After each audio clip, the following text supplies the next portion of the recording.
Please like and share the video, and don't forget to subscribe and hit the notification bell. Be sure to select all so that you can receive notifications every time we go live and upload to the channel.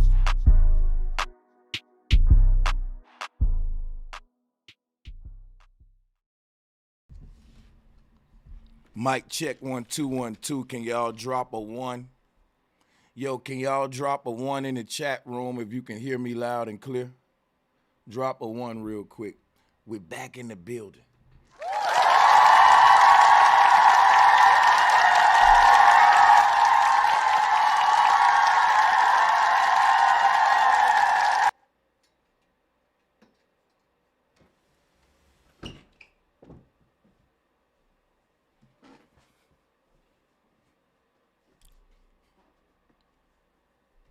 Welcome back, brothers and sisters. Becky hit them with a wake-up bomb off the top.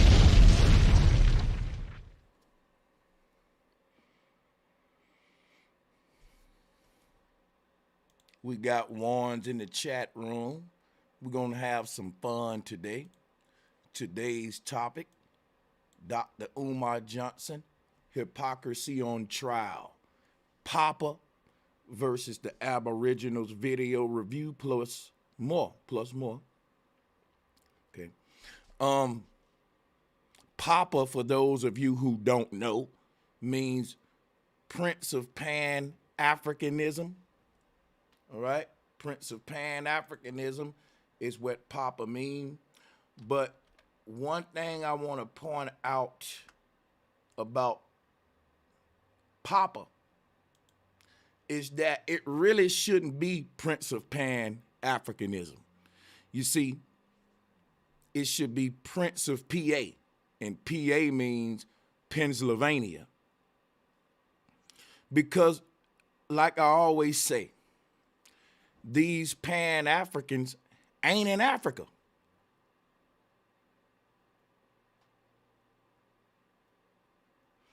These Pan-Africans are never in Africa.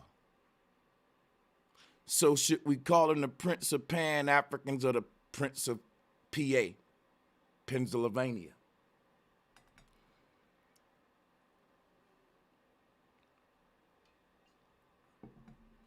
For we reviewing the videos, I want to point out that he did go to Tanzania, Africa. But what I'm pointing out is you didn't stay, my nigga.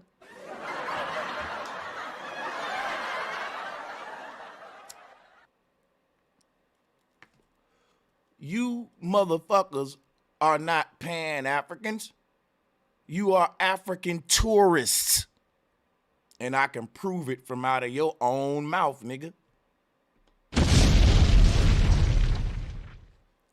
Watch this.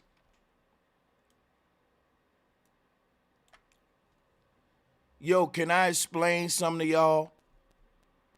Marcus Garvey was not a revolutionary for Africa.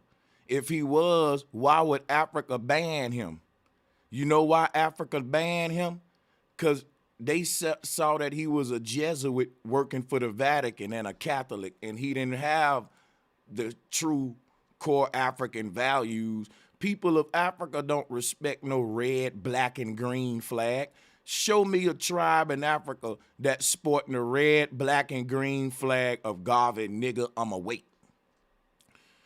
You just like Garvey said he was some revolutionary for Africa. That's what Umar's saying, but at least Umar actually went to Tanzania.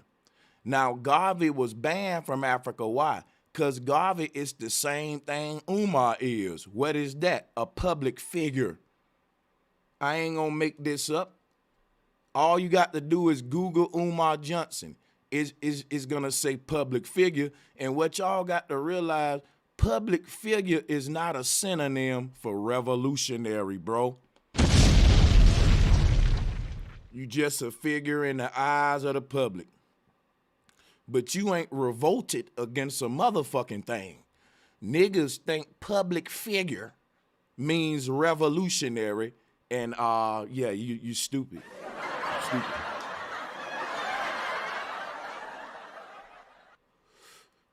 The man just a figure to in the public's eyes. He popular. That's all. Instead of them just saying a popular motherfucker, they just say public figure. All right, let's not play games. Now check it out.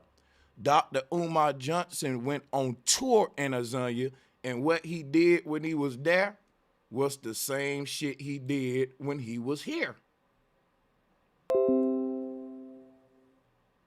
See that? This was the lecture that he did in Azania, Africa, and I'm gonna review a lot of his stuff today. We're gonna have fun. I like the review content. Y'all love it when I review it, so strap on your seatbelts here. But I just got to give an introduction on what we're doing here today. People might not know Dr. Umar Johnson, black son. Well, he's a swirler.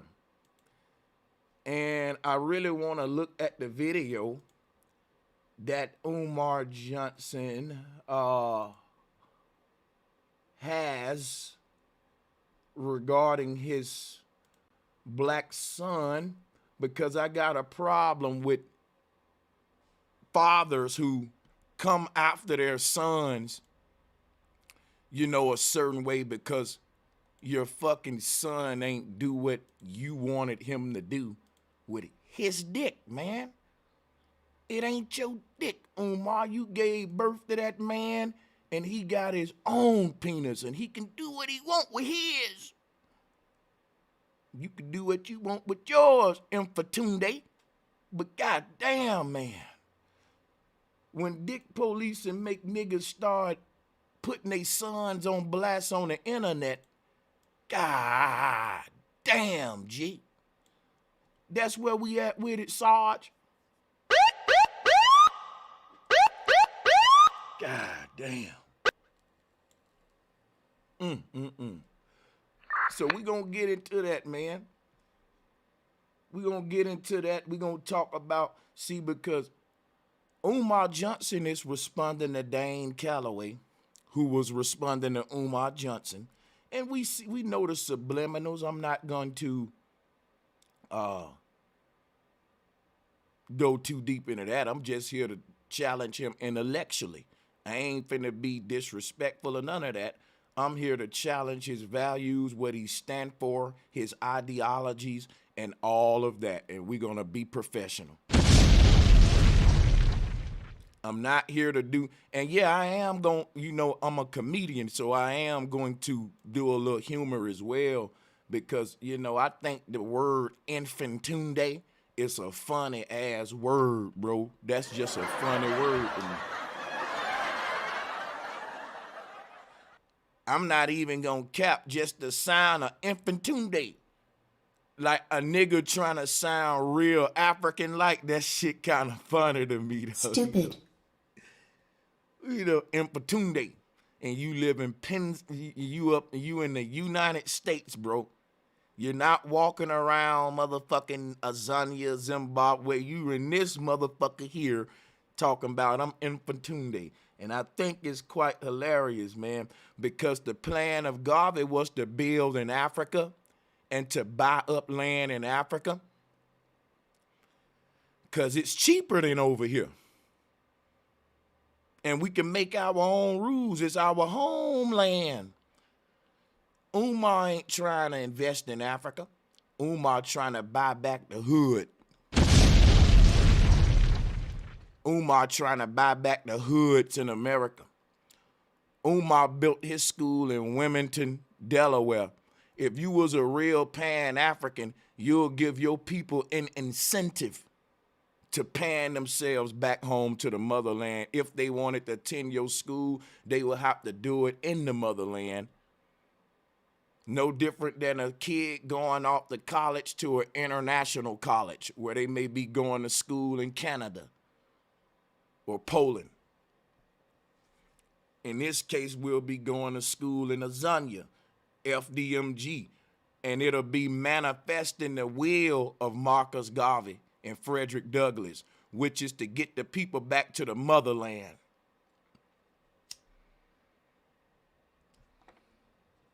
You can You can actually manifest that school better in Africa and easier there than over here. And you can man it cheaply because labor, we know you can have cafeteria staff and all that for the low. And folks will be eating original, authentic African food. Them Africans will make the food in that bitch for free if they kids can go to that motherfucker for free. See how that can work? You ain't over in Africa investing, nigga. You in Delaware. Quit playing.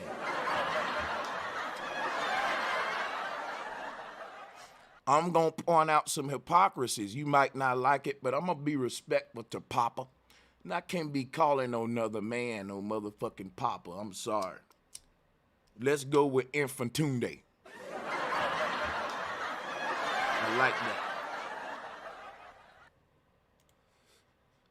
But I think it's crazy that you know your father, you're saying that you're anti-swirling, right?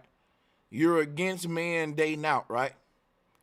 But your son dating out, and it makes everybody think, what kind of leader are you that you couldn't even lead your son in a direction you wanted him to go with his dick, Lieutenant?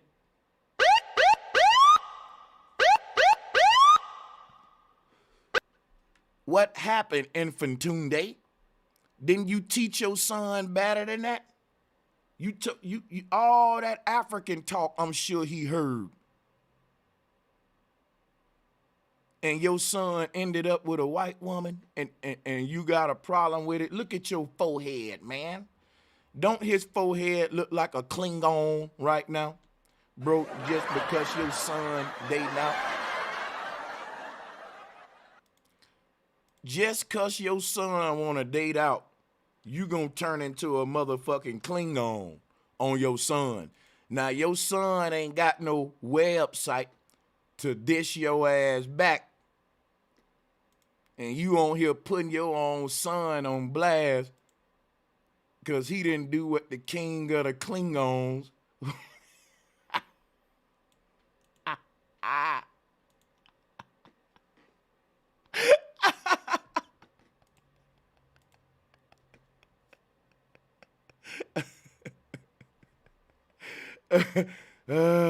Oh shit. Now they done pissed off the king of the Klingons.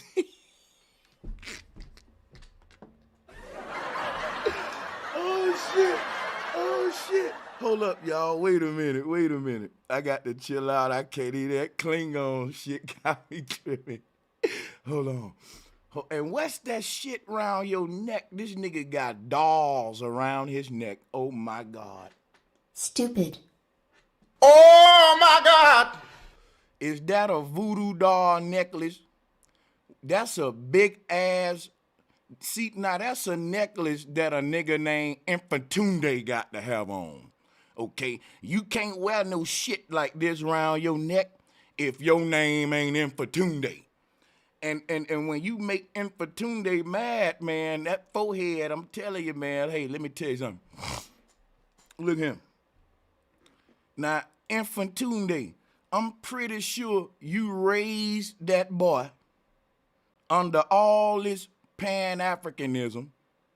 If you can't convince your son to do what you want him to do, it explains why you can't convince the community to do what you want them to do, which is donate to your school.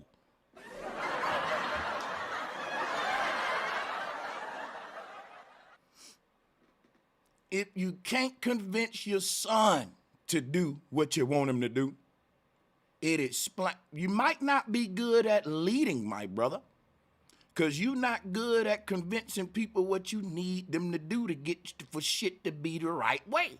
If you know what I mean? You can't get the people to donate the way you want them to donate, which is why you got to talk shit to them. You can't get your son to do with his dick what you want him to do with your dick, which is why he got you turning into a Klingon. You can't get the Aboriginals to stop calling themselves Aboriginals, and you just want them to be African, but you can be a Klingon all you want. But you're not good at convincing people to do what it is you want them to do, Papa. You feel me, Infatunde? Now, we're going to see what you talking about, and we're going to go over your 10 powerful quotes, and I'm going to go through each one of them and see what you're talking about here, and we're going to put you on trial. This is just a little old trial to see who this guy is saying he want to lead our children, because he's kind of a distraction. You know, and you know, the way you come at different communities that disagree with you ain't professional for a person with the title of doctor, okay? So we want to see what pisses the king of Klingons off, man. It's like this. You know? So we know that he just made a video. We are not pretendians. We are Africans. And I think that's a crazy title. You know why? If you want to talk about who pretending, Pan-Africans or Aboriginals, they would be doing the most pretending. You know why? Africans tell you that we ain't Africans.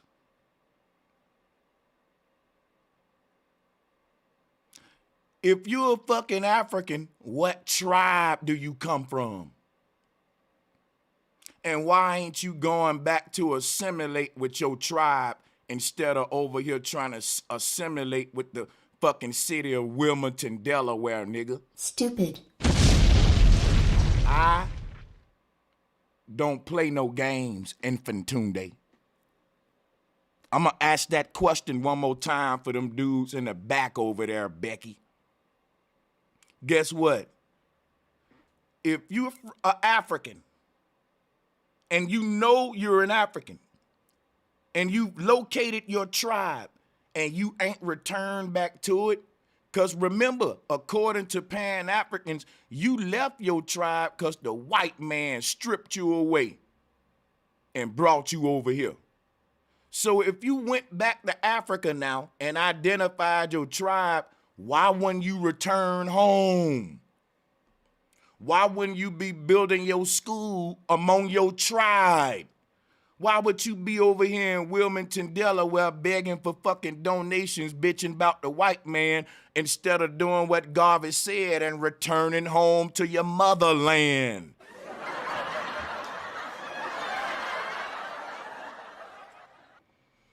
You shouldn't even be over here arguing with no pretendians. You know why?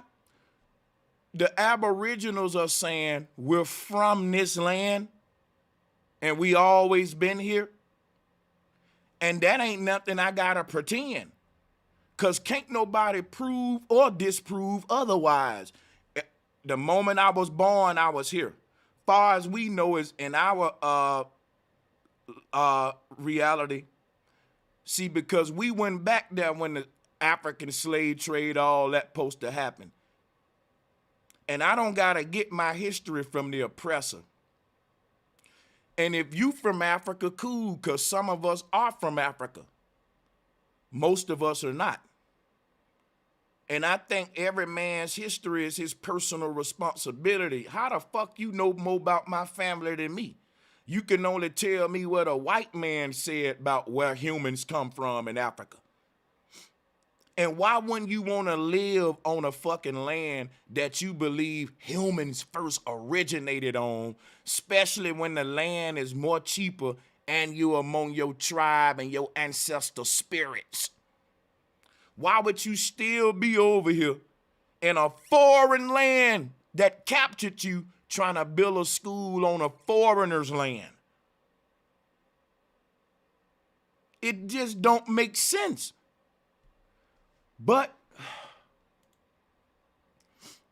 we see when you do go to Africa, it's not to build, bro. It's just to motherfucking tour. It's just to tour. Nigga, you're like a rapper on tour, just like Garvey. See, y'all, let me show you something.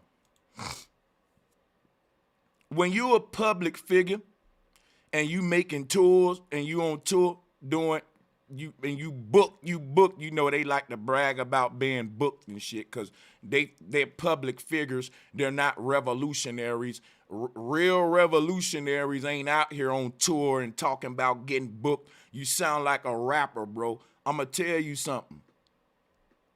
You into selling tickets and filling seats, not actually revolting against the system. How the fuck you are revolting in the system when you're trying to assimilate in it? If you're a Pan-African, the best way to revolt against this system is to return back home to the motherland, and that's big old facts.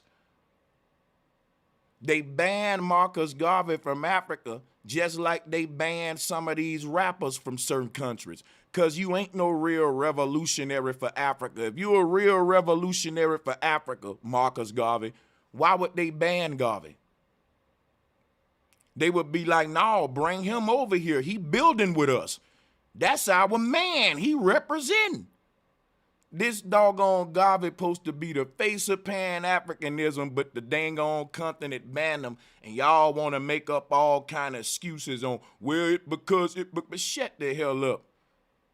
What you gonna always go back to the white man? So is it the motherland or the white man's land? And if there's other countries over there in Africa buying up the land, why the fuck are you trying to buy land in Delaware, nigga?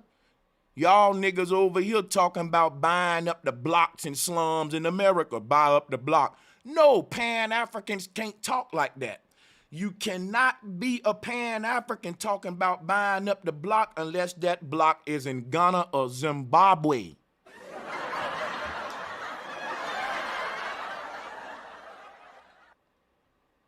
You buying up the wrong block, nigga. Newsflash, you're a Pan-African. You should be looking for land in the motherland.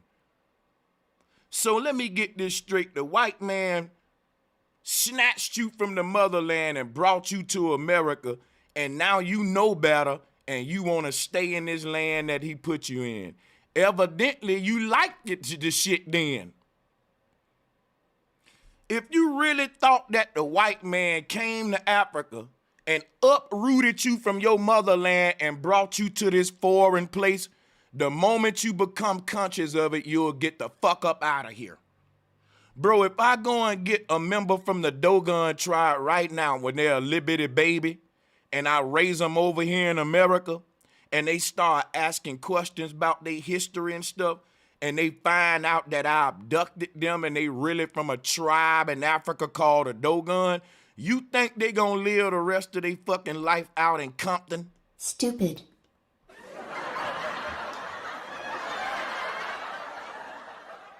There's no way once that Dogon baby grow up and find out I've been abducted, I'm in a foreign land, my real people is over here.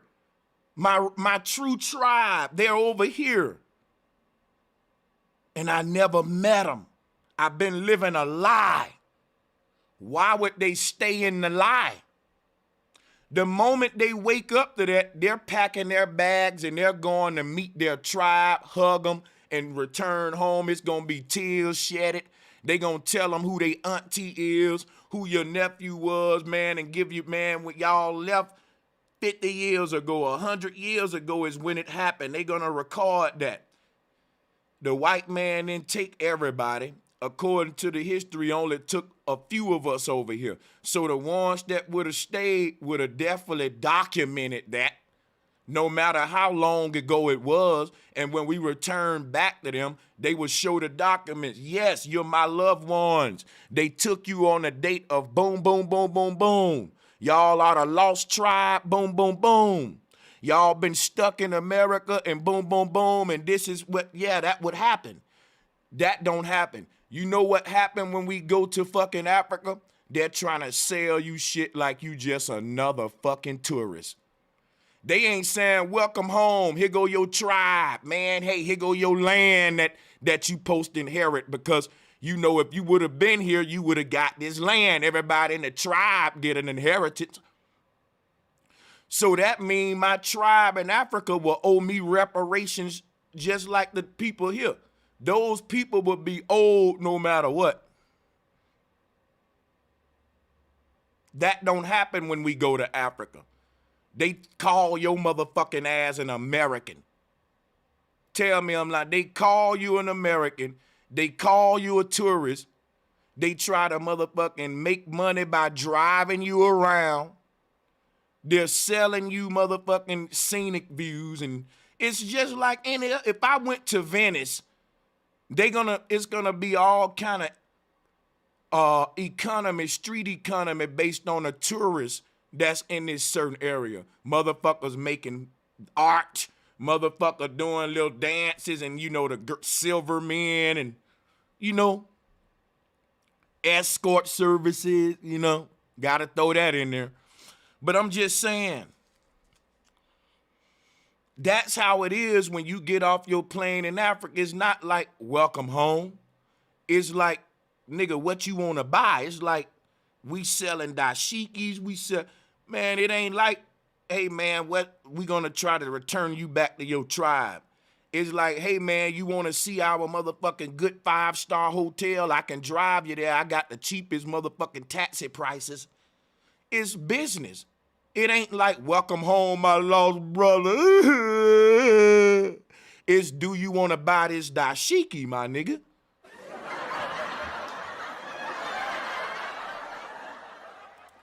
You're a tourist and you're on tour and you ain't even fucking lying about it. It says right here, tour.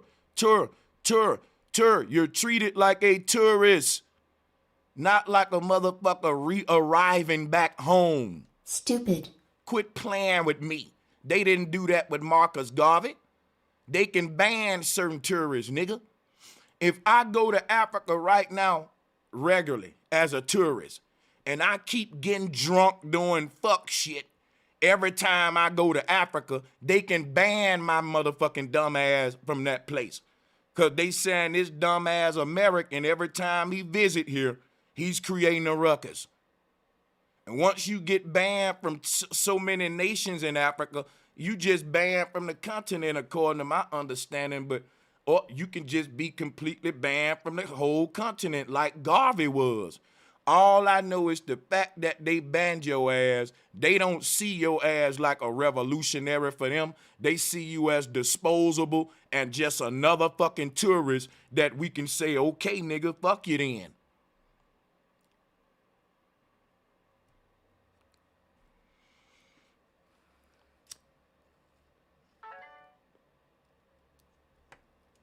Niggas are tourists acting like they're revolutionaries. Public figures acting like they fucking revolutionaries. Get the fuck out of here. Now let's get into this Aboriginal shit that you're talking here now. Native Africans of America. That's what you should be calling yourself. See, if you tell me Native Africans of America, that's what you should be calling yourself. See, if you tell me that I do not descend from enslaved Native Africans. Hold up, everybody. I'm getting my audio right because I don't want to put headphones on today. I ain't feeling them. Native Africans of America. That's what you should be calling yourself. See, you know what? And you know how I want to do this one today, man? I actually want to be on screen as I review it. You know, I won't act. Y'all think that's a dope way to do it? I think I'm gonna be on screen, man, while I review it. So let's actually try something different real quick. Let's throw it right here. I'm gonna have to cut some of the chat off a little bit and we'll blow it up. We'll do it like that. All right. That way y'all can still see my reactions and shit.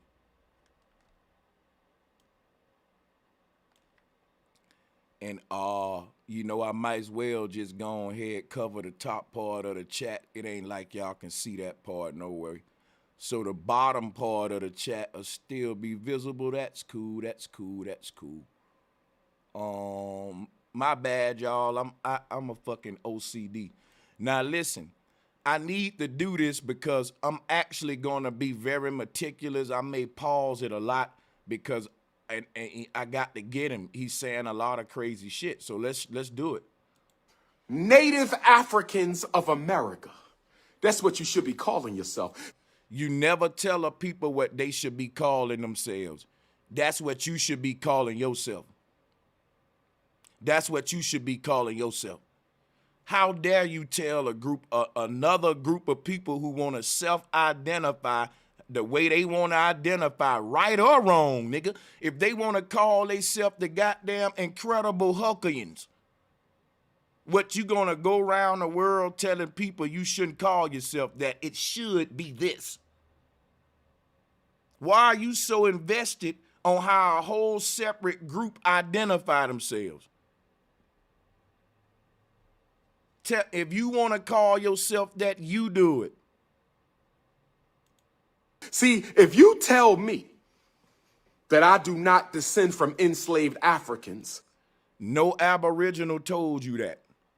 All the Aboriginals is saying is we're not all from Africa, and that the most of us in America are not descendants of Africa.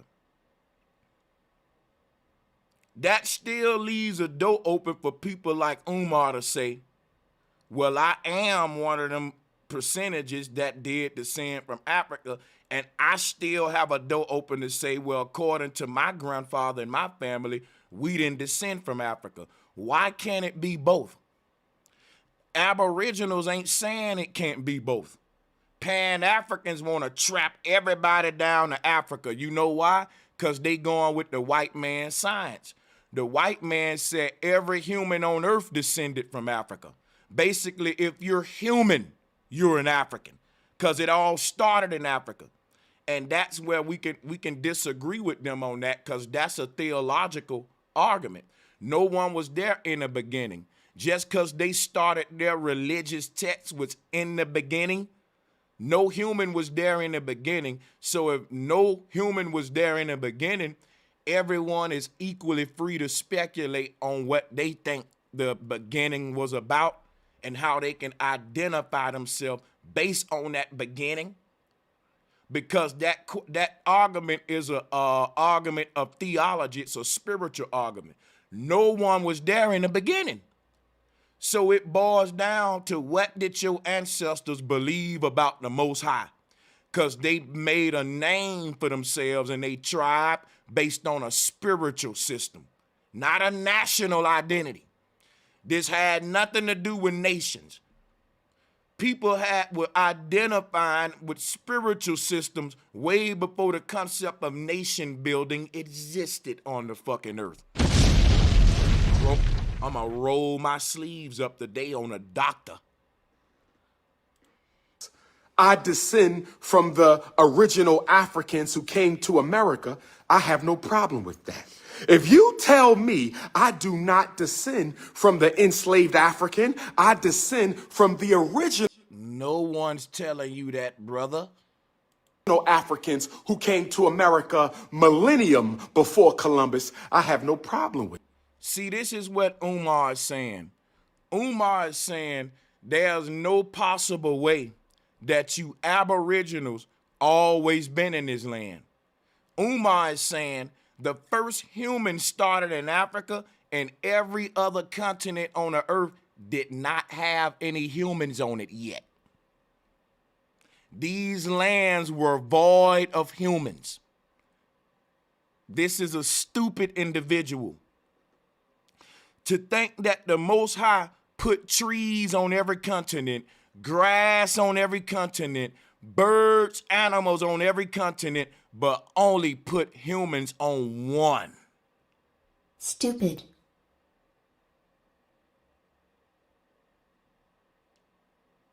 The Most High put life on flowers on every continent, fruits, vegetables, every continent, but only put humans on one.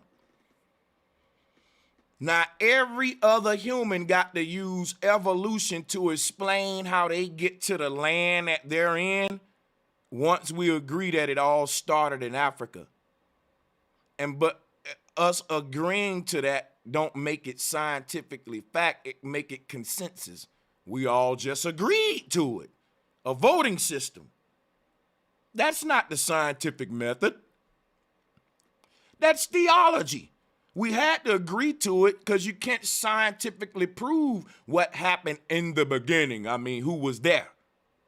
So if it's simply an agreement, guess what else I have the right to do? Disagree. But you know what happened when motherfuckers disagree with Pan-Africans? They got to enforce their motherfucking philosophy on you because it's a religion, it's a cult. It's a cult, and he the prince of it, POPA.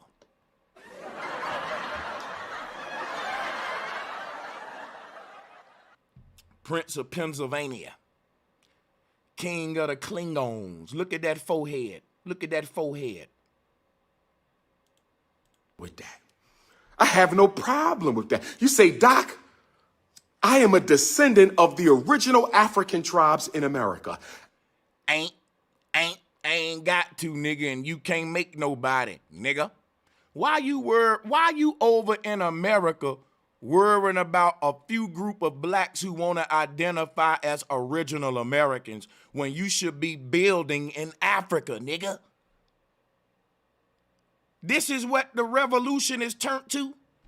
Ain't nobody gonna ever identify how your ass want them to identify Infatunde. You wasting your time arguing that, and when they all call themselves what you want them to call them, how did that help you?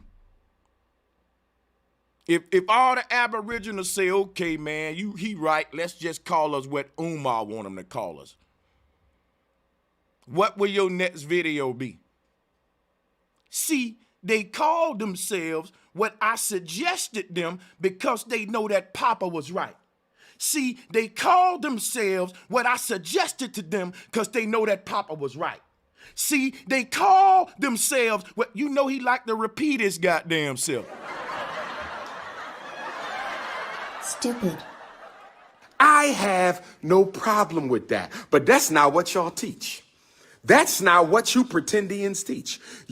We teach that we always been here, nigga. What's wrong with that? It go against your white Zadis motherfucking teaching? You pretendians teach that you are not African.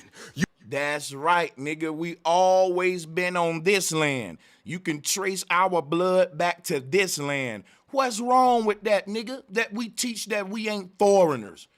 If you can trace your blood back to Africa, nigga, fine. Some of us can, but a lot of us can't. Why would you try to act like like this is stupid? And if you were really that passionate about us being Africans and being from Africa, why ain't you moving back to Africa? I'm gonna keep saying that. Why you in Delaware? Why you in Delaware? You're the prince of Pan-Africanism.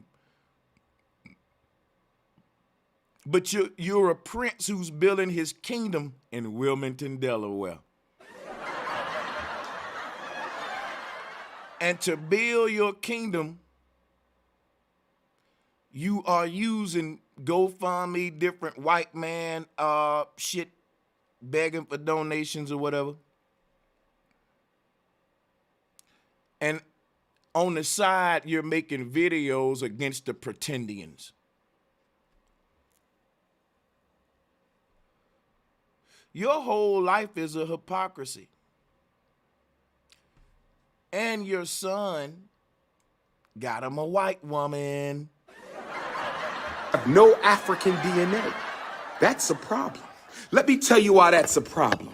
And I don't care about y'all hating on me on Clubhouse. They've been hating on me on YouTube, and I'm still #1. This dude got an Indian on his coat right here. What is he talking about? I'm still listen, I don't. He's saying that the Indians come from Africa when they were called Indians, y'all. That's fucking crazy. How the fuck, bro, if anything, they come from India. The fucking people on this land didn't even have the same spiritual system as people in Africa. They didn't adopt the African practices till later when they got Quetzalcoatl and Kokopelli. Facts. I don't care how many clubhouse groups y'all start trying to take down the champion of black consciousness. They did it on YouTube, and I'm still here, and I'm still number one. That's in your right. mind. That's right. In your most mind. That's degrees, wrong. most supporters, most requested. You got the most supporters, but you struggling for donations with your school. Make that shit make sense, my nigga. Stupid. How the fuck you got the most supporters and you're behind? You keep pushing the deadline back for your school due to funding, but you got the most supporters.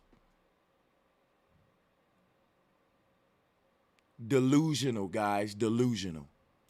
Stop playing with me. Only one with an Stop playing with, bro, delusional, bro, delusional. Stupid. institution, because you know we bought the whole block. Y'all talking about... You bought the block. You didn't buy no land in Africa. You didn't buy no land in... Stupid. The Prince of Pan-Africanism don't own no land in Africa. Buy the block back, we bought the whole block. Frederick Douglass Marcus. You see what I told y'all? These niggas want to buy the block back but tell you it's time to go to Africa. Are we buying land in Africa or the block, the slums that we complain about here? I forgot. I didn't get the memo. Last time I checked, Garvey was talking about buying up land in Africa. Let me see something. Because the king of Klingons got some explaining to do. He talked about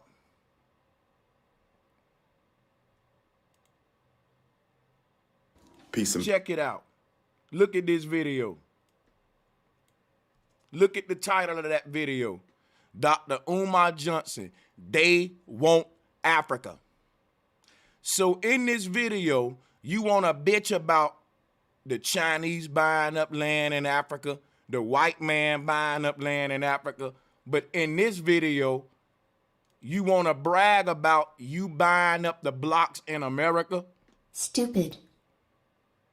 Everybody know right now Africa got the cheapest real estate and you can get the most value out of your land, which is why it is getting exploited, and it always have been exploited, bro, for thousands of years for its resources that are very rare. Certain things in Africa ain't in nowhere else on earth. That don't make it no motherland, though. There's some things in America that you can't find nowhere on earth. There's certain things in Amazon. It's entire, look, it's hundreds of thousands of plant species in the Amazon that you can't find nowhere on earth but the Amazon. And most of the world's medicines and herbs, 75% of the plants come from that one place that we call the Amazon. Every continent is giving something to the collective that is unique. In fact, each continent is giving several things to the world from its soil that is unique that you can't find nowhere else. And that forced man to develop a natural trade system.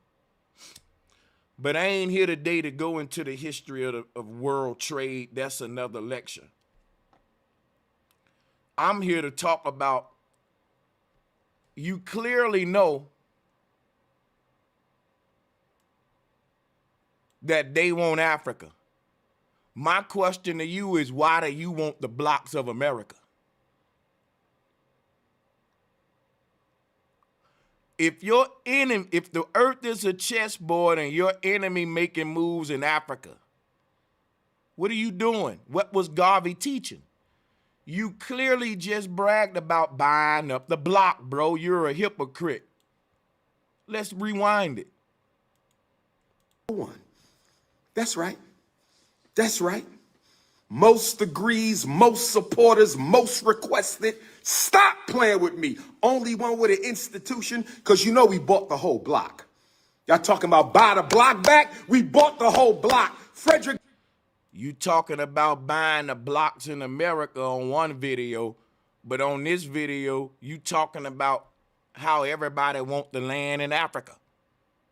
Make this shit make sense, bro. If this is a game of musical chairs, land ain't gonna be available in Africa forever. We need to be getting stakes on the board. Why would you be buying up land in America, property in America, when the whole foundation of Pan-Africanism is to regain our land and empires and all that? That's in Africa, which is why you call yourself a prince of Pan-Africanism, not a prince that's building a kingdom in America. When brothers see you buying up land in Africa, building schools and doing all that, they're gonna go to Africa. And that was supposed to be the mission of Garveyism and Pan-Africanism. How are you niggas on one hand so fucking, you love Africa so much, but you only go there on fucking tour? You ain't trying to build with them brothers. You over here bitching with other niggas being divisive amongst niggas in America that grew up in this same land your feet at with the same struggles that we got here about some African identity when your black ass won't even go back to Africa.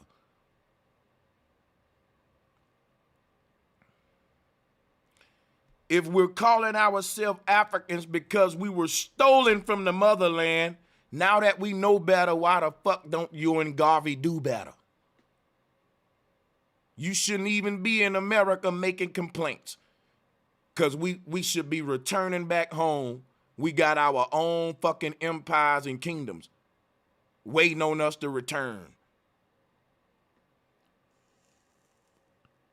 We should be spending our whole life trying to reconnect with the tribe that we was taken from so we can meet our cousins and our aunties and our family members that was disconnected.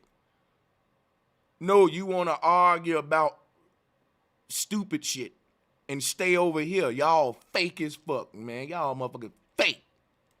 Pan-Africanism, family peace and Pan-Africanism. Dr. Umar Ifatunde checking in. Ifatunde.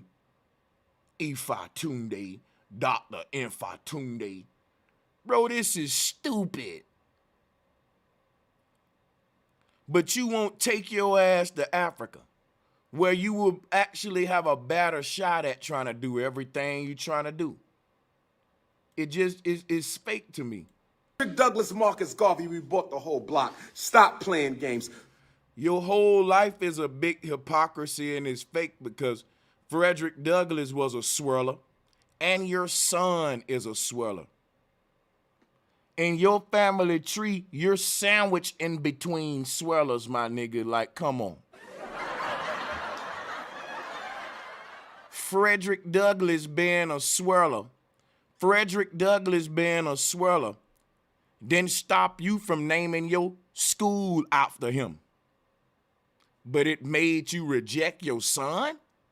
You won't name shit after your son? You will put your son on blast, but you ain't never put Frederick Douglass on blast for swirling, nigga. What kind of father are you? I ain't come to play today. Stupid. What kind of father are you? You fake as fuck, bro. I'm gonna expose it. You will put your son on blast for swirling, but cape for Frederick Douglass for swirling. Don't even like to talk about Frederick Douglass swirling and name your school after him. Overlooked his swirling, obviously, but you won't overlook it in your own seed. What kind of a fucking father? I want to see what you said to your son, man. Let's skip around. So the situation is, my son is 9, and just recently he started dating a white girl in his class. And Your son is 9 and he just started dating a white girl. yes, Okay, what grade is he in? 4th. Okay. Okay, so it ain't Dr. Umar Johnson's son. Let me go ahead and correct that. The way he, and that's another thing. You the most requested scholar, and the way you titled this shit, it looks like your son is in love with a white girl, and that was probably you trying to be clickbait, like a lot of content creators do that. And that's desperate.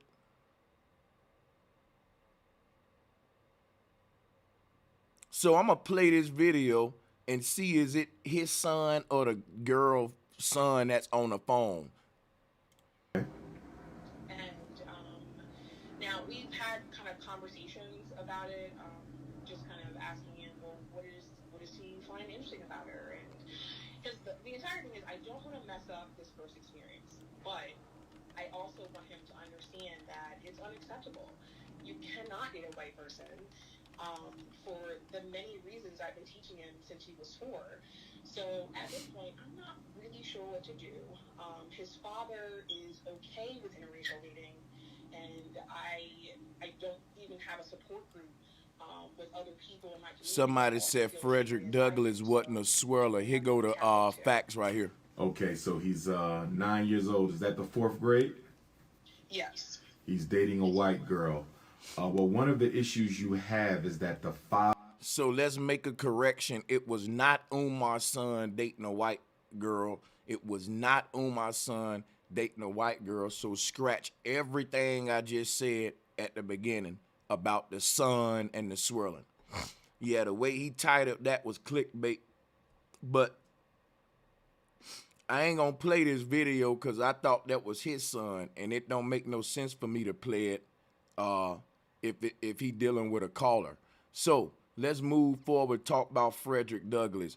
Who is that in the chat that said Frederick Douglass wasn't a swirler? Because that point stays valid, that he named his school after a swirler. Frederick Douglass was married to Helen Pitts Douglass. All right, there they go right there sitting down, and here she go. Now niggas may say that's a black woman, and I just would say Stupid. let's keep it moving.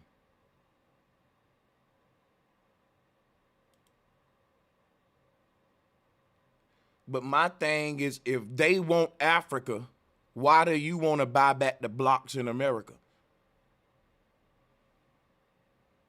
When we want to be owning our motherland, like I would value my motherland, where my ancestor spirits are from, more than this other land where I was stolen and brought to. It's just a foreign land. In fact, the Pan-Africans call it the wilderness of America. Why would you want to be purchasing real estate in the wilderness of America and not in your... Foreigners are buying up property in your motherland. I would like to beat them to the punch. I just don't understand this shit though. Why all the Pan-Africans still live in America. Stupid. How do y'all got like Jabari Osazi? How y'all niggas are Kemetic priests? Your heart is in Africa. Your love is in Africa. Your spirituality is in Africa. But you're not in Africa.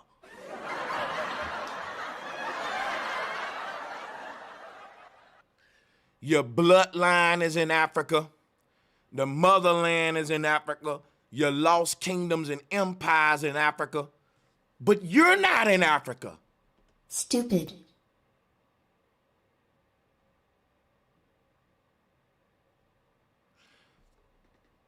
It should be a thing where after 5 years as a Pan-African, if you still live in America, we got to fucking say you bullshit, man. You ain't really about that life.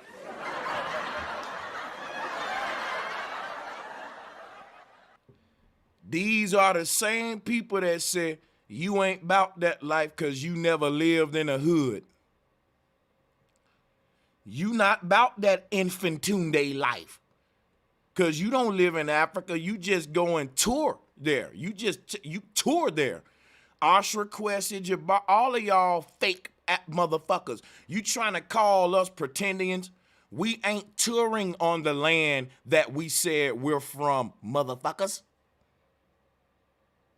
The land that you said you originally originate from, you are making tours there. Like a Muslim taking a Hajj to Mecca. I'm an Aboriginal saying I always been on this land and I always gonna be on this land and I'ma die on this land. You're gonna die on this land, Umar Johnson, while saying that you're really an African and your true land is the motherland, but you willing to die on an enemy's territory. You willing to die and be buried on a foreigner's land. And you're telling me I'm stupid for not saying, hey, you're gonna, Brother Sanchez, if you living and dying in America and you ain't moving back to Africa, you dying in a foreigner's land. I don't believe that. You believe that. I believe I'm getting buried in the same lands that my family been getting buried at for hundreds of thousands of years in this land. And I got family oral tradition that makes me believe that. And it's all up to belief, because remember, no one was there in the beginning. I got the right to my belief just like you got yours.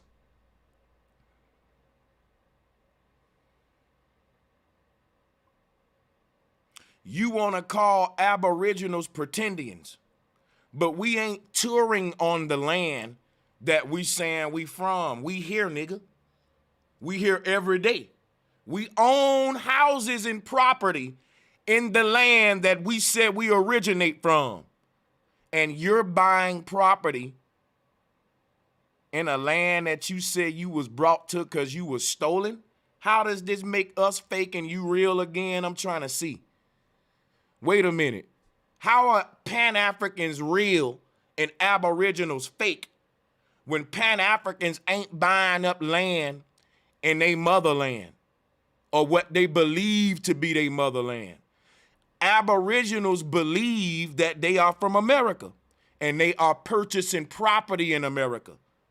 You believe you're from Africa, but you're purchasing property in America? You don't want to continue your legacy and DNA back in your motherland now that you know you have a stolen legacy? You're not going to go home and reclaim it? The shit don't make sense to me. You seem like the fake one now. Infantunde, you seem like some Cleo the Psychic fake African shit. Because you, any tribe that you go over there and try to say you from that tribe, they going to look at your ass stupid. Stupid. They gonna say, man, that nigga from Philadelphia, we don't know him. He never met the elders. He didn't do the rituals that we did to get our face paint and all that shit. He don't got tattoos all over his body that represent the tribe. That nigga got on a New York Yankee hat. What the fuck wrong with him? That nigga got on a Philadelphia Phillies hat. He's not helping us buy land here in Africa and knowing that the Chinese people buying up all our fucking land. He's over in America buying up the block.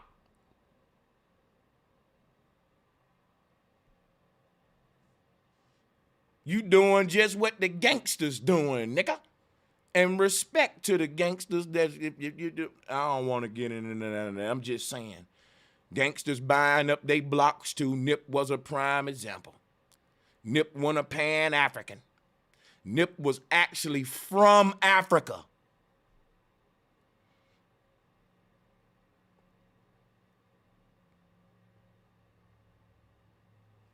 Hypocrisy. How dare you say Aboriginals are the fake ones? If we believe we're from this land and we're fucking putting our money where the fuck our mouth is, nigga. We buying property in the land that we believe we originated from. Nigga, if I thought that I was from Africa, I would not be living in America right now. I'm not your typical nigga. If I was in the Pan-African community, you know why I would be bigger than all y'all niggas? You know why Bro Sanchez would be the biggest Pan-African?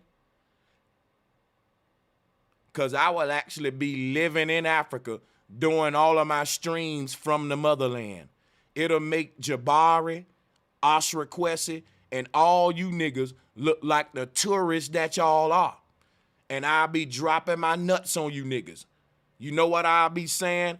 I'll be saying, look, y'all, fuck all them fake Pan-Africans. They don't live on the motherland. The goal of Pan-Africanism is to live on the motherland, and all of them niggas got on Philadelphia hats. They still buying property in America.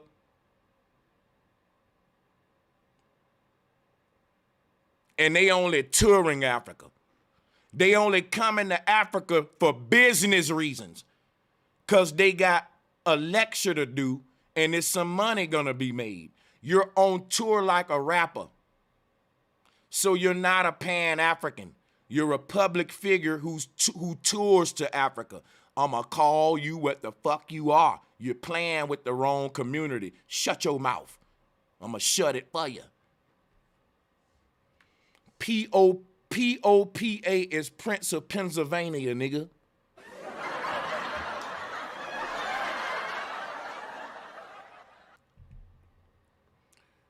You're a hypocrite trying to say that motherfucking, even if Aboriginals are wrong, I want y'all to hear me out. Even if Aboriginals are wrong, and just say we are all from Africa,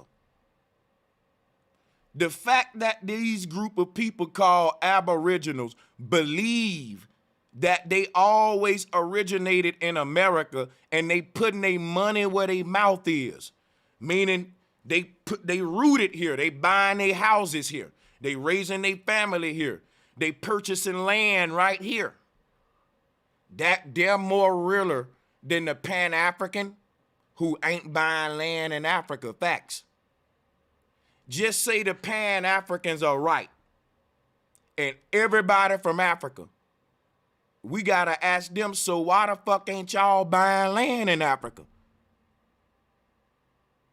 It'll really fuck y'all up if Aboriginals start buying land in Africa and going live from Africa saying, yo, we're not Africans, but we bought land over here just to show you we bought land in Africa before all of your key motherfucking Pan-Africans in America.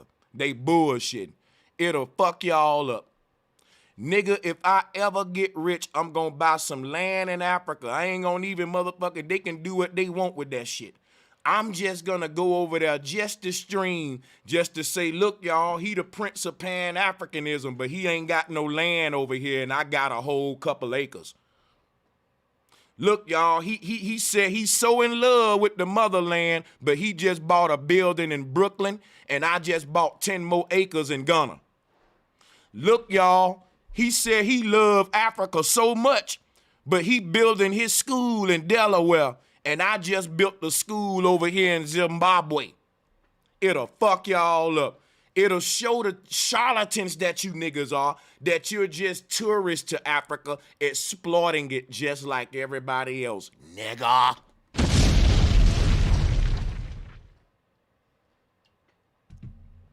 Where the fuck my mop at?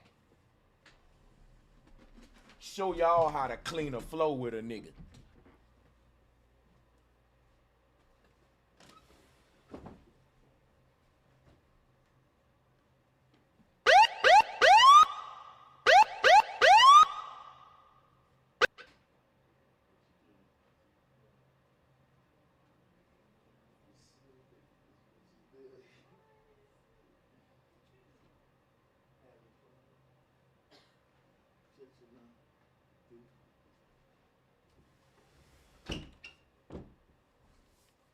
Yeah, man. These dudes, this shit is crazy. Like, though, it will really fuck them up if an Aboriginal bought some land in Africa just to go live, just to say, look, man, these guys who saying they the kings of Pan-Africanism, the princes of Pan-Africanism, they buying buildings in Brooklyn. They purchasing properties in Manhattan. But we're over here buying land in Ghana. Man, it'll make y'all look real phony. And especially if an Aboriginal doing it. So if Umar want to say that us just say he want to take shots, say we're fake, let's put it on the table. Which community is the most fake? If I believe I'm from this land where I'm at, even if I'm wrong, I'm real, but being wrong don't make you fake. Because check it out. If a Moor believe he's from Turkey and he go buy a house there and live there, even though I know we ain't from Turkey, I'ma say that brother real, man. He real about what he believe in, though. We may not be from Turkey, but I respect that brother because he believe in some shit and he actually living what he believe in. He believed that his people from Turkey and he went back to his motherland to reconnect with the spirits and with his ancestor, with his legend. See what I'm saying? But you got so-called Pan-Africans over here arguing with everybody that you're a king from Africa, you're a queen from Africa, but you ain't going to reclaim your fucking kingdom, your kingdom. You ain't going to purchase no stake in your lost empire. But you got a video complaining about Asians buying up land in Africa, the white man buying up land in Africa, but you just brag about buying up the blocks in America.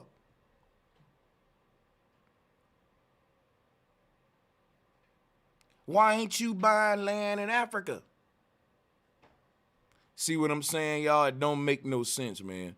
You saying the land is cheaper, is less laws because you ain't got to deal with the white man. You amongst your tribes and your family who you was taken from. Think about this. These Pan-Africans saying, we've been lost in America for over 400 years, disconnected from our family and our ancestors in the motherland. And they go to Africa like once every couple of years when they find that out. That don't sound stupid to you? You've been disconnected with your real blood family members for over 400 years, but you're only touring to Africa to do lectures. Y'all are going to Africa only to do lectures. But you telling us to go to return home when after your lectures are done, you literally return home, which is back to America. When you telling us home is the motherland, this is confusing. This is confusing.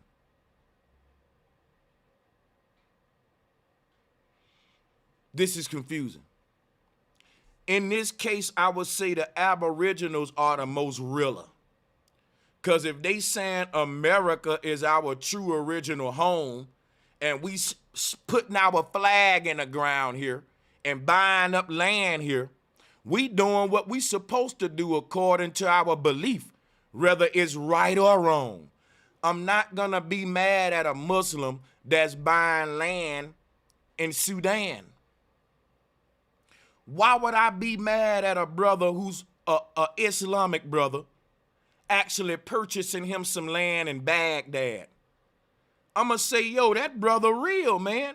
I don't believe in the Quran, but he believe in it, and he buying land in his holy land, his motherland. Bro, I got to respect that. Whether that man right or wrong about his belief, he's real with that shit.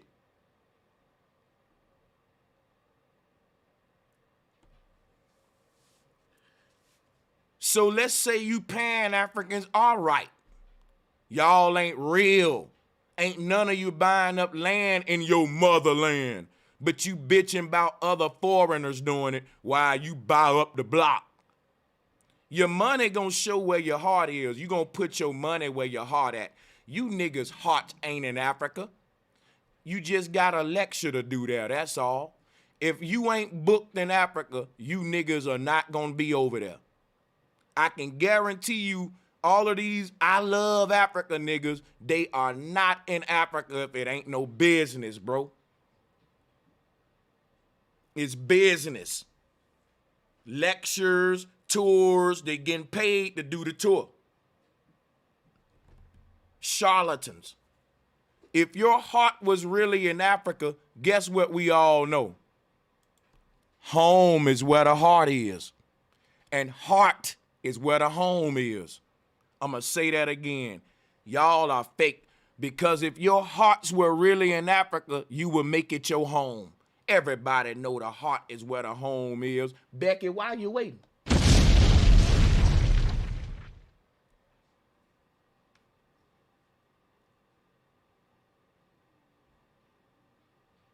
If I was in love with Ireland, you better believe when I got my hands on some money and I was able to move there, I've been left America and went to Ireland. You'll see me in the pubs with green on, drinking on ale and shit, toasting it up. Like, yo, man, this is the place where my heart is. I always wanted to be here. My heart is here. You always wearing dashikis and all that big old voodoo necklaces. You call yourself Infatunde. You're acting like your heart is in Africa. So why isn't your home in Africa, Infatunde? Huh? Huh? As you front of me, you can't tell me these gangsters more realer than you. You got gangsters that's gonna die in the hood. And you know why? Them niggas will tear you out their own mouth. My heart in these streets.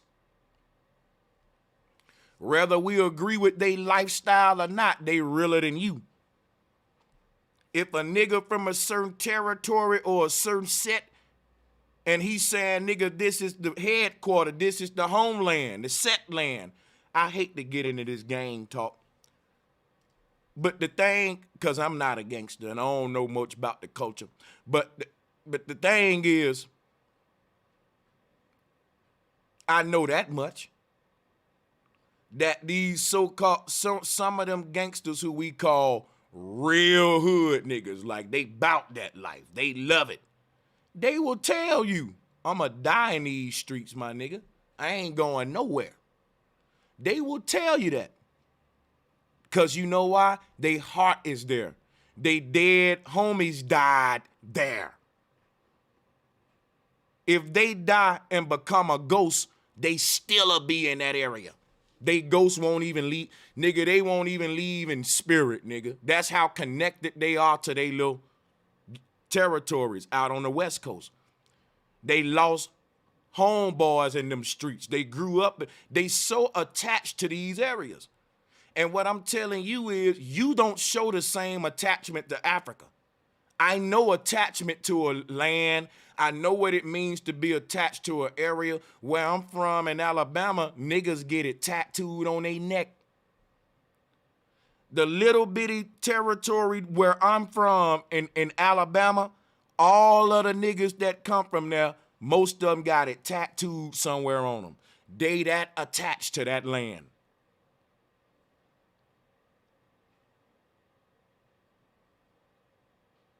They people still live on them lands, been living there, and they're buying up land around that area. Facts. I just left home. They ain't trying to go buy land in fucking Delaware, Cali. Why? They from here. Listen, it don't make sense to try to colonize a foreign land and you ain't on your own fucking land yet. That's why I said you can't have a video bitching about foreigners buying up Africa when you over here busy buying up the blocks in America, man. The land cheaper in Africa. You choosing to do that. Fool. This is stupid. Stupid.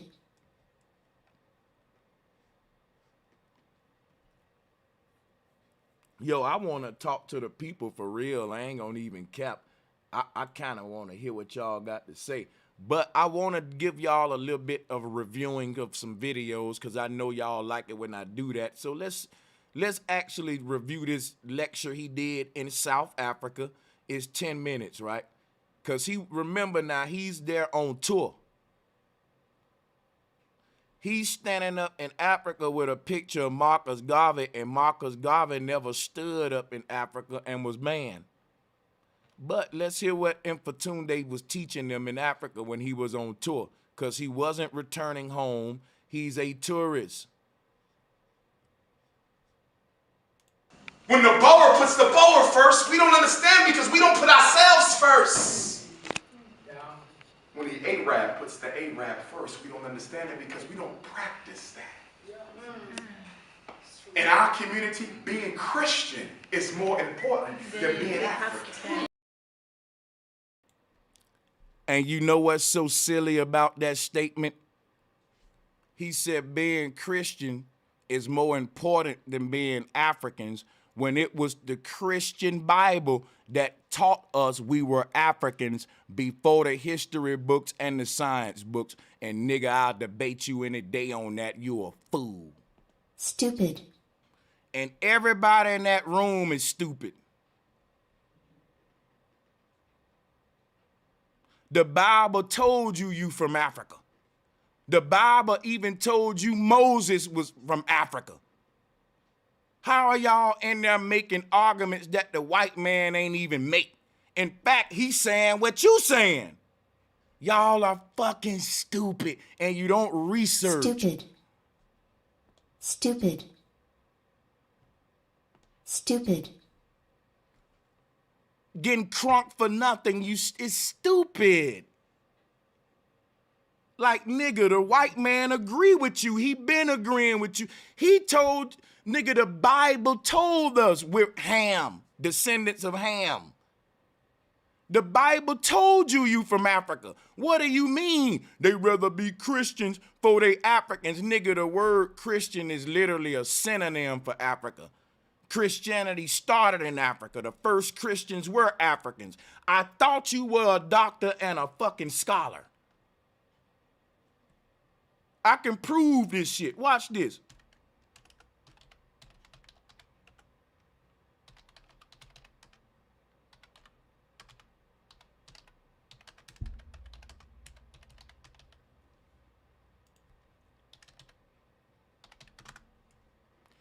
Hey guys, if you were tuned into the last stream I did on brosancheztv, I took it down.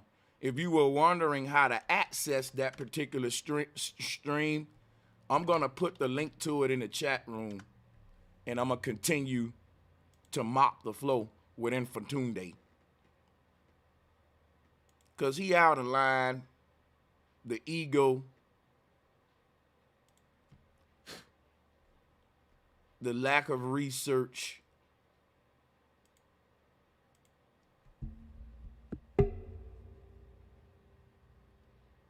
got a little.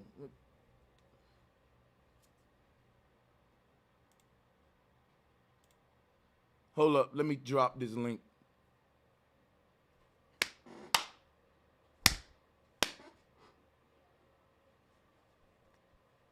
Excuse me, guys, for that. Excuse me. It's a little fruit fly in here.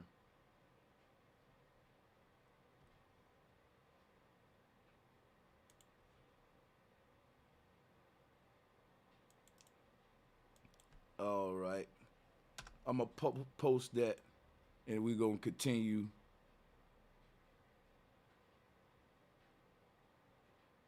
Oh, hold on.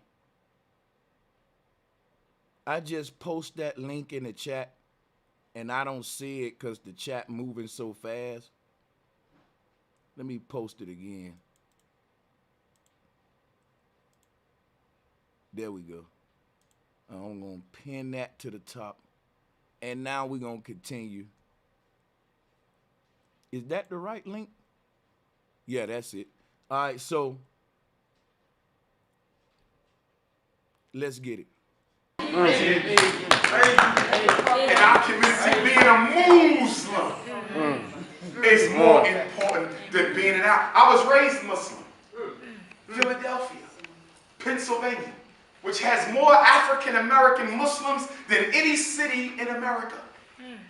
But I had to separate myself because I'm going to Friday prayer with all these black men, and all they want to do is study Arabic. And go not to Africa, fly over Africa and go to the Middle East and let an Arab teach you how to build a relationship with God. That's like something wrong with this. But that's what I'm saying.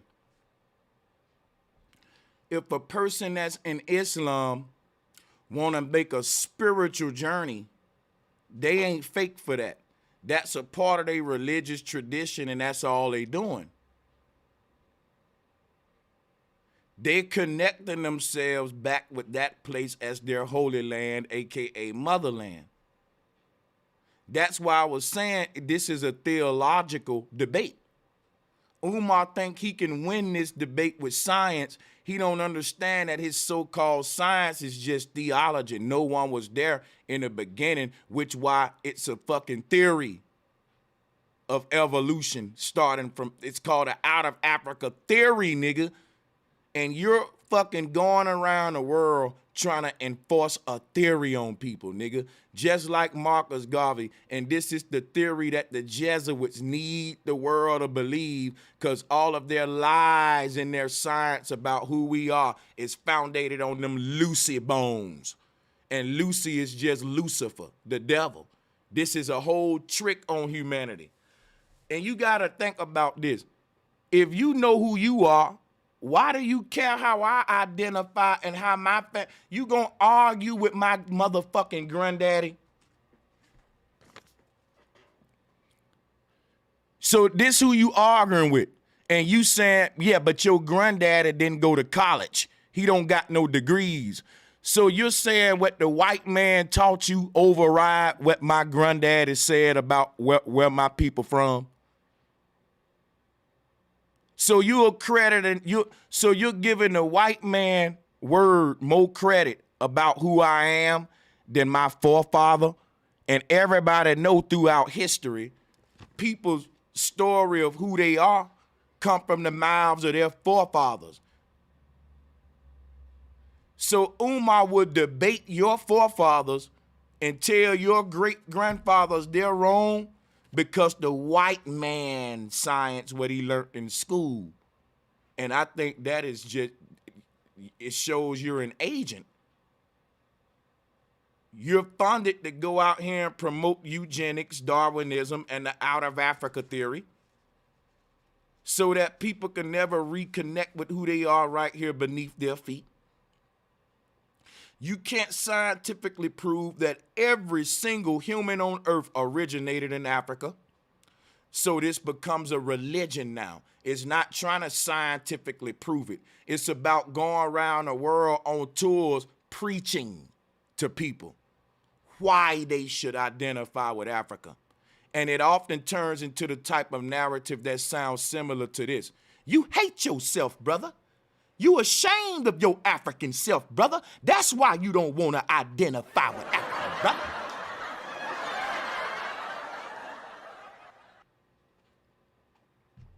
That's a religion. When I tell a Christian I don't want to identify with Christ, they say even worse things than that.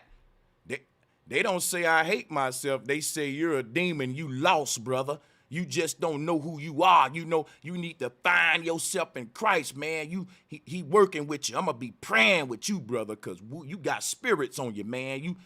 Yeah, everybody think you wrong if you don't identify with the box that they trying to put you in. And my thing is, bro, if you identify that way, fine. Stop trying to make a cult. A cult is when you're trying to force your identity on other people. If you traced your lineage back to Africa, Umar, you should be busy reconnecting with the tribe that you've been separated from for 400 years. If you really believe you was from Africa, you wouldn't have time to do what you doing, bro. It'll take too many years of your life trying to reconnect with that tribe. We've been detached from them for over 400 years. We got a lot of work to do, other than just to be on tour bickering, preaching. This is theology. Why you think this shit is taught at universities, y'all? Even in America, these Pan-Africans be teaching at Maryland University, Philadelphia University. Different universities will let you come up here and teach this. Why would a white man let you teach this in his school if he thought it was a threat? It's not a threat. You saying what the white man wants you to say, which is why you like to bring up the credentials that you receive from that white man that you think qualify you to tell me who the fuck I am over my forefathers.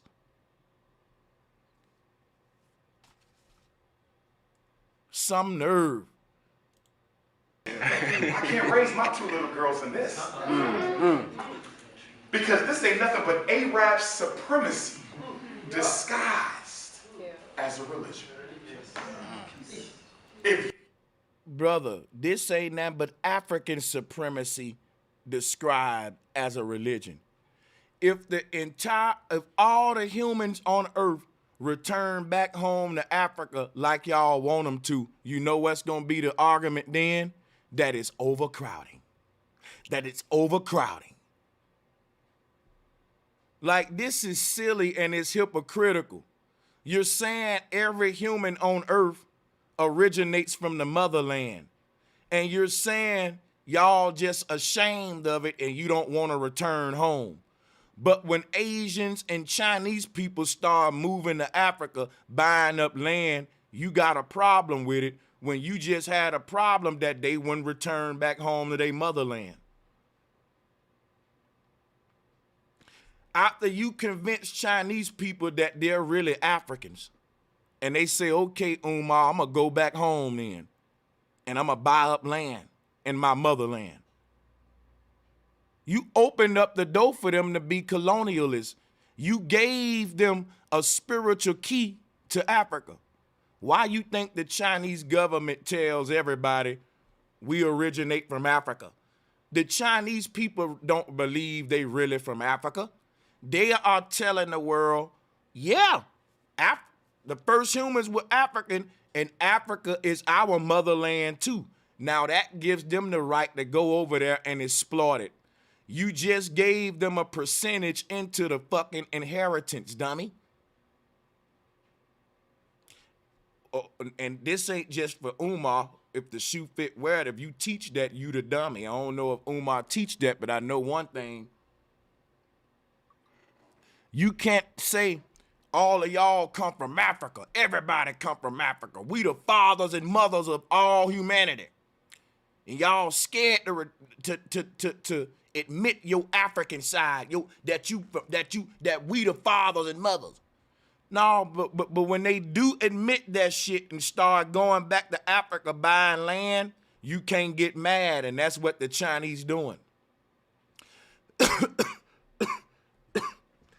The Chinese government came out over a decade ago saying we can prove that we indeed come from Africa. And ever since then, China has been fucking colonizing Africa like a motherfucker. What Umar them is teaching is colonialization. It's not returning home. It's colonizing Africa. Because what are they saying? They're saying we should be buying land in Africa, doing business with brothers in Africa. Why ain't they saying we should be returning home to Africa to locate the tribe that we were stolen from, which would take damn near your whole life? It's all a capitalistic move to them. It ain't going to Africa to reconnect with the people. It's going there to do business like a capitalist. You're a colonialist, bro. You just don't know it. You're fucking fake. All of you Pan-Africans talking about we should be going to do business with them brothers and buy land. That's what the fuck the Chinese are doing, nigga. They doing business with these brothers and buying land and shit. And y'all mad that they took your fucking advice. Stupid. And you won't take it because you buying up the blocks in America. Stupid. I'ma beat you up. With the knowledge that is, and I'ma show the world that you're hypocritical. Let's get it. You can't see divinity in yourself. You better damn sure not see it elsewhere. It must be in you first, or it can be nowhere else. Africology, the study of the science of being an African, not the knowledge. See, this is where we get messed up, because we'll study the knowledge and say, I've been to Kemet, I've been to the temples, but that's just the information. Have you mastered the science of how they built Kemet? Have you done it, my nigga? Have you done it? Have you mastered the sciences of how they built Kemet? Oops. Hold up, y'all. I gotta change my drawers. That was a little bit.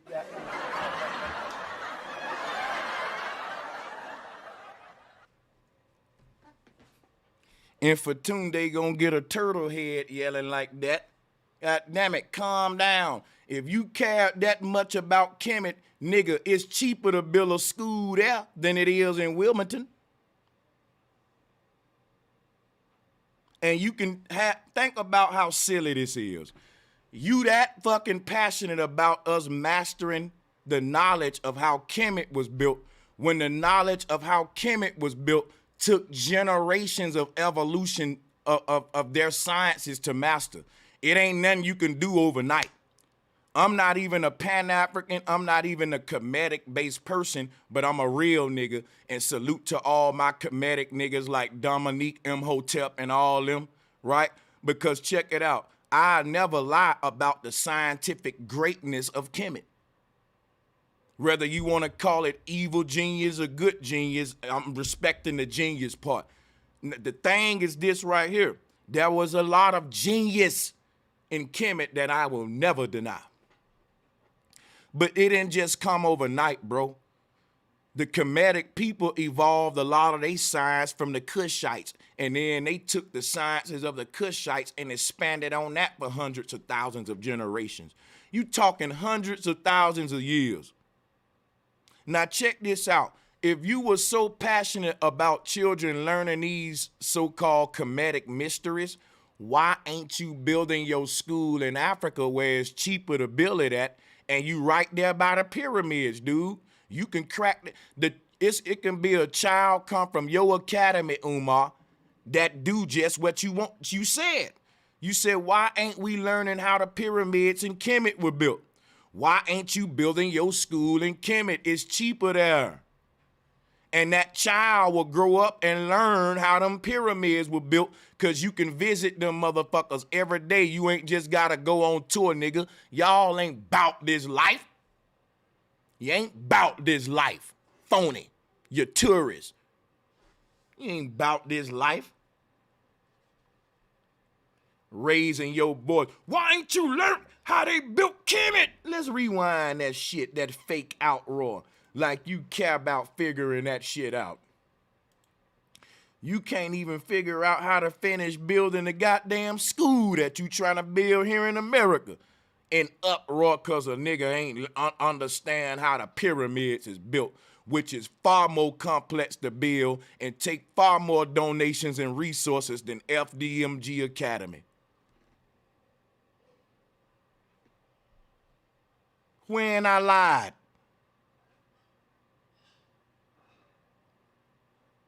You think we supposed to know how the pyramids in Egypt were built, but you don't even know how you gonna finish building FDMG, my guy.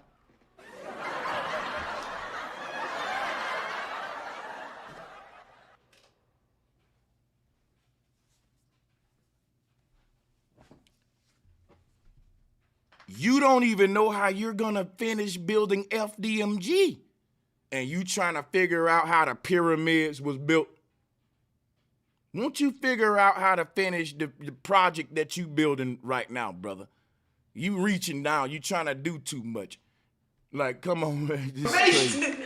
Have you mastered the science of how they built Kemet? Stupid. Because I don't need to know that you know the names and the dates. I want to know if you know the science that created it. I want to know if you know it. I want to know if you know it. Never trust a nigga that would do like this. Nigga, that's some incredible hook type shit. Nigga, that's a psychological fucking issue.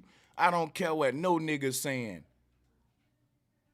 I would never trust a nigga that's gonna look when you talking and you do something like that. Bro, that'll scare the fuck out of me. Nigga, I remember in Mortal Kombat, there was a nigga named Kano.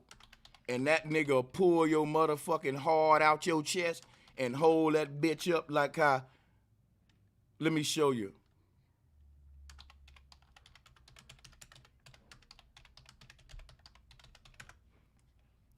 Umar looked like Kano right there.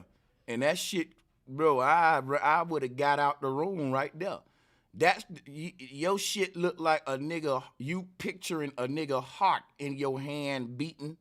And I wish I could go and get like a fake heart real quick to put it up there in his hand right there. Stupid.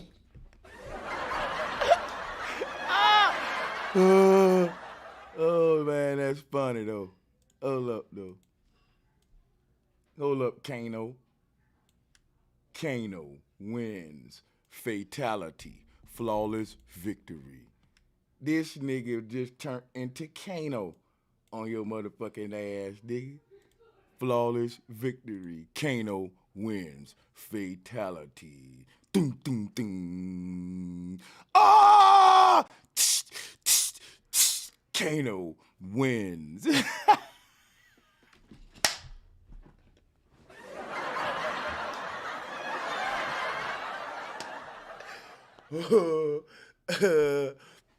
I'ma quit. I'ma stop. That shit funny to me though. Ah man, look at that. And he gonna bite your shit.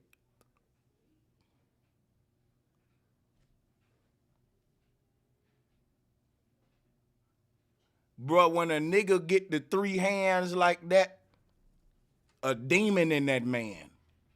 A demon in that damn man.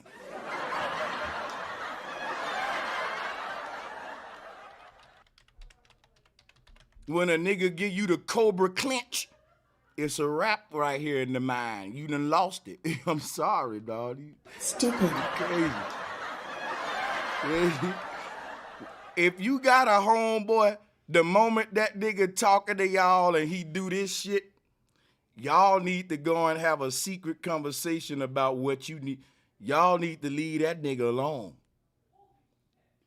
A nigga showing you something when he do that shit, bro. I'm telling you, bro. That would be my last time fucking with a nigga who do the cobra clench. Fuck that after you do the in mid conversation, we just talking and you like, and I wanted you to get me some swishers from the stove, nigga, but you was tripping. Nigga, I'd be scared of you. I will be scared of you, bro. Hey, you know what's crazy though? If you put a crystal ball in his hand, that'll work too. You know what I'm saying? If you put a crystal ball in his hand, that'll work too.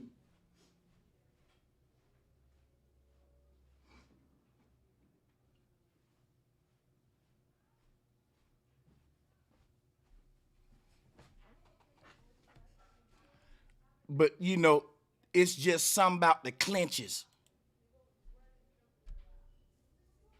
You got to practice this shit. I don't know if this come natural. That's like the devil claw. And with bro, fuck are you, this is crazy.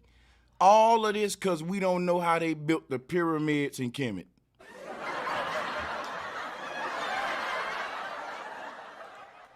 You gonna snatch a nigga hard out because he don't know how the pyramids is built. Stupid. That's fucked up. That don't require a cobra clench, my nigga. That does not require the cano claw. We could figure out how they was built, but can I keep my heart in my chest? That don't require the cobra clinch. It just don't require the hand of the warlock. It don't, man. You that mad? Damn. Y'all better hurry up and figure that shit out.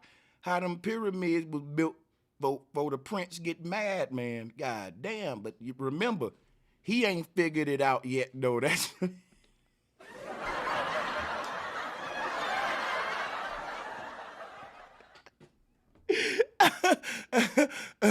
because look, if he figured it out, he wouldn't be mad that you ain't figured it out, because he'll be teaching everybody.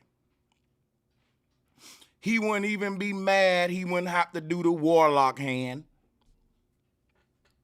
because he'll be too busy teaching us about how the pyramids was built, because that means he know. And so since people don't know it, you the teacher.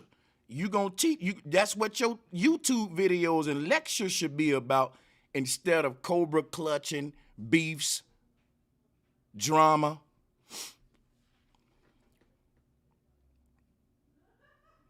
You obviously don't know the shit that you mad that somebody else don't know. And it's fucking funny, bro. It's funny. It's sad, man. God damn, bro.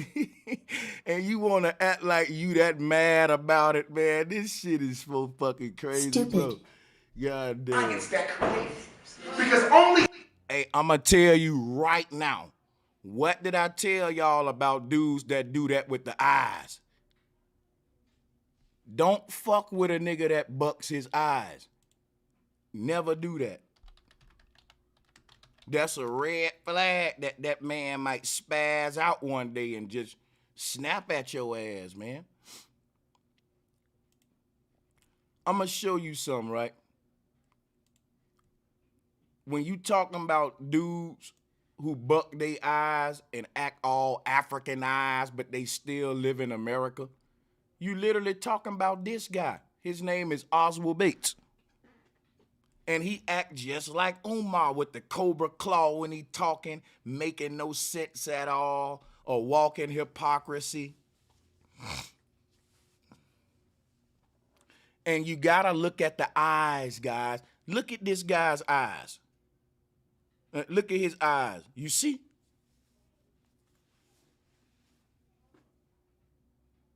All right, when a guy do his eyes like that, some ain't right, y'all. I'm just saying. Stupid. Some ain't right, bro. I'm telling you, look. Zoom in. I gotta do it, Umar. I gotta zoom in. Somebody taught me how to zoom in, and that's gonna fuck y'all niggas up now. That I can zoom in, nigga. Ooh, let's zoom in on the cobra clinch.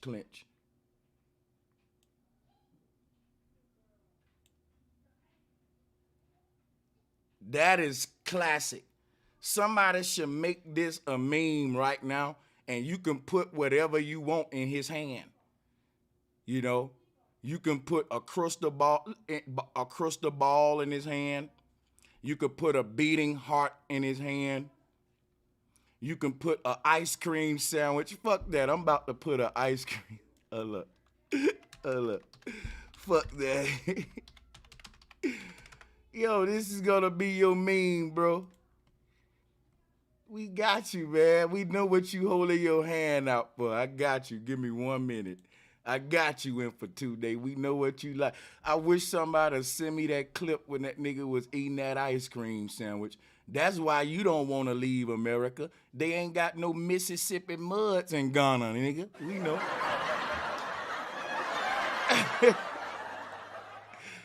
Oh, shit.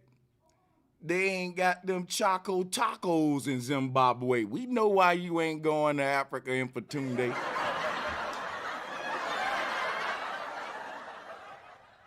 They do not got the strawberry shortcake little popsicles in Kenya. We understand.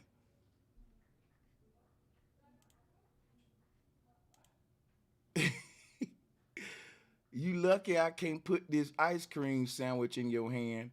Matter of fact, y'all, let me, they ain't gonna do it too. I'm gonna fuck around and meme you up, nigga. This is gonna be fun. Hold on. I gotta do it. I wanna see you holding that ice cream sandwich like, I'm finna fuck you up. Ah, bit my hand, shit.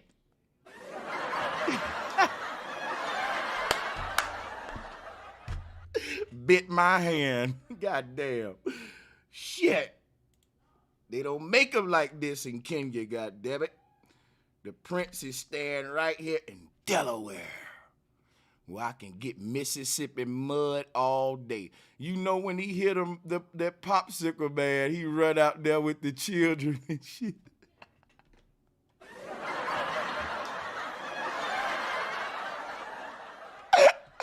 You see all these little children running out there, and you see this big ass dude with a beard run up there. What up, my nigga? Yeah, the school going on. Let me get 2 Choco Tacos, man. You ain't got no Mississippi mud? You don't have any Mississippi mud? Brother, you don't have any Mississippi mud? Brother, you know he like to repeat himself and shit. No, Umar, don't got no Mississippi mud. Then guess what Umar told the man? Hold up, y'all. Wait for it. I'm about to fuck y'all up, because you got to hear what happened next, man. Hold on. Where my ice cream sandwich? Ooh, this is looking like a good meme, bro. I like the way this looking. Let's make it small. I'm going to show y'all in a minute. Thank y'all for waiting. This gonna be funny. That's fucking funny right there. Let me put it. So check this out, right? I'm about to share this with y'all. Oh, fuck, man. This is fucking funny. So the man said, no, I ain't got no more ice cream sandwiches, Umar. And Umar did that nigga, give me what you got. And so he threw it at him and he caught it. Hey, we can put whatever right there we want. A crystal ball. You can put some little balls. Because you know when balls get fondled, the hands look just like how he holding them too. So if you put balls right there too, you know, not like y'all thinking in the gutter. I'm talking about them little silver balls like the daddy had on Boys in the Hood when he was thinking. Y'all know I'm just being silly.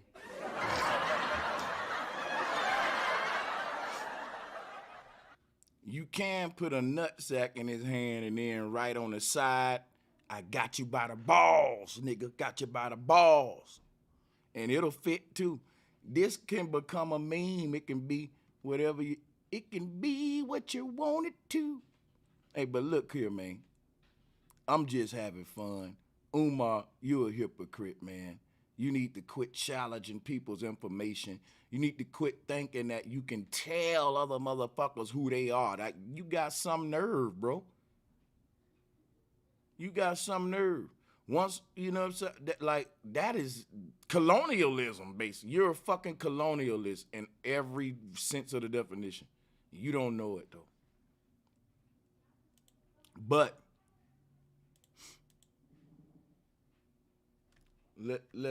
I want to finish this, though. Let me see what my chat talking about. I'm having too much fun right now. Let me see something real quick. I need to know something from y'all. Do you want me to open up the panel, right? Or do y'all want me to keep on finishing this video? We got 10 minutes of this. Put a 1 if you want me to open up the panel right now and let the people on. Put a 2 if you want me to finish this video and then open the panel.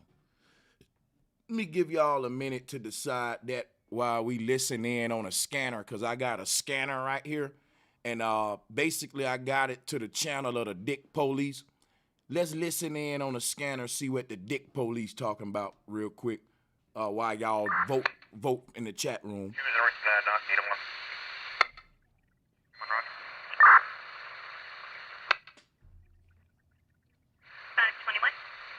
think the dick police just apprehended somebody.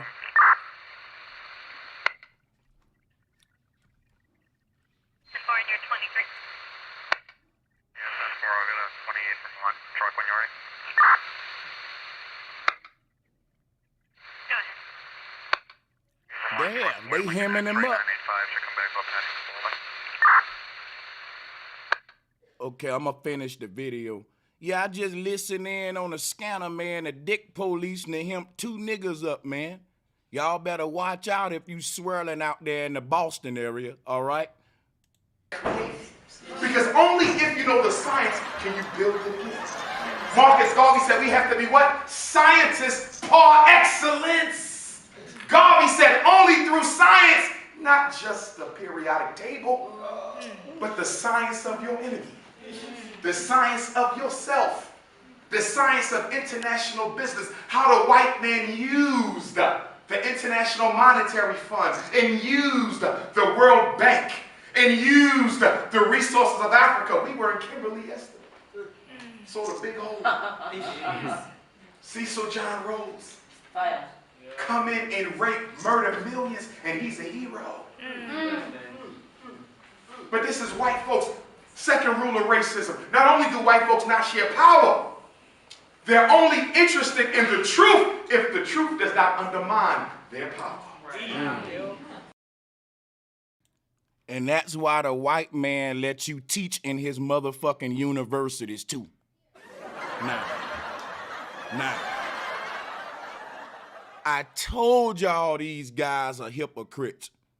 The white man this and the white man that, and the white man will let you talk as long as what you saying don't undermine him.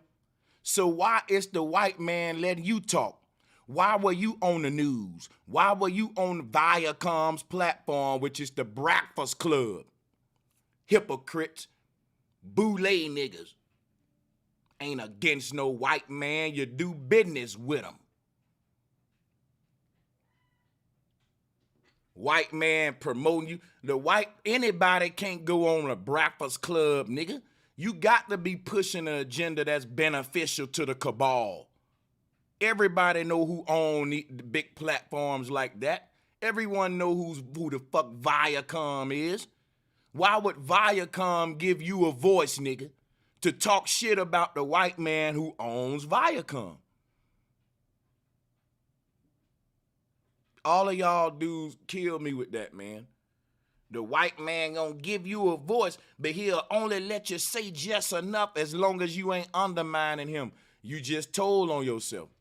You saying the reason that the white man giving you a voice is because you're not gonna undermine him. I just told the people you're not a revolutionary, you're a public figure. Who creates public figures? The machine, the white man. You don't just wake up and say, I'm a public figure. Google Umar. He's a public figure because he's been on big broadcast public platforms.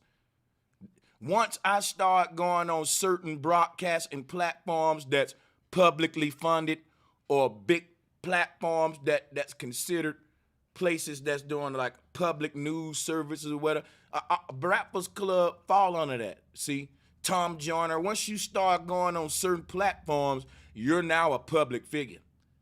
At that point, you've been on a platform that's been nationally acknowledged by the public as a platform that we are hearing from people who are worthy of hearing from. There's some kind of scholars or musicians or artists, or like, for example, just a dude next door to you ain't gonna get invited to the Breakfast Club with his 10 subscribers. You got to be somebody, so to speak, for them to even acknowledge you as a voice on some of these stations. Why would they let Umar do that? Because he's promoting the out of Africa theory.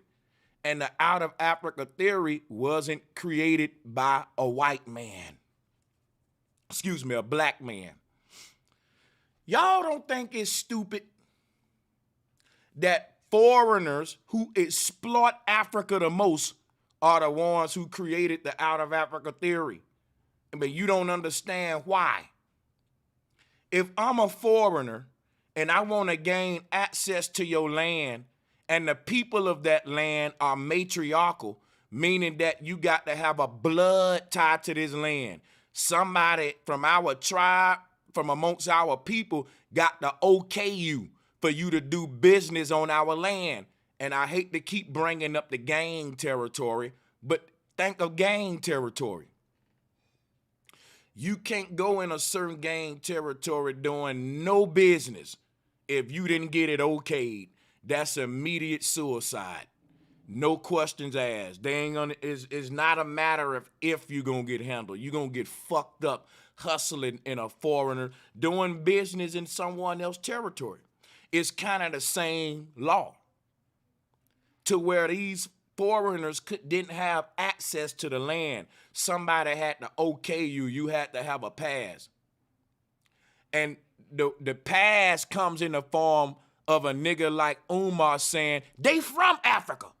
Everybody from Africa. They from Africa. They from here. You're opening up the door for them to go exploit a land, and they can do it and be justified. Can't nobody say, well, the white man is exploring Africa. No, he ain't. He building up his motherland, nigga.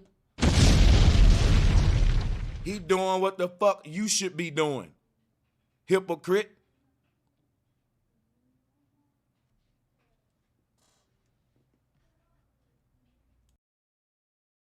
So this is why you say Columbus didn't discover America, but they still have a Columbus Day. Jesus ain't white, but they still have him as white because it ain't about truth. It's about...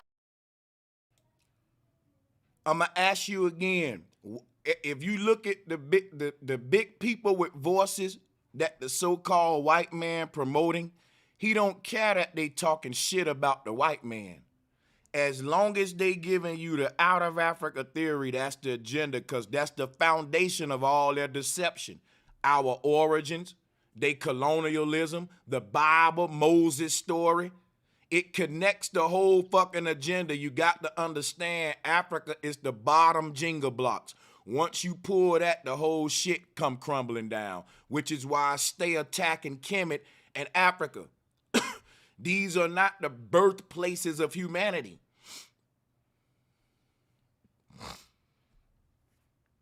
You know what's crazy? The people who told him Africa is the birthplace of humanity would tell you it wasn't even a human that was born there. It was Australopithecus, which would have been non-human.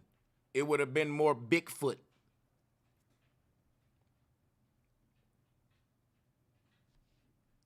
You want to associate human origins with Africa based upon what the white man teaching you, but you're not taking the whole fucking lesson. You ain't talking about the part when he said you're a fucking monkey, though. Power. It says white supremacy is a lie anyway. If white supremacy is a lie anyway, why would you be concerned with the truth? Because a pedagogy of truth will expose your whole doctrine to be a falsehood. They can't afford that. White folks don't care about no truth, which is why there's no such thing as...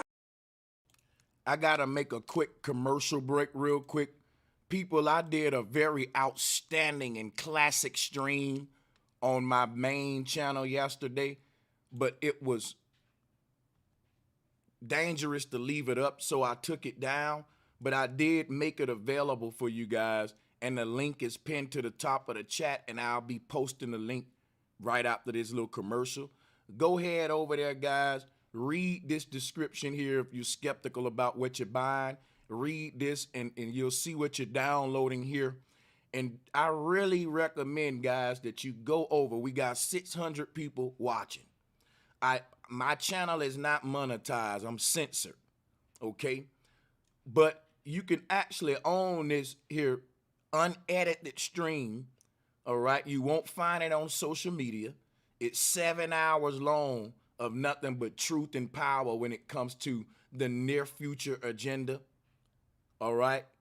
And smart cities, the Internet of Things, right? The New World Order Agenda 2045 Initiative, STEM. You really want to get this, guys. It starts off at just $2, man. It's 7 hours. Go ahead, buy now, $2. You know, it'd be your little contribution to me. And check it out. If you want to pay more than $2, you can. You can up the price if you want to tip me. But I'm going to put the link. It's pinned to the top of the chat. Let's finish the review. Thank you in advance for your purchase, guys. Let's get it. Science in the white world. You get very little science in the white world. Why do I say that? Because in a world based on money and power, the truth can be paid for to be whatever you want it to be. This is why at the Durban Institute of Technology, what they say in your classes, you say, well, you know, Africans were the first people on earth. Right? That's a fact. But they're going to pick up a book and they're going to say, well, we've done some studies. And they're going to say, well, you say, well, you know, Africans were the first people on earth. Right? That's a fact. It's not a fact that Africans were the first people on earth, you big dummy. It's a theory. That's why it's called the fucking out of Africa theory and not the out of Africa fact, you fucking moron. Stupid. How the fuck is it a fact that the first humans come out of Africa like some niggas was there when the first humans was created? It can't be a fact. It can only be a theological hypothesis, also known as a theory. And it's the root word of theory is theos, which is God, because some things tie in theocracy into theology. Science and the church are together.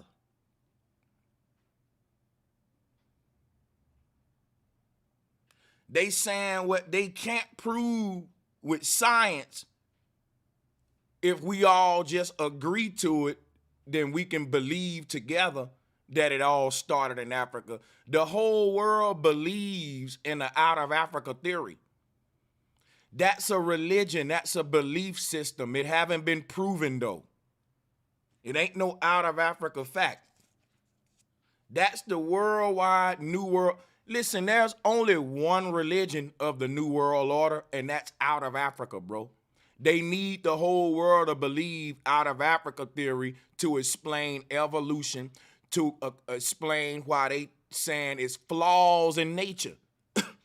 Evolution mean that nature is flawed and that it's evolving toward perfection. And man's science is about aiding nature in its evolution to perfection. Man saying I can create certain gadgets and alter the environment certain ways to speed up this evolutionary process and nature reaching its perfected state, which is blasphemy. Nature already came in a perfected state.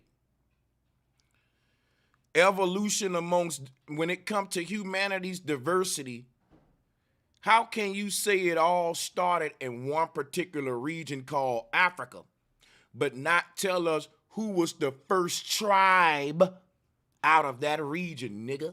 Stupid. You just gonna say the first humans was Africa. Come on, bro, what tribe were they from? That leads to another argument. All them tribes in Africa gonna say, okay, so which one of us African tribes was the first tribe? Now the tribes arguing. We was first. No, our people were first. We can prove it. Now it's a civil war going on. See, you just can't say Africans were first. You got to specify a particular place in Africa where those first people were made at, and you literally pointing us to Garden of Eden, nigga. Stupid.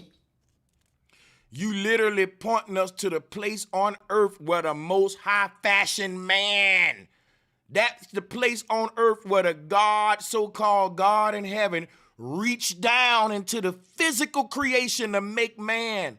Buddy, that should be the most sacred place on the motherfucking earth. We ought to be taking Hajjs and pilgrimages to that place.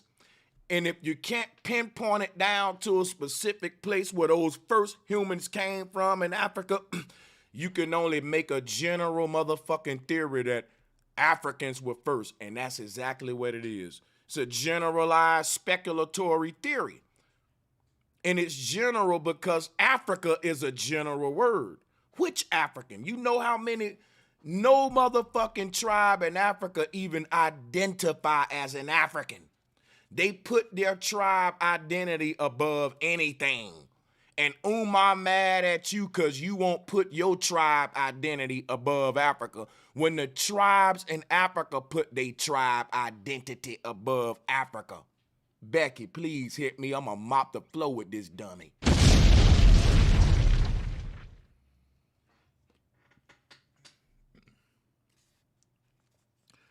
How a people locally identify would be considered a tribal identity. All of those tribes would be under an umbrella, which would be considered a continental identity that connects all of the tribes. But neither of the tribes are willing to put the when you say Africa, you're talking about the name of a region that's written on the European map as Africa, but the people of that land never called it Africa, and they never had a regional mindset. They never wanted to group all of themselves in one bucket. That's why they created tribes, and each tribe are very clear to specify their own identity, different style of paint, different customs. In other words, these tribes pride themselves on the fact that my tribe different, bro. This is how we do our paint. This is the name of our God. This is how we have our festivals. And them tribes in Africa are clear to let you know this is our thing. Like, and we like it being ours. This is the one thing that we have that's exclusive to us. It's our tribal identity. Please don't take that away from us by generalizing Umar. If Umar was any kind of scholar, he would know the way he putting all these people in one bucket is disrespectful to them. I had a school PE teacher who was a lady from Nigeria. She was very tall, beautiful Nigerian lady, long legs. Her name was Miss Aluchi. She used to be a track runner, right? All the guys like Miss Aluchi, right? From Nigeria. She had an accent, tall Nigerian woman, wore short shorts every day, you know. I'm thinking back now. Let me stop, but I'm just giving entertaining. But check this out. I remember something. I remember Miss Aluchi being very, very specific to us that she's Nigerian. She was serious about that. She will make you stop dribbling that ball to correct you. Because you know little children had smart mouths. We was in middle school. And when Miss Aluchi make them mad, they would make little African jokes. Miss Aluchi wouldn't even get mad. She would stop everything to school them, hey, I'm Nigerian. She didn't have an African flag on her car. She had a Nigerian flag. And she was so proud to be Nigerian. It was something about her that she had to let you know, I am Nigerian. It was something about her that she wanted to specify that to you, like, I'm not African. I'm not what you think. I'm Nigerian. I don't know whatever else the fuck you talking about. I'm Nigerian. I never even heard her say she's African. And you know, now that I think about it, that was why she specified to us that she was Nigerian, because we would just call her an African. And to her, it was kind of insulting. To her, it was like, you're not acknowledging my fucking flag. Why do you think I got this flag on my car? You stupid little niggas need to learn what nation that flag is. and quit just saying African, African, African. I get it now. Why she had that kind of attitude, like, wait a minute, I'm Nigerian. Because to us, y'all all just Africans, man. Y'all just Africans. People, that is fucking disrespectful. That is really disrespectful. You know who will really let you know that's disrespectful? Asian people. Because niggas think all Asians are Chinese until you call one of them that and they correct your ass just like Miss Alucci did. Man, I'm Laos. All right? I'm fucking Taiwanese. I'm Tongan. Like, niggas don't travel, man. We don't fucking travel. And we can be disrespectful and not even know it. These people work hard for their little identities. And they really would like it if you acknowledge it. I understand what Miss Alucci, I understand it now. We were calling her African, and she felt the need to correct us and tell us little black boys, I'm a Nigerian.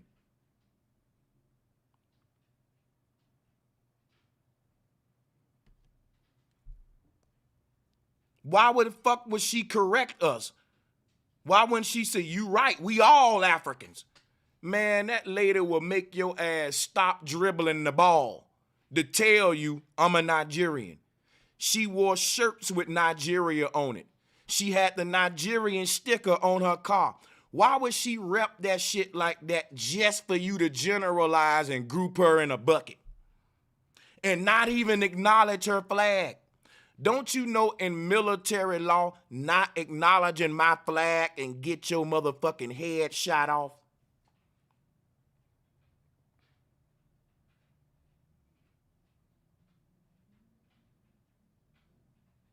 You're gonna respect my motherfucking flag. And in order to do that, nigga, don't generalize me and don't tell me who I am, because I'm waving a flag that represent who the fuck I am, and you gonna respect my flag.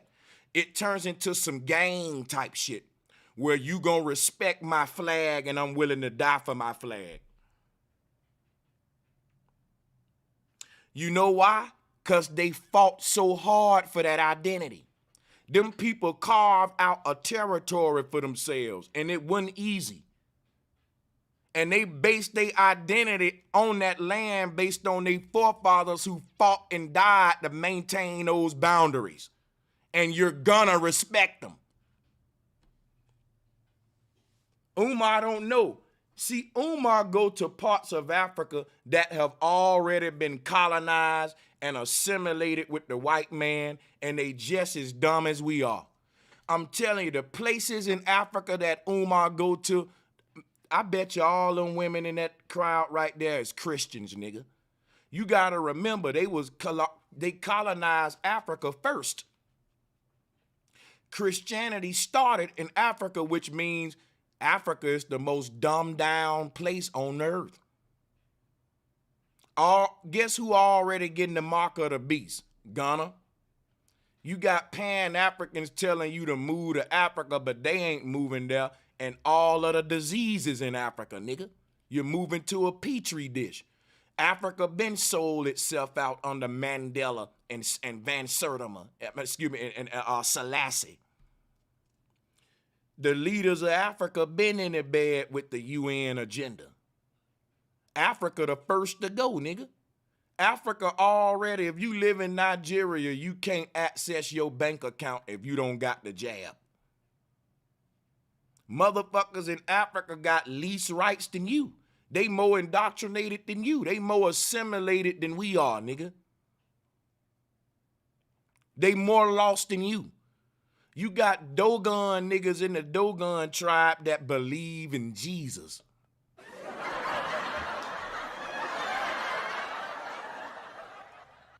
Like everybody in Africa just smarter than you. And they got the knowledge and we don't. When they was the first fucking ones indoctrinated.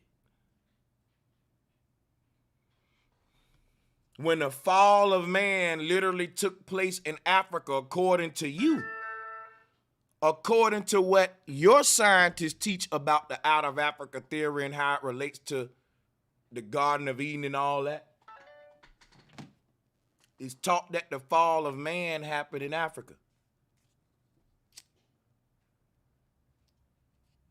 And we see everything bad that happens on the earth, they experimented first with it in Africa before they put it out on everybody else.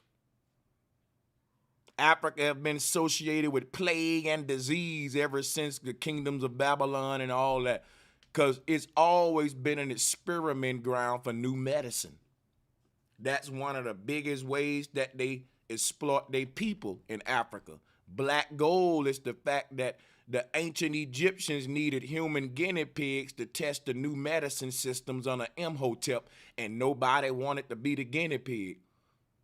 That's what the Inquisitions was all about. You think they was torturing people just for nothing? No, they was torturing people because they was experimenting with new medicines and surgical procedures and shit. And they taught that the least favored in the society, they gonna be sacrificed to experiment for the rest of us, unlocking secrets and new medicine. So they test new medicine in Africa first, to perfect it before they bring it to us.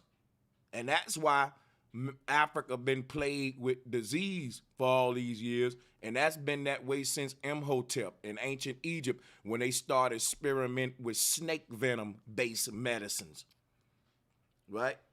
So, and I already taught about that. I ain't gonna be redundant. Let's finish the video. Fact. But they gonna pick up a book and they gonna say, well, we've done some studies.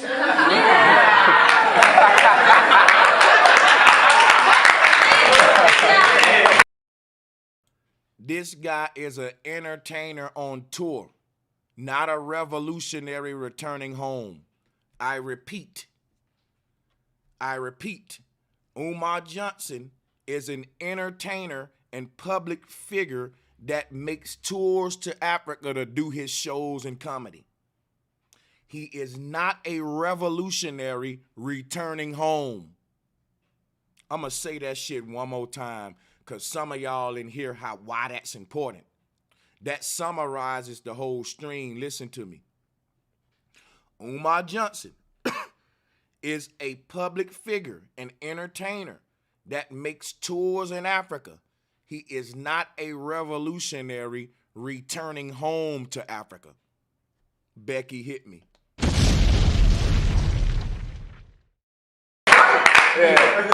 We've done some studies that prove that you guys were not first. This is what they do.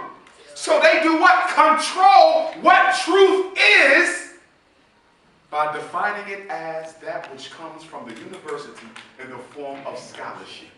In every term paper you do at Durban Institute, what do you have to do? Not get black authors.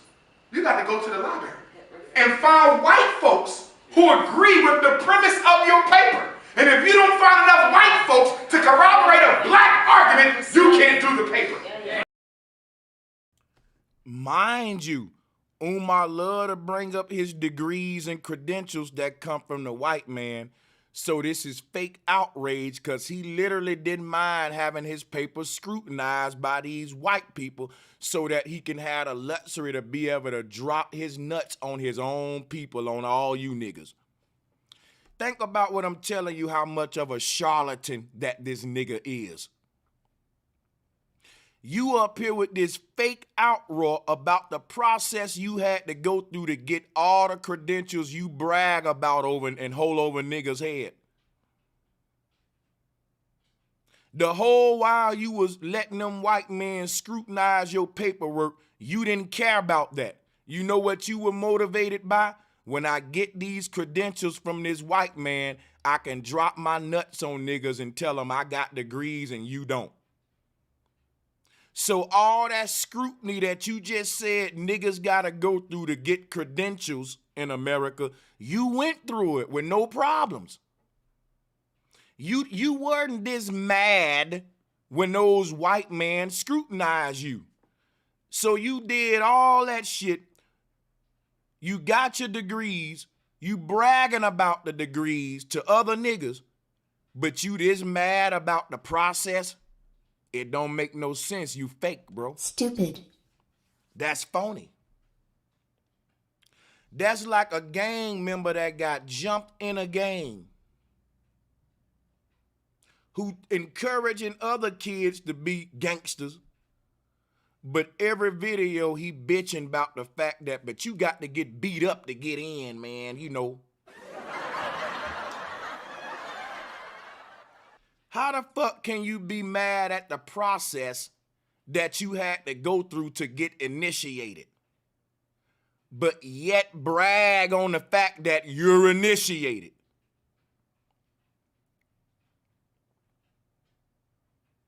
You're bragging on the fact that you got degrees and you holding that over niggas' heads. But you this mad about the process you went through to get the degrees? So let me break the psychology down. Evidently, you wanted to stunt on your own people more than you cared about not going through that scrutinizing process under the white man. That pretty much sums it up. You was willing to be ridiculed in front of massa just so you can hold your little degree over the next nigga head. Cause you can't tell me you so mad about the process you went through when after you went through it, you bragging to niggas that you got the degree and they don't.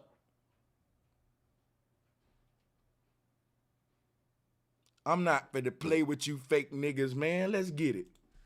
Even at Steve Biko's case.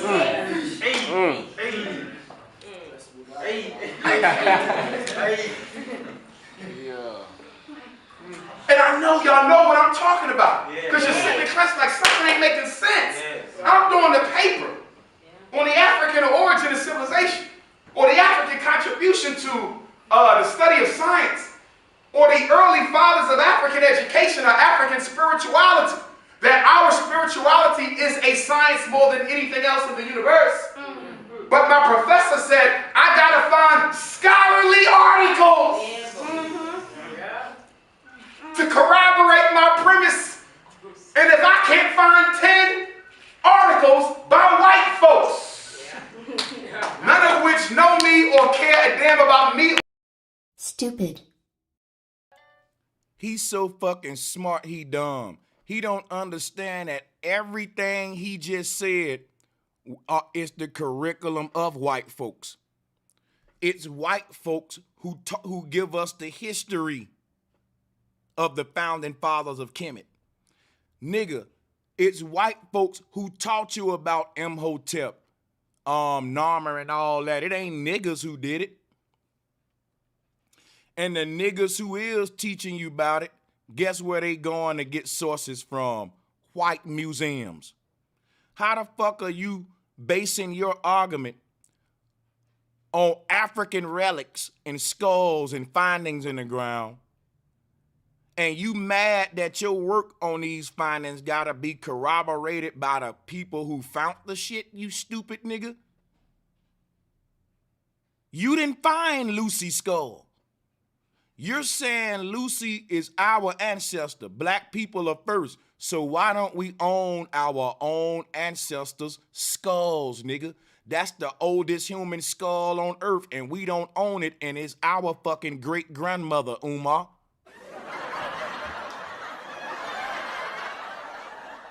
You know who own my grandmother's body? My family. You know who gonna own my body when I die? My family.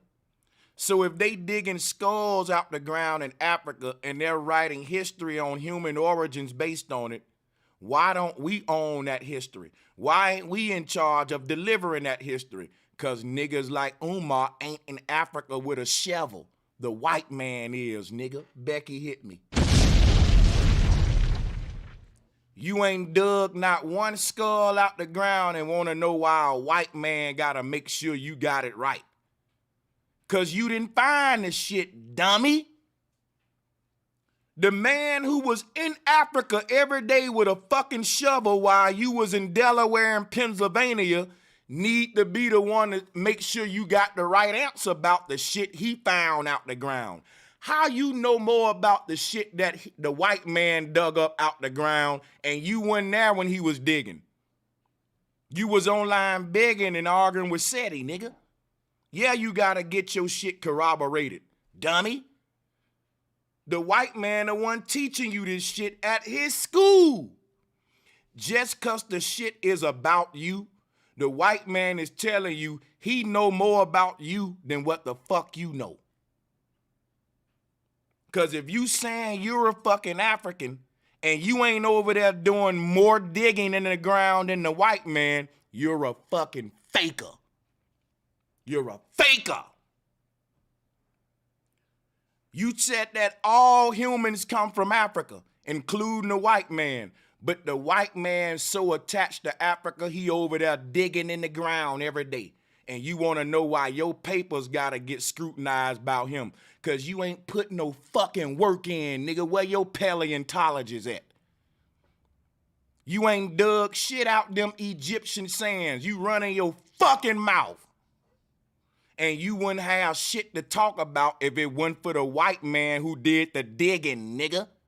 So yeah, if I find some shit in my backyard and you go to running your mouth about it, I'ma say, wait a minute, man. I want to know if that nigga telling the truth about what I found. He didn't find it. How he know everything about this shit I found in my backyard? I dug it up. So anybody teaching about the shit that I found in my backyard, by law, you gotta run it by me and I gotta make sure you telling the truth about it. That's by law. You know why? I found it. You didn't find it. I'm the founder. How you know more about it than the founder? It don't matter what color the founder is. You still don't know more about it than the man that dug it up. If the white man dug up your history, that's why he teaching it to you today, you fucking dummy. If you didn't dig it up, you can't teach it. Sit your ass down and let me show you what we found, nigga. Until you find some shut the fuck up. That's what the white man telling your black ass and you don't get it. Finders keepers.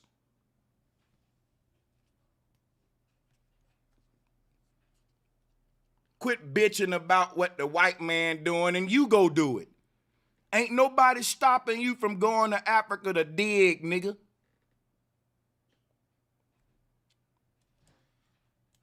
Or my subject or my people. I have to change my thesis. See, this is white supremacy. To make It's not white supremacy, nigga. It's white interest. The white man is interested in Africa. Why aren't you though, nigga?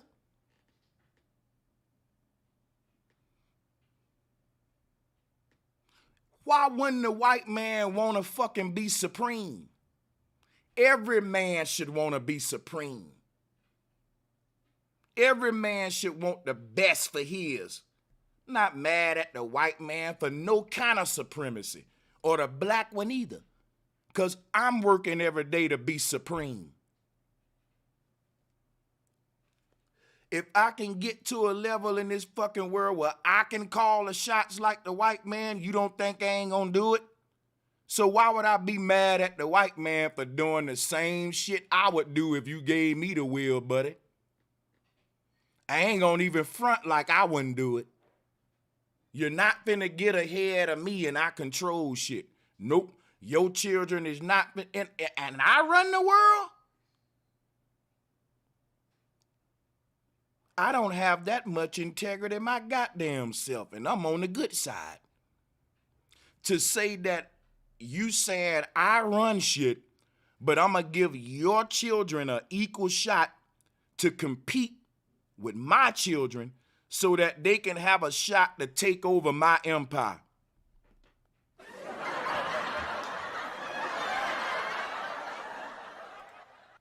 you live within the definition I created. Because power is the ability to define reality and make the victims accept it as their own. To put you in a box, label a box, and make you agree that the box is what they say it is, even if it's not. That's literally what Pan-Africanism do. That's literally what y'all doing to Dane Calloway and the Aboriginal community. Trying to tell us we can't identify outside of this box that you call being an African. You literally going around the whole world telling every human with an identity, your identity, who you think you are, is fake. You're really an African. That's what you're doing. You're going around putting everybody in a box of African. How are you going to say that and you're literally doing that? And anybody try to get out of that box, you go and attack them. Pretendians and insults and all this. You're literally doing everything you just said out of your mouth, bro. Let's get it. Which is why as you go through the Durban Institute of Technology, you're going to have to constantly, aggressively keep your African mind. Because okay, let me get this straight. You got an African mind, an African spirit, an African soul with your black African body, but you just don't live in Africa. And you by paper identify as an American. Oh yeah, that make a lot of sense. Stupid. Make hella sense.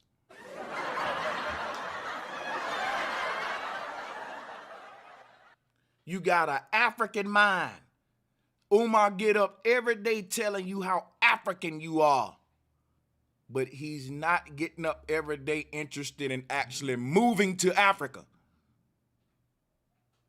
Is nowhere on his list to actually live or move in this place that he goes so hard for. And to me, I think you're fake, bro. I can't believe you. Now, I ain't like these other folks. I know what it's like to be attached to a fucking land. I was so attached to my fucking hood and my area, I had to detach from it before I can even move out of it. I had to move out the hood mentally before I moved out it physically. And a lot of niggas never leave the hood physically because they never leave it mentally. Becky, don't wait.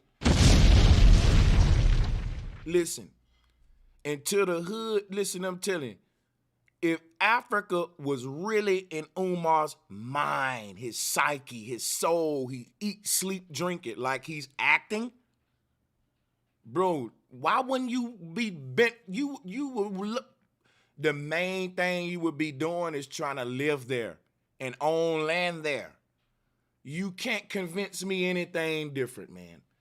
Ain't no way I'd be building my school in Delaware on a foreign land while acting and going this fucking hard for Africa. It don't add up, bro. It's fucking crazy. It's stupid, but there ain't no way that makes sense.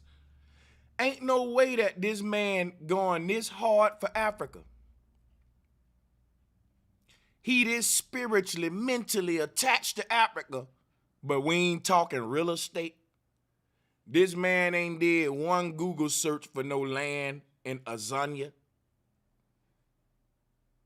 It's nowhere on your list to actually live there, but it's the motherland, right? There's no way I would be building my school in America if I was going as hard as this nigga's going for Africa. It'll be a smack in the face. because this university is designed to kill it. In fact, the purpose of the university is to do what? Weed out the Africans who you can homogenize. This nigga is cool. Stupid. Stupid.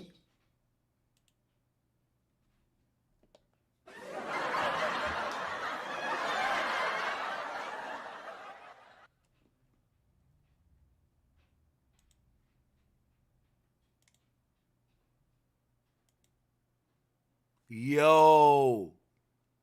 You know what?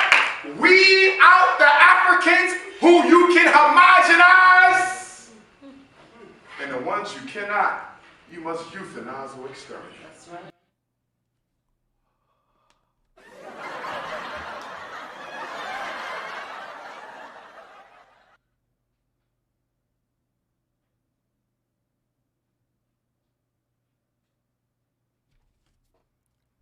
Oh my fucking God. Bro. Yeah. Your bachelor's degree ain't in the subject you study. Your bachelor's degree is in the white way of doing things.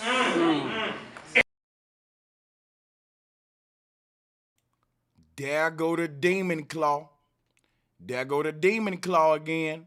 I told y'all, the puppet master, you gonna become a lot of memes, bro. You better stop with them hands, bro, because a nigga could put some little strings up under your shit right now and have you playing a little puppet right now.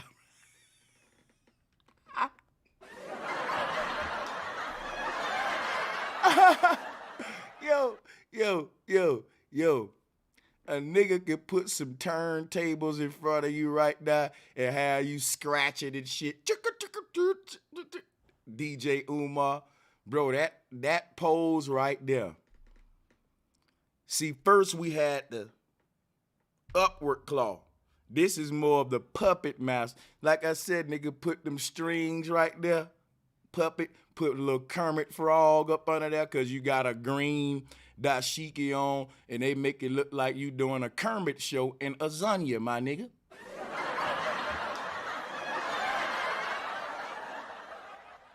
Why did this nigga think he's Wolverine? What the fuck? Stop, nigga. You got cat tendencies, nigga. fucking, you got damn a cat, nigga. What the fuck? And you don't go to the masters unless you submit to the master. Yeah. And you don't become a doctor.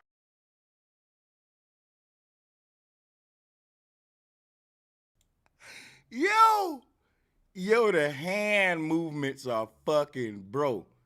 If you was a wrestler and you walked out there with all the lights blowing and shit, just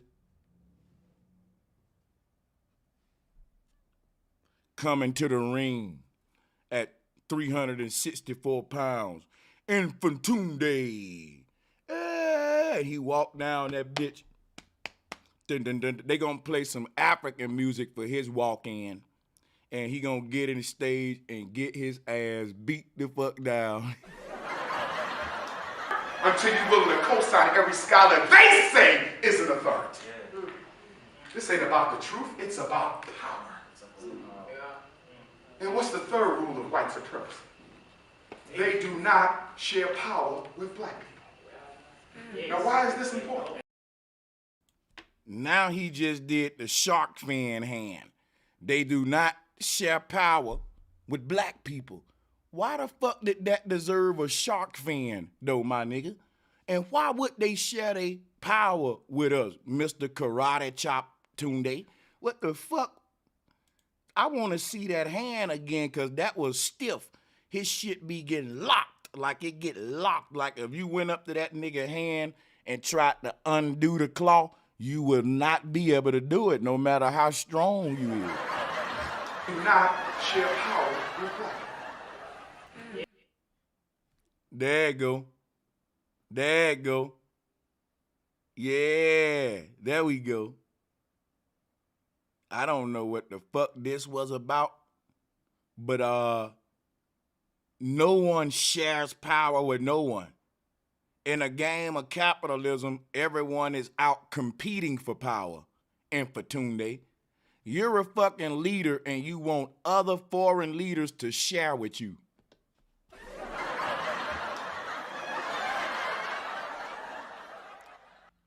When you look at the nations at that UN table, none of them get a piece of the pie because another nation shared it with them. Either you take your fucking piece or you just shut the fuck up, go to work, quit bitching. Everybody with power, you can look at the history of how they got that power, and it was with a boot to the fucking face. They didn't ask for it. No one shared it with them. They took it. But you're a leader and you want people to just share, man. Share, man, with your boy, man. Give me some of that power, white man. You hogging it all. You really think that's how the white man got his power? Because we shared our power with him? The white man had to take fucking power from you, Negro. And you gonna have to take it back or shut the fuck up. Simple. Now, why is this important? When apartheid was coming to an end on paper. Right there, I'm gonna call that one the Ayukin. And I'm gonna find one of them little Street Fighter balls from Ryu, and I'm gonna put that in between the sandwich. Cause he just did the Ayukin. Watch this. When apartheid was He keep doing the fucking crystal ball hands.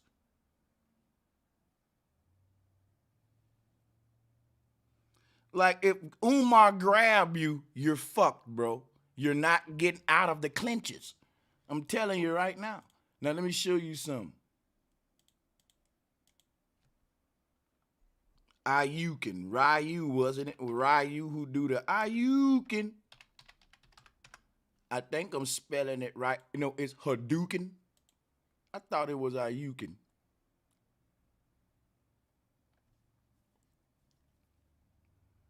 Yeah, that's the Ayukin right there. You can put a little bit of one of them little balls in front of his hand. Playing too much Street Fighter coming up, it'll get your hands like that. You ain't like, bro. All you can put so many things. Like I said, let me show you this, cause some of y'all kids don't know the Hadouken. You know them. That's the Ayukin hands. And just to school the youngsters out there. See there? To the kids whose time, if this before your time, this fella here is from a video game of my time. His name Ryu. His brother named Ken. Both of them do the Ayukin. And I just see, my thing is, if you stealing something from somebody, you got to give them props. Umar know he didn't make up the Ayukin hands. Why he ain't giving that man his props? Look at that. He did not make up the Ayukin. Get that man his props, Umar. Quit biting. I'm going to put a little ball of light.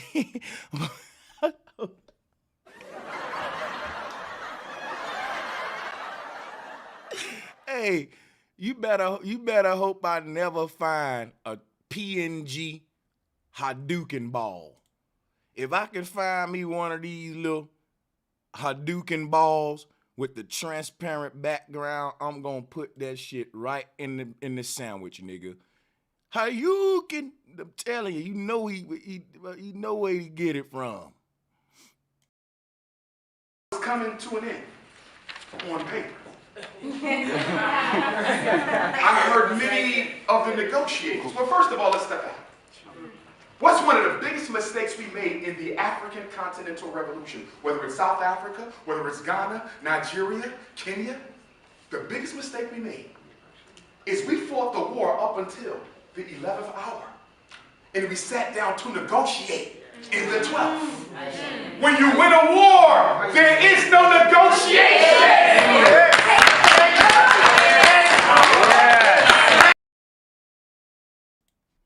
And everybody who think it went that way, Stupid. that sound good.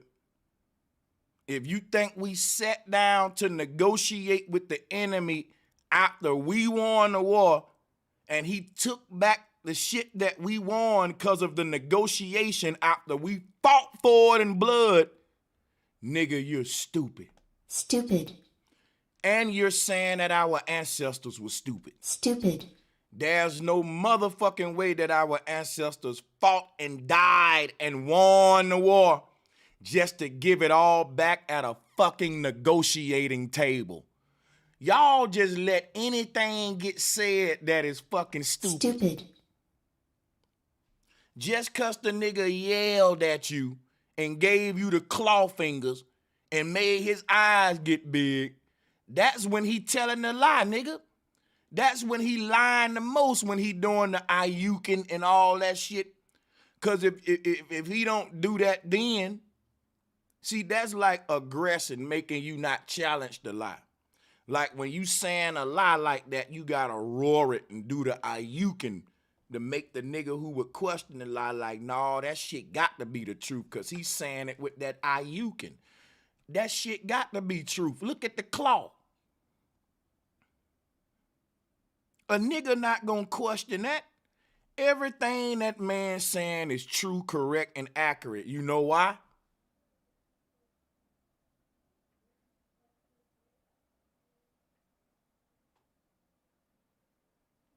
That's why. He can't be lying to me with this much energy toward what he's saying. I ain't gonna even research it. This is enough for me right here. Especially that one, that got me. I know he right now.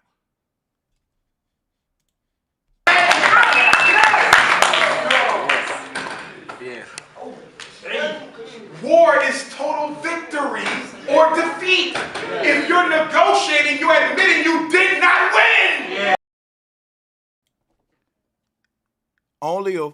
Yo, I'm getting mad, bro.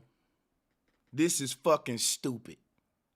It did not happen like that, and he's fucking lying, and everybody in that room is stupid. Stupid.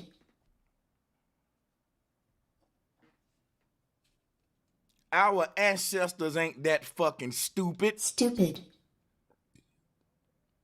You mean to tell me we fought, bled, died, we lost loved ones in this battle? We went through all that bloodshed just to give everything back because of some talking and negotiating. That's how it happened. They negotiated. See, the black man don't want to admit defeat. You're not going to convince me that we just gave it to them, nigga. Admit the truth. They took it from us. Ain't that wrong with it? The truth gonna set us free. A nigga will say everything but the truth. It just don't make no sense that we did all that fighting just to give it back. Cause man, we sat at the table with them, we was talking, and you know, they finessed us out the shit with words, nigga. After we just took the shit from them with force. Where they do that at? Where they do that at? This is fucking crazy. Stupid. And the sad thing about it, in most cases, they negotiated the terms not with the freedom fighters, but with the puppets they replaced after they killed one prisoner. Yes. Stupid. Chris Hani was assassinated because he didn't go along with the... Yo, this man is psychotic, bro.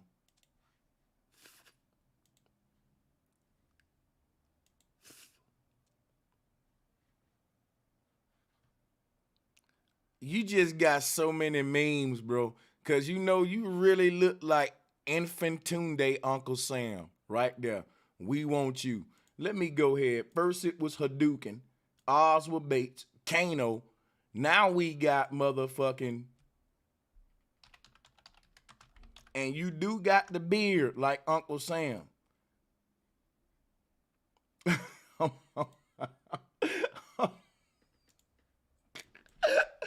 gotta go with this shit. See, now you just fucking up now, bro. You just fucking up now, bro. I told you, stop with the hands. Stop with the bullshit. You fucking up, bro. Bro, you cannot tell me this is not Infantunde Sam. Uncle Tunde Sam. Because he didn't go along with the deal. Yes. Nigga, why are you screaming like that? You do not supposed to be taking halls and shit after a lecture. Sounding like you got strep throat and shit the next day. Man, my throat going. What happened, Umar? Black power is what happened, nigga. Shit.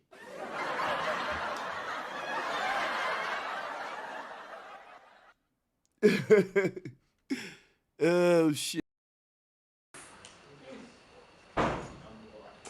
Bootway was in prison because he didn't go along with the deal. This is the reality. All that fight, all those people who died, not just in Tanzania, but Ghana, Nigeria, and now we got to do it all over again because we stopped short of total victory. And why do we stop short? Stupid. Because we believe in the redemptive quality of white supremacy, even. You basically saying your fucking ancestors were stupid. They did all that fighting and lost all them loved ones, but their ignorance in political and legalese, negotiating language. And that's what all of these sellouts is saying. Cause you don't know politics is why you behind.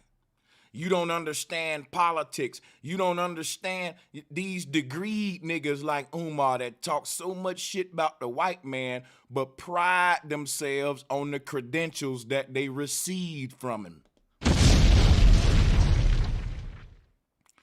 These niggas say they love Africa so much, but they ain't over there talking to the pygmy elders trying to get certified by them.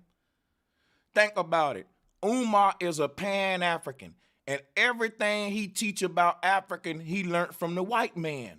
And he had it certified by the white man, which is what he told you, that the white man had to look and scrutinize his work. Why didn't he go to Africa and learn about Africa from the real Africans who are not white? Why did he want to get his credentials from the white man? He obviously think that the white man holds some kind of power that the Dogon elders don't. Did nothing stop Umar from spending his life in Africa with the elders in the tribes? They would have taught you, bro. Them people wouldn't have turned you around.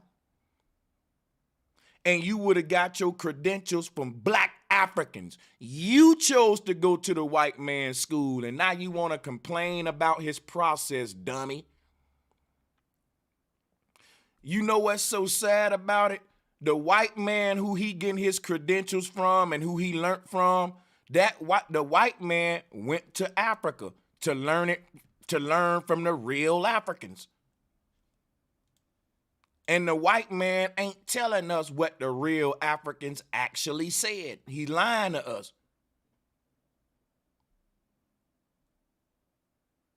The white anthropologists, let me show you what I'm talking about real quick. The white man is making up what he wants you to think about Africa. What he teaching about Africa ain't what the people, tribes of Africa teach about this shit. You think the Dogon believe in the quantum universe and the shit they teach at the university you went to, nigga? You think the Dogon believe in the Big Bang? You believe in that, which is why you didn't learn none of that from the real Africans. You learned it from the white man. Fake ass African trying to call somebody else fake. Ain't learned shit from a real African. Told you out his own mouth he learned it from the white man, had it scrutinized by the white man. So nigga, what you teaching us is the white man's knowledge and not the true knowledge of Africa, you phony.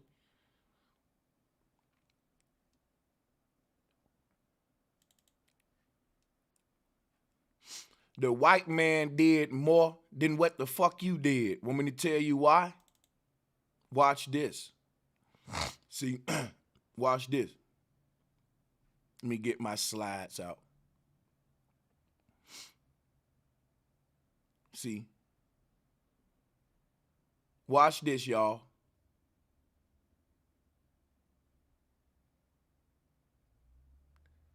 All right, where the fuck my slides at? Did I move them? I got to pull this up, man. Hold up a second.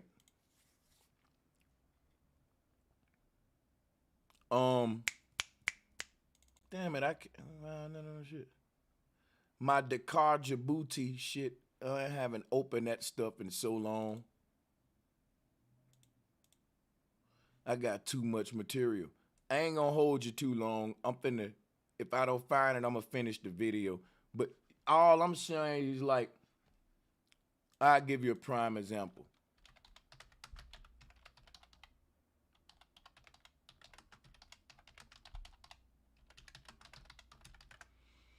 See, what happens is the white anthropologists make up things about Africa. Then they go to Africa and interview the tribes, take pictures with the tribes, and in their mind, they're sort of certifying what they teaching about the Africans by they'll come back. See this, I'm trying to show you some if I can find these pictures real quick. Cause we about to go deep real quick. Hold on.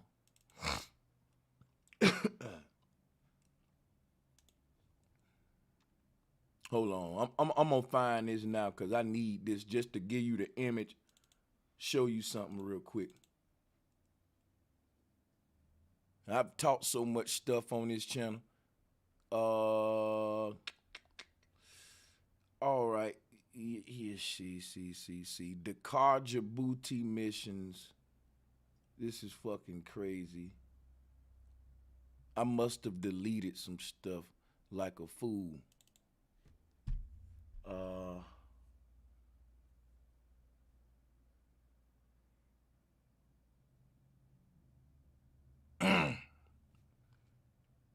Yeah, I'm looking for something, man.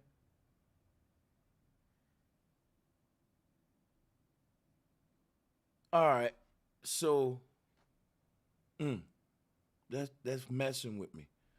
All right, forget it. So what I would do, I'll find it right here.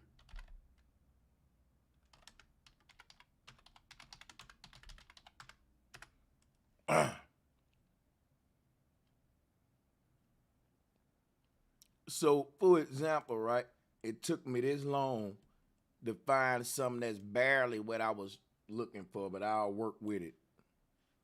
Like these images I'm showing right here, I'm showing that white cabals like this one. Umar don't teach about this.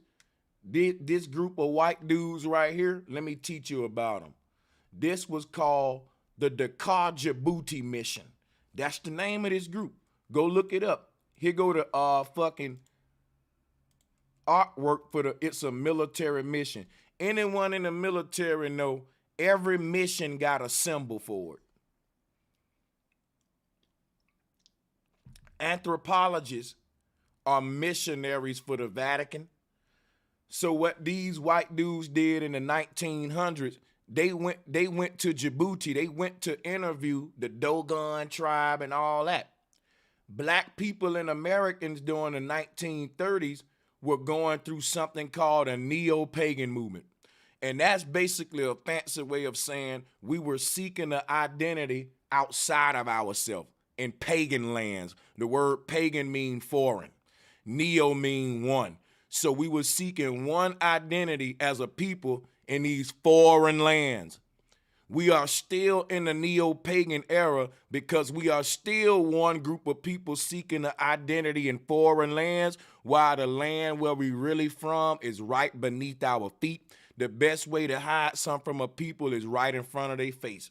If they can't see it right there, they'll never see it. They'll always look outside of themselves. These dudes in the 1930s, they went to Africa and basically they went over there to monopolize on the narrative of out of Africa. This was how the out of Africa theory started foundating itself in modern time because it still is manifesting of Darwin's evolutionary chart, but in today's time implemented into modern science. This what justifies them to be able to terraform the earth, man. Evolution. If they can teach that the world evolved from one region, that means everything started in a primitive / flawed state. And perfection is something that we must achieve with time. And time in their language is just technology. And they'll tell you technology controls the times and all that. So not to get deep into that, you need to go and look at my video on Bro Sanchez TV on the Dakar Djibouti missions. and you'll see who laid the foundation for a lot of the stuff Umar and Pan-Africans teach, and that they weren't Africans.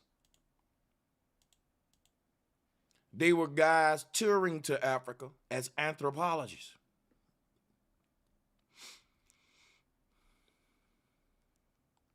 These guys laid everything these niggas think they know about the Dogon and Sirius star system. That's a fucking lie. Dogon said nothing about no Sirius star system. They don't even know what the fuck y'all talking about. These guys created that lie. I can prove this shit before I go any further too. Hold on. Because I've already proved it. I basically be repeating myself all the time. Here go the pictures I'm looking for. You don't see no pictures like this with Umar Johnson standing next to African tribes trying to learn about these people's culture. You know why? Umar will be over there debating them folks. These little guys teach that they come from the North Pole. They were also written in the history books as elves at the North Pole, y'all. I'm not making this up. The Pygmy tribe teach that they come from the North Pole, and here go they land right here called the Pygmy land. It's actually a land called Pygmy land. So the whole story of Pygmy coming from the North Pole, here go the symbol of the Pygmy, which is the Dogon Kanunga. You know what that is? That's the symbol of the Great Mother, and the Great Mother to the Dogon is the Earth. It's the North Pole. The North Pole. It had nothing to do with Sirius star system. This is what it had something to do with. Here go Dogon art right here. That's the Great Mother. You know how they said Jesus is on the cross? Before they put Jesus on the cross, you had the Great Mother on the cross.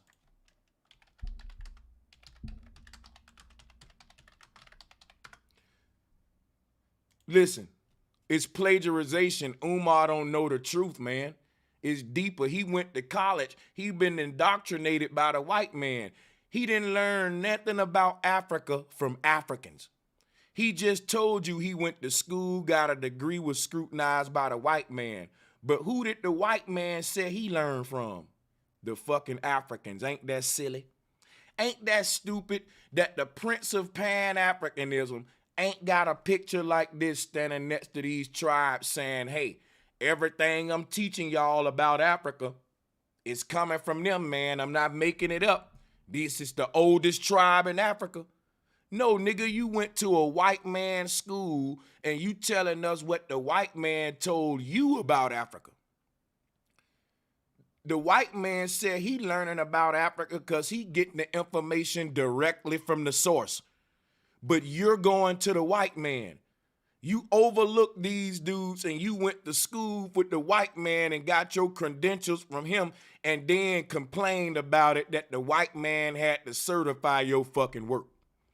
The white man said he went to Africa and dug up skulls out of the ground that can prove the whole world originate from there, but the Pygmy ain't found one skull yet, and they been in Africa longer than the white man, and they been digging.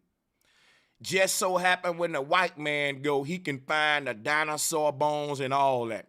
The Pygmy don't even believe in no dinosaurs. If you go up to them talking about dinosaurs, they'll laugh at you. But yet the white man said he digging them up right from out of their land. The white man discovered something in these people land that they ain't discovered yet, and they been there longer than the white man. And you believe the white man so much so that you rather learn it from him than going to the source like he did. Stupid. Told you I ain't nothing to play with, nigga. I'm nothing to play with.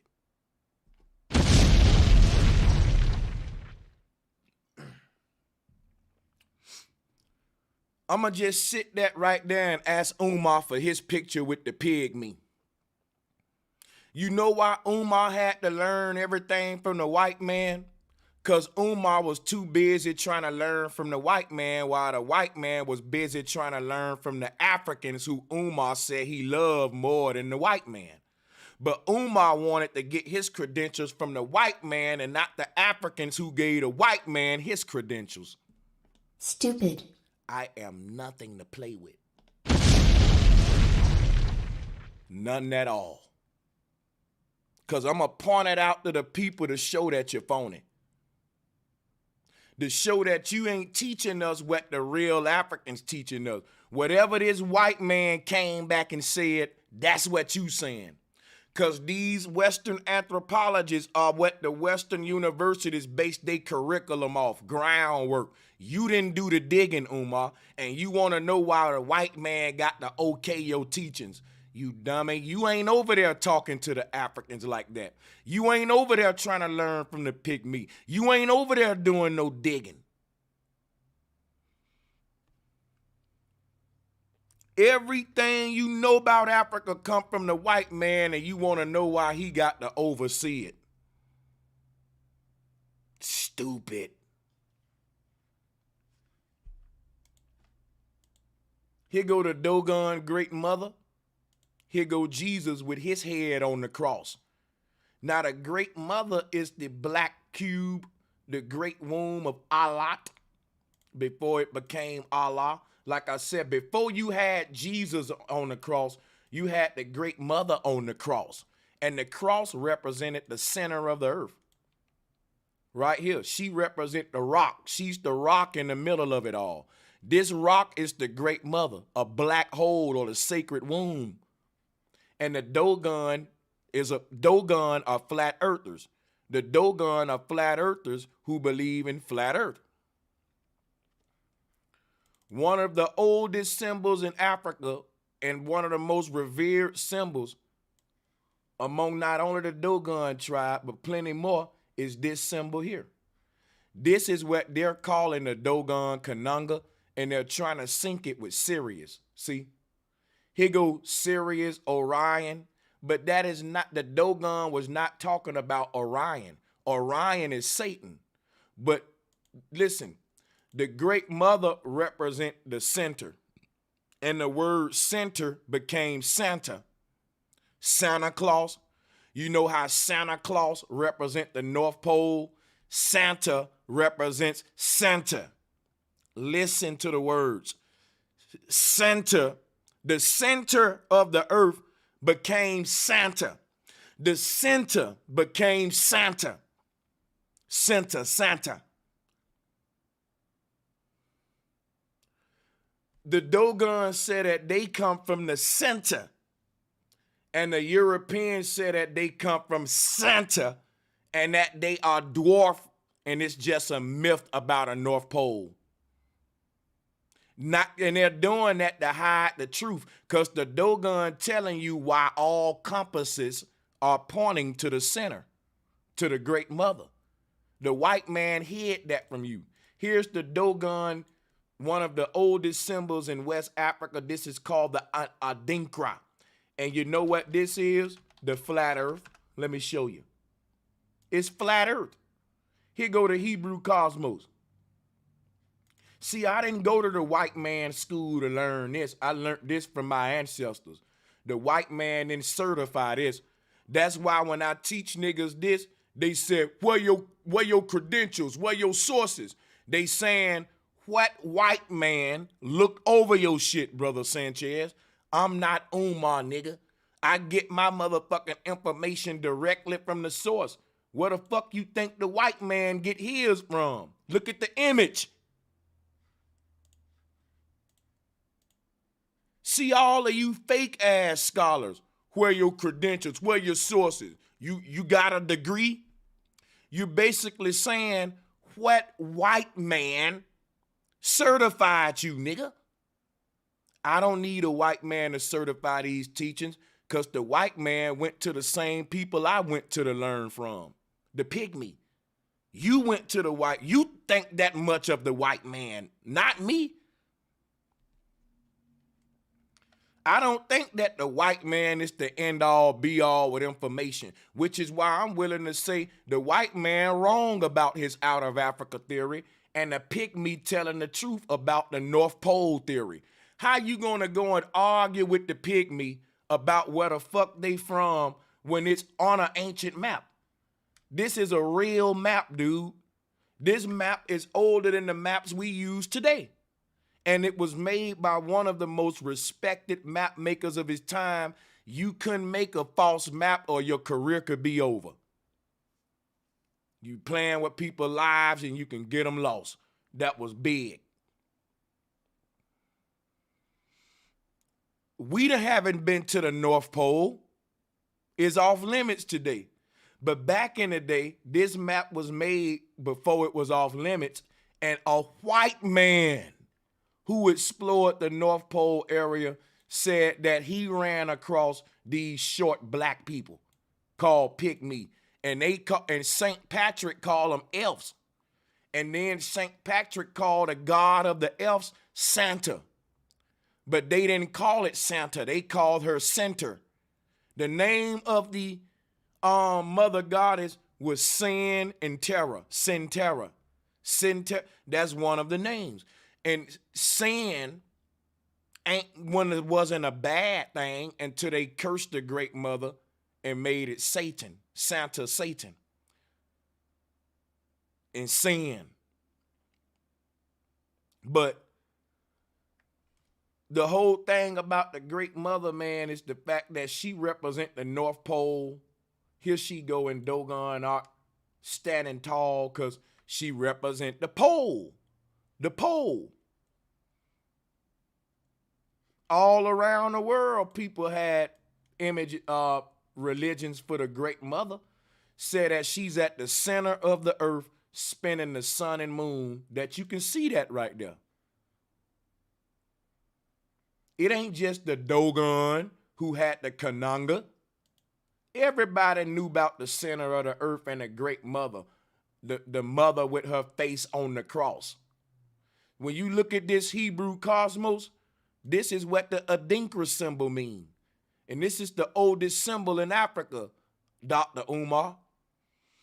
The white man ain't gonna teach you this, nigga. He ain't gonna teach you that the Christianity started with the great mother, which is why all of these gods said you can be born again through them, and birth is a feminine trait.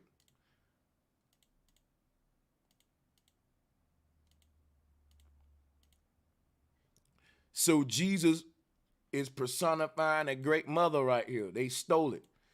Now you wouldn't know that because everything you teach about Africa come from the white man. You didn't actually go and see what the Dogon said about this shit. You got your credentials from the white man that you keep bitching about lying to you. Yet you let him lie to you. You want to be part of the lie because you feel like if the white man don't give you his credentials, you ain't really certified.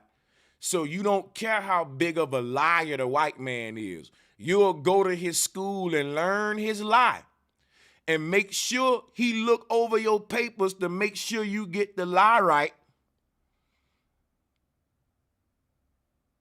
and complain about it. Going on tour to universities, teaching what the white man taught you while saying that the white man will only let you speak out if you saying something that don't oppose his authority. And the white man letting you speak out. And you're not opposing his authority. You're reinforcing what he taught you in his schools. And that goes against what the Dogon teach about they self, bro.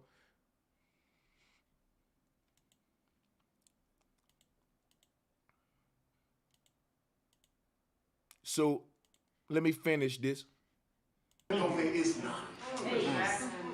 Stop believing in the redemptive quality of white humanity. They don't have none. But yet they gave you your fucking credentials that you like to throw in niggas' faces all the time. You big hypocrite and dummy. He is anti-nature. He is anti-African. He is anti-harmony. He don't believe in... How is the white man anti-African when you went to his school to learn about the out of Africa theory and he taught it to you even though you black? He looked over your paper to make sure that you taught the out of Africa theory the right way.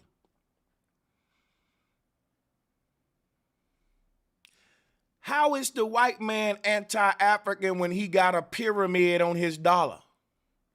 How is the white man anti-African when he got an obelisk in Washington? How is the white man anti-African when he literally tried to rebuild Memphis in Tennessee? How is the white man anti-African when he literally got a whole series called Ancient Aliens telling you how technology come from Egypt and that the Africans are some sort of gods from the heavens? He's fucking saying that the Egyptians are gods, nigga. How is that anti-African? I think the white man more African than you, nigga. Want me to show you why? Let me show y'all why. Ain't no way I'm gonna let you get away with saying the white man anti-African. I can prove he ain't. Look, I don't see no pictures of you with Africans, bro, like this. See, these folks over there living in the jungle for years. I did my research on this, man. The Dakar Djibouti mission, 15 white boys sleeping in tents in Djibouti. No motherfucking air conditioning. These white boys living in the jungle with these folks on the ground, eating off the ground with them, drinking the water with them. How you gonna say the white man is anti-African when I'm showing pictures like this? Even them little niggas in this picture would disagree with you. They'll say, nigga, this Billy, we more cooler than him with your fake ass who teaching that something other than what we teach.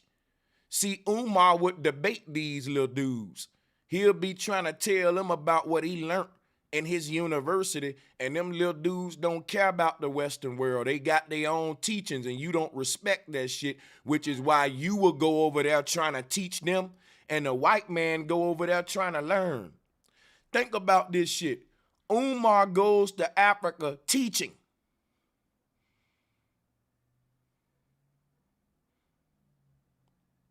He go to a land where he says civilization started at, who were the first sciences and maths and teaching and philosophy, all in Africa.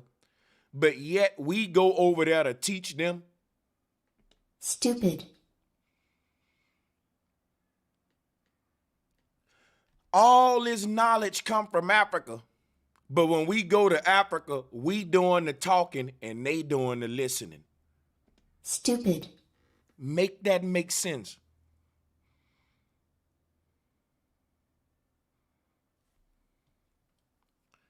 You going to Africa to teach them and to make money for your teaching. The white man spending money to learn with these people, drink water with them, eat food with them, he laughing with them. Regardless of what you say he doing to them people built a friendship with these dudes. I can show you video clips where before this white man leave, they be kissing this white boy on the cheeks and shit. They really fuck with this man.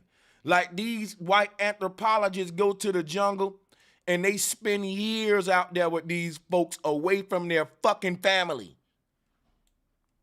And why would they let this white man grab on them like that?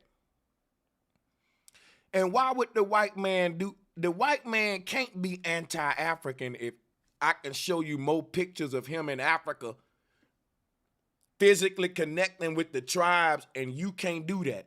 You can show us you making money in Africa teaching them folks. The white man ain't over. Guess what he's doing? He's over there in the jungle in tents, learning from them, documenting their cultures, making documentaries. This is the Baba Naga tribe. They are a vegetarian tribe. They don't eat no meat. The elders in this tribe climb trees 15 feet high to receive honey. And I'm just listening to the white man documentary while he over there in the jungle with the people. They passing him meat and shit, And the white boy like, the meat from this tribe is damn good. They use a kind of seasoning with oregano that's grown right on the land. You're not over there doing that, Umar. You're not connecting with these people. That white boy can tell you more about Africa than Umar can. You know why? He taught Umar. Remember, Umar went to his university to learn about Africa. Umar got his credentials from the white man and got his work overlooked by the white man.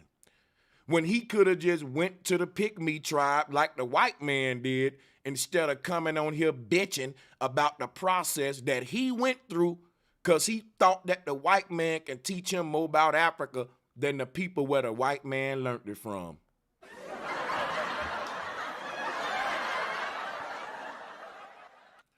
I'm not gonna stop, Umar. This gonna be part 1, part 2 coming, bro. You pissing off the wrong people. You gonna learn to shut your mouth. I'm gonna show you you stupid. Stupid. You need to sit down somewhere. You wanna call somebody a pretendian. Nigga, you pretending to have love for Africa. How you ain't got more, how the white man got more love for Africa than you? Where your pictures at with these people connecting with them, living on the land with them, away from your family? So you saying the white boy is anti-African, and I can show you proof that the white boys in the Dakajabuti missions spent 14 years in the jungle with the pygmy, nigga. Let's drop a bomb for it, nigga. Fuck are you talking about? The white man anti-losing control. He don't want to lose control. He love Africa. You know why? He learned his system from Babylon. He learned his government, his money, his control from Egypt, nigga. Where it all started, how to create government. He loved motherfucking Africa, Egypt, all that.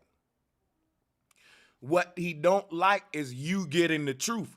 Which is why when the white man go to Africa like he doing on this picture, he don't come back and tell black Americans the truth about what these people said about our universe, because it will go against his control system. He don't tell you that the Dogon teach that we on a flat earth and that in the middle is a great mother that they call Amma. The white man ain't gonna teach you that. You know what the white man gonna teach you? See, let me show you something real quick.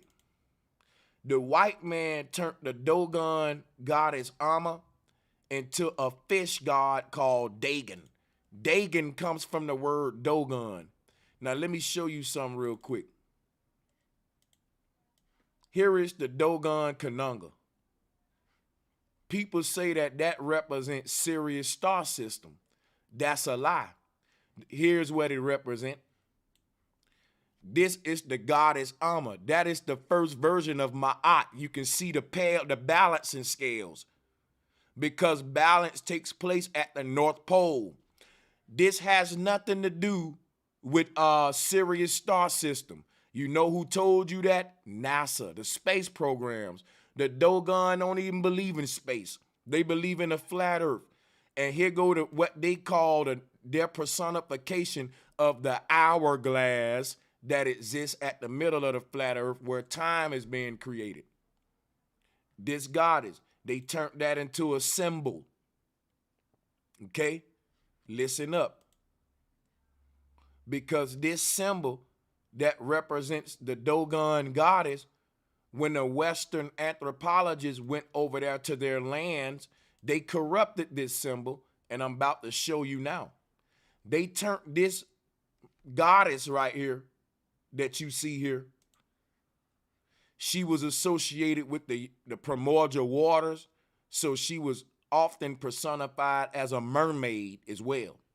But what the white man did, he took this symbol of the Dogon goddess and he came back and told you that it was a deity called the Nomo. And the Nomo is nothing but another version of a fish god called Dagon right here, which represent Christ. And you can see the cross on the head, and you'll understand why Christ is associated with a fish, the fish. Umar giving you religion is what I'm telling you. And it come from the white man. He's giving you Dagonian motherfucking theology.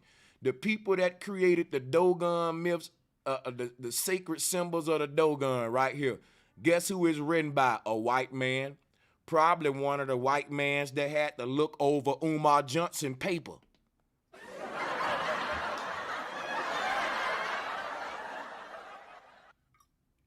Did you think they told him the truth? No, they didn't, nigga. No, they didn't tell you the truth. You need to go and talk to the Dogon yourself. If Umar really wanted the truth, he'd go to Africa. Why don't he talk to the Dogon like the white man do and ask him about the universe? No, he's only going to Africa when it's time to make some money. He's only going over there when it's on tour and to teach them something. He ain't going over there to learn nothing from them. Boy, that is so egotistical. You saying that these people are the first teachers, that they got all the knowledge, but when you go over there, it ain't to learn from them. It's to teach them what the white man taught you in America. That's backwards than a motherfucker. That's backwards than a motherfucker. You're not going to Africa if it ain't no money to be made. The white man spent money. He lost money to go over there and learn this shit and live in the jungle because he was so interested in their lifestyle.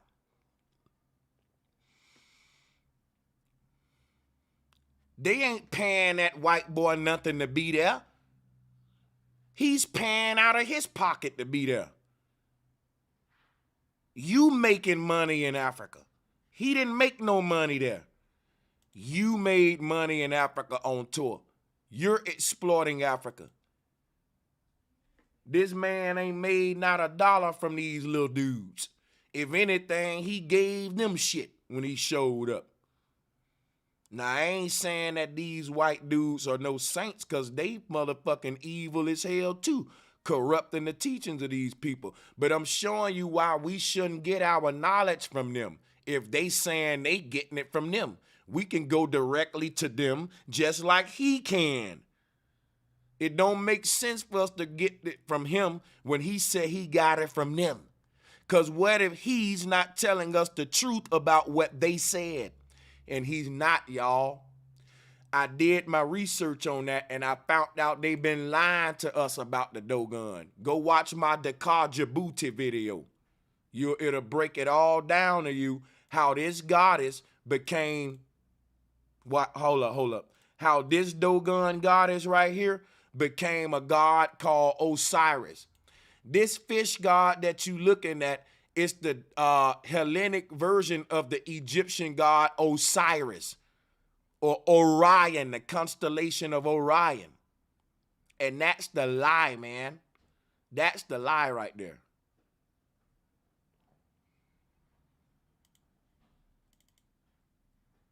Let me show you what NASA did. NASA said, this come from NASA right here. NASA said this is the path of Sirius A and Sirius B. This is a computer animation. That's what NASA said.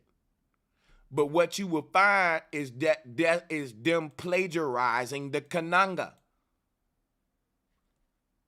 They saying that the universe, if you want, listen, you following back to the Big Bang, you got to go through Orion, bro. If you look at Hollywood, that's one of their symbols. They all worship Egypt, and Umar talking about the white man is anti-motherfucking African when he got a company called Orion, because the pyramids in Giza is aligned to Orion. And if you look at the Orion logo, they will show you Osiris on the movie.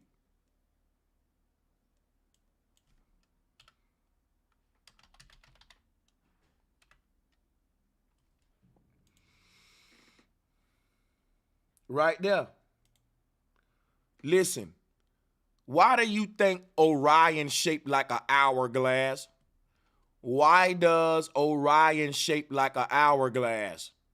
You know why Orion shapes like an hourglass? Because it's supposed to be representing the Great Mother. The Great Mother represented as an hourglass, the number 8 for infinity, where time is being born from the center of the earth, from the sacred womb.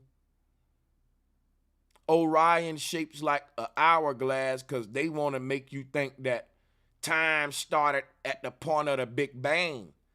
And that will be tracking your way back to through Orion. That's the false science. Our compasses ain't point at Orion, y'all. You want to know why Orion shaped like an hourglass? Let me pull up another slide. A Pan-African is an African that worships the god Pan over the true great goddess that those tribes in Africa speak about. Umar is giving you the enemy's interpretation. Watch this.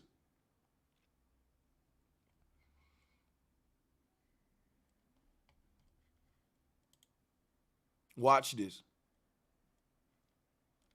About to pull it up now. Hold on.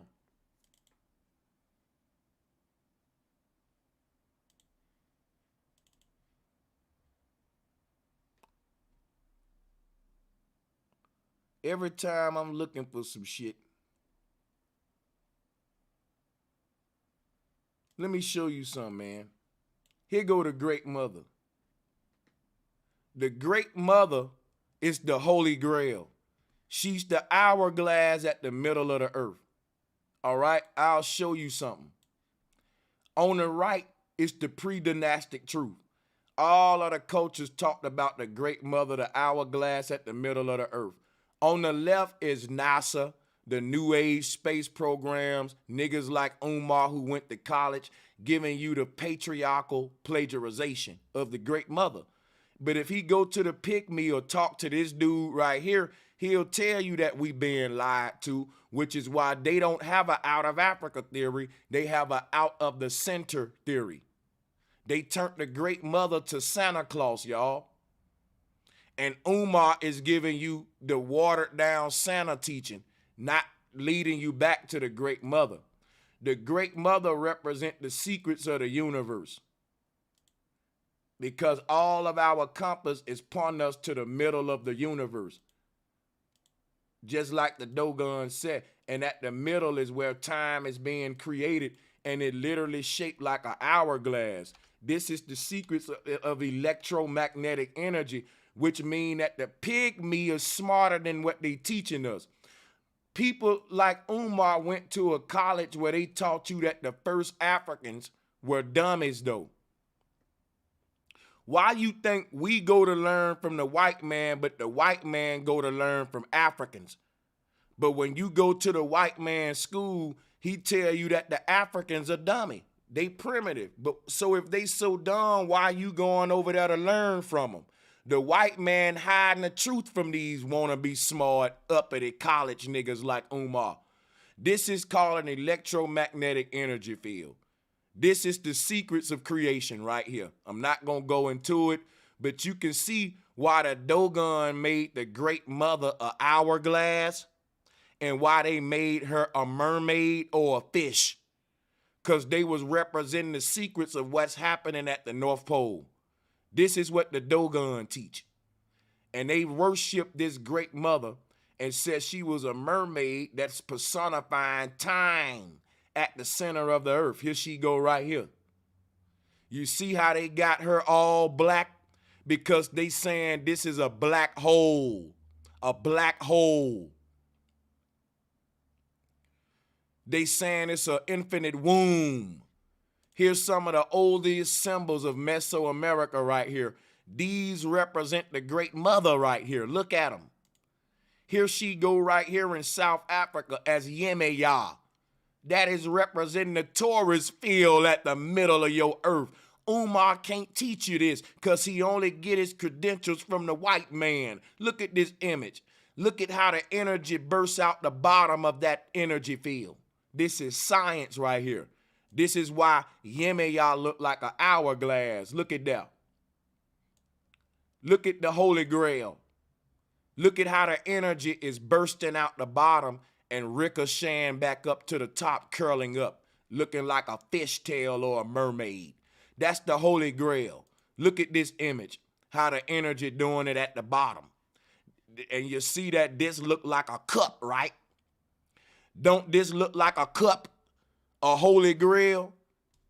That's why you have the World Cup in the soccer tournament.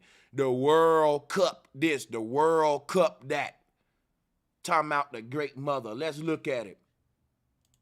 Why the Yemaya curling up her legs at the bottom? Why Yemaya curling her legs at the bottom? Because it's representing electromagnetic energy. Umar, you went to school and you ain't teaching this deep science right here? You should get your fucking money back. You could have learned it from the Dogon elders for free. The white man didn't pay nothing to learn the truth from these people, but he got you paying to learn the lie from him. Cause you cherish his credentials more than the Africans that you said we come from, you fucking hypocrite. If you thought that much of the Africans, you would have took your ass over there to learn about African from the pygmy, and you wouldn't have took your ass to school to learn about it from a bunch of white people that you later gonna start bitching about the process they took you through to learn that fucking lie from them, nigga. I'm not gonna show you no mercy.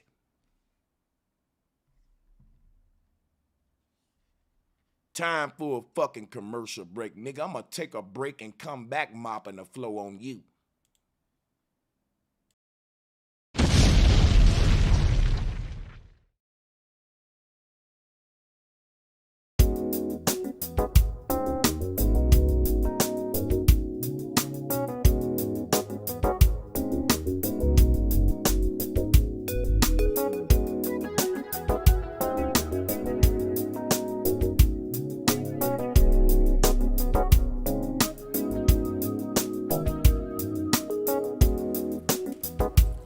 Bro Sanchez,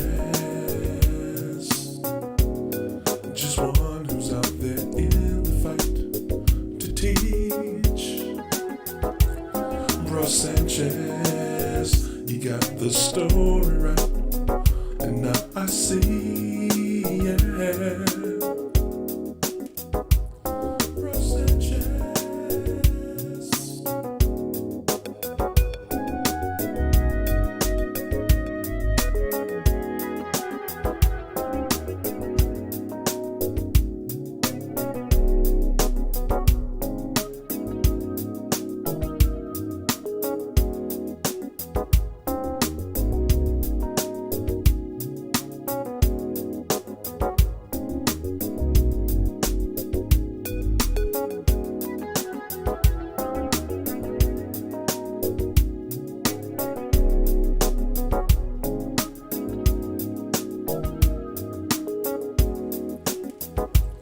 Bro Sanchez, just one who's out there in the fight to teach. Bro Sanchez, you got the story right, and now I see, yeah. Bro Sanchez.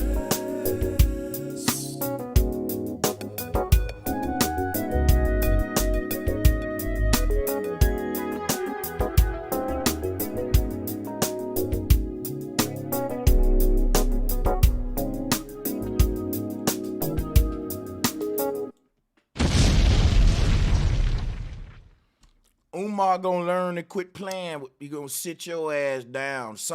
You know what? Nature put me on your ass to teach you humility.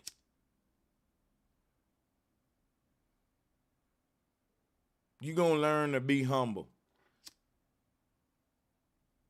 I don't even care that you going against Aboriginal teachings. If you did it in a respectful way, I'll ignore you. But pretendings and all the insults, that make me mad, because really, y'all faking more than we ever are. If you want to know who's the most realest in this shit, Aboriginals or Africans, We more realer than y'all. It ain't even an argument of whose teachings is right or wrong. Who is more realer? Because if I believe that I'm an Aboriginal and I'm investing all my money on the land I believe I'm from, I'm keeping it real with my beliefs, whether my beliefs is right or wrong.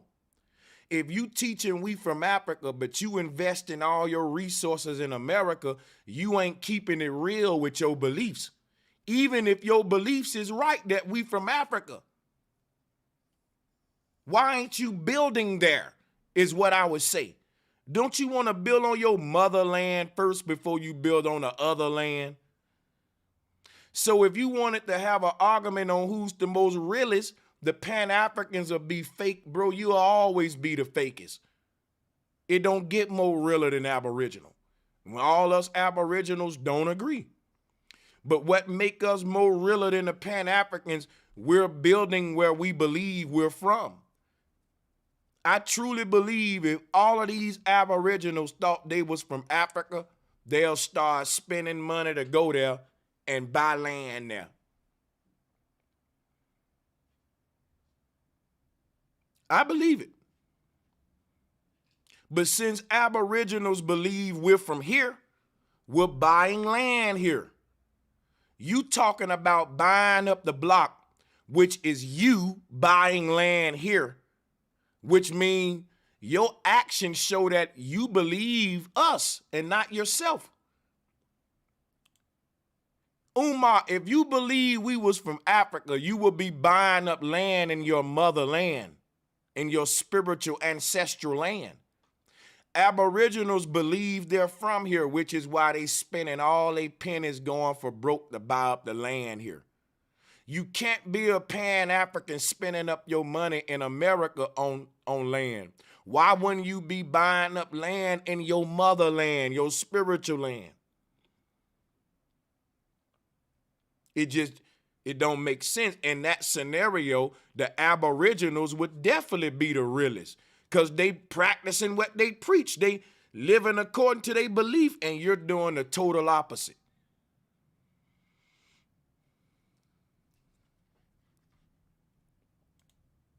Instead of you buying land where you believe you from, you buying land in the place where you believe Aboriginals are not from.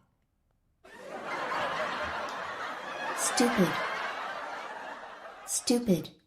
Somebody got to say it like that to show the folks how stupid it really is, though. We're buying land where we believe we from, and you're buying land where we believe we from while arguing with us that we ain't from here.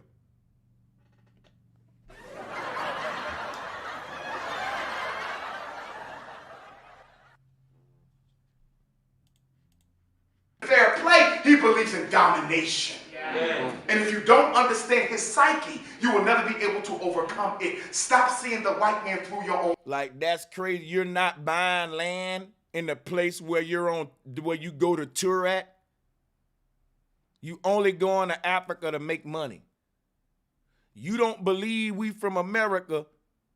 Now, we believe we from America, so we buying land here. You don't believe we from America, so you buying land here. Hold up, wait a minute. We don't believe we're from Africa, so we ain't buying land in Africa. You believe we're from Africa, and you're not buying land in Africa? Wait a minute.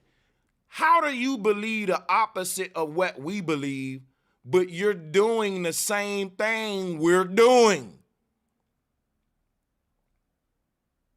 It's like a Muslim arguing with a Moor that he ain't from Turkey, but the Muslim is taking his spiritual journey to Turkey instead of Mecca. If you don't believe what he believed, why are you copying and following him if you believe different than what he believed? If Umar believed opposite of what Aboriginals believe, look at his actions, y'all. He's buying land here, not in Africa. See, we don't believe we from Africa. That's why we ain't buying land in Africa. We believe we from here. So we buying land here. Umar ain't buying land in Africa, and he is buying land here. He's doing everything that a true Aboriginal would do, while saying we're not Aboriginals and we're not from here. Stupid. That's not what your actions say, nigga. You don't really believe you from Africa, and you'll be building your school in your motherland. Don't you know how happy that'll make Marcus Garvey? How happy that'll make Frederick Douglass? That the dream has been manifested. We got the first big migrational move to Africa from the black man in America going back home. How did we do it? Umar built a school in the motherland, and for generations to come, he's the reason why black Americans started moving to Africa. Because there is no other black academies that connects the black man with Africa. What other better place to build it than Africa? You're a Garveyite. The dream of Garvey was to build in Africa. Why would the first school of black Pan-Africanism be in fucking Delaware?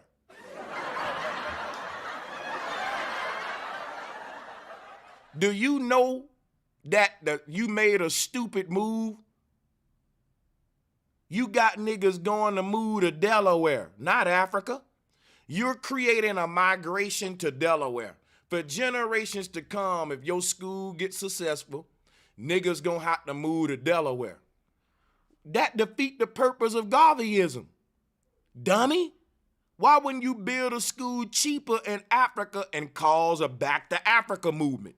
Now, if you want to come to my school, you got to come back to Africa, which would be, I'm making you practice what I preach. In other words, for you to go to Umar school, you got to return back home to the mother. Ain't that beautiful? Bro, that would be so big for the Pan-African community.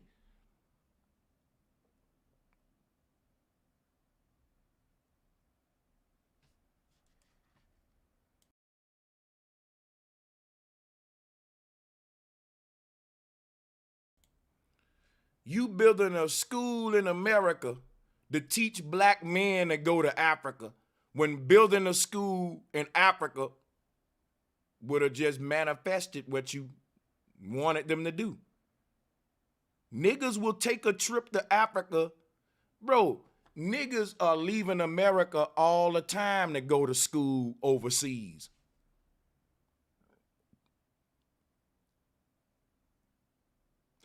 Niggas will take a cut in pay to go to your school just because it's owned by a black man, and you know that. Build it and they'll come.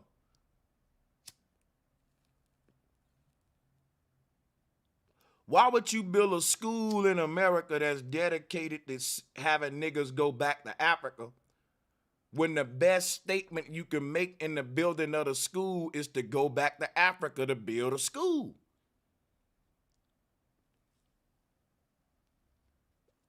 See, now it looks like you're building a church in America, like an AME church, African Methodist Episcopal. That's all you doing. That's the FDMG, AME church.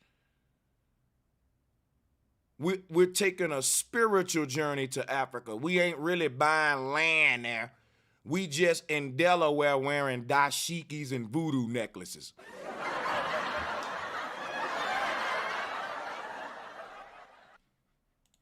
Own eyes and see him as he is. You are blinded by your own humanity. As I begin to whine and take some questions. If white supremacy don't share power, how can you have a multiracial government? That's the dumbest shit ever. If white supremacy don't share power, how can you have a multiracial country? And he walked off like he said something smart when it was really Stupid. And I'm going to prove to you why. White supremacy don't have to share power for this to be a multiracial country. What defines this as a multiracial country is if many races live in it. If a bunch of different multiple races live in this land, it's a multiracial land. It has nothing to do with sharing power. There's nowhere there that says you're a multiracial land because all of the races sharing motherfucking power and shit. No, dog, that's fucking stupid. Stupid. That's not what a multiracial nation is because they sharing power.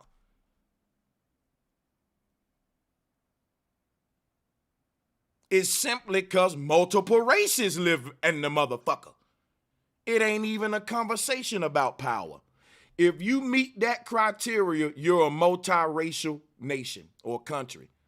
Before we even talk about power, you just qualified to be a multiracial nation. So the conversation of power is irrelevant to who's multiracial as a nation or not, you dummy. And people think you so smart when you're Stupid. very, very, Becky. I'm gonna ask the question again. If one of the fundamental rules of white supremacy is that they do not share Stupid. power, how can you have a multiracial government? Oh my God! Stupid. Stupid. If this is like one of our public figures and like he's one of our smartest guys, you really need to understand that he's embarrassing the black man in America. See, y'all think that this clout is good, but it's not. It makes us look bad. This is fucking stupidity. And he's literally gonna sit up there and act like he's snapping. When you really think about it, bro, you're doing the opposite of snapping. You're just showing stupidity. Stupid. Power has nothing to do with what qualifies a nation as multiracial or not. Just because they don't share their power with you don't mean they can't say we're a multiracial nation. Because they got multiple races living here. Oh my God, and people gonna pat his back and encourage him on. This is the blind leading the blind, man. Stupid. Hey, it is impossible. Whoa, y'all, I can't do this shit, man. I fucking gotta take a break. Bro. I'm sorry, bro. Stupid.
Oh man, bro. This nigga just said it's impossible now. And like, I can't do, I'm glad, you know what? This is 9 minutes and 47 seconds. We only got like 10 seconds left. Cause I can't take no more. I'm ready to talk to the people. This is idiotic. This is insane. It's impossible now to be a multiracial nation unless you sharing your power with everybody.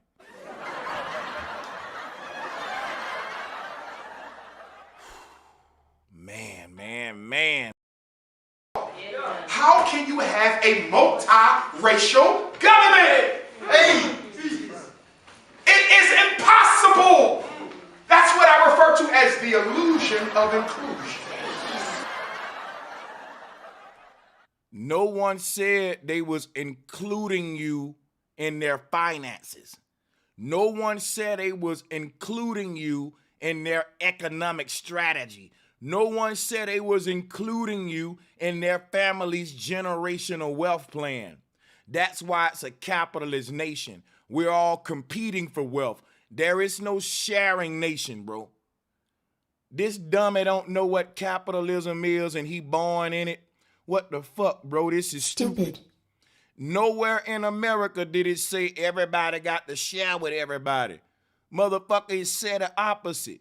It said you waking up every day to bankrupt the next man on the monopoly board so that you can come up, nigga. Newsflash, this is why niggas can't compete in capitalism. They don't even know how the system's set up. This nigga think he live in a communist country. God damn.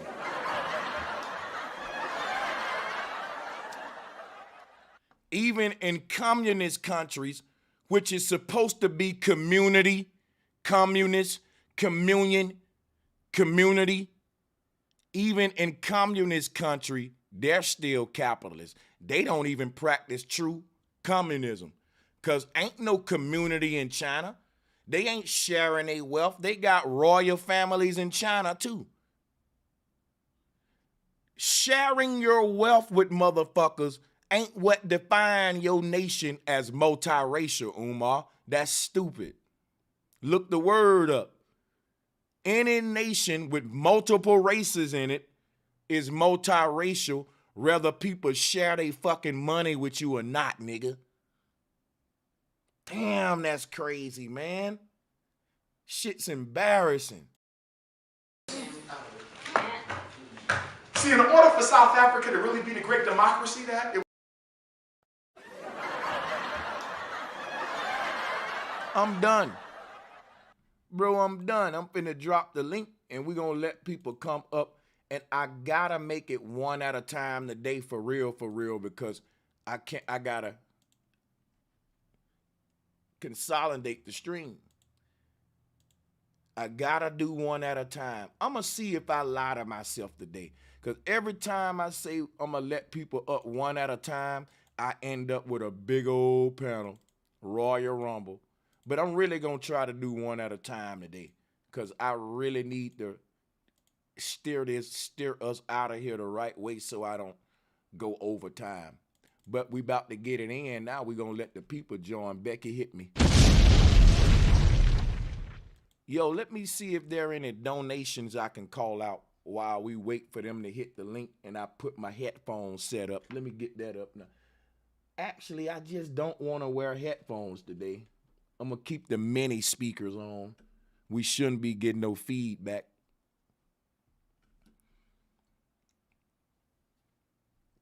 Got the little mini speakers, you know, so it don't give feedback. But let's let fellas up one at a time to build on this with me. But let me open up the Cash App. You know, we're going to call out the donations early today as we go toward this time. I can slide that in. Hey, my brother Key, how you doing, my brother? As soon as you get set up, unmute and go ahead and interject. I'm going to let my brothers come on one at a time today. I'm gonna see. I've been trying to try that format, but I never can make it happen, man, because I just like everybody up at the same time. I'm tempted to do it now. Salute, bro. Yeah, what's good, my brother? How you doing? Oh man, just checking in with you, man. Peeping the stream, man. This was a good one, man. This was a great one, man. I don't think he'd come back after this one if they could just pay attention to what's going on, man. He like so hypocritical with his approach. You know what I'm saying? Mm-hmm. Yeah, he teaching the same thing he fighting. You know what I'm saying? So that's kind of crazy, man. Salutes to you, bro. Much salutes to y'all, man.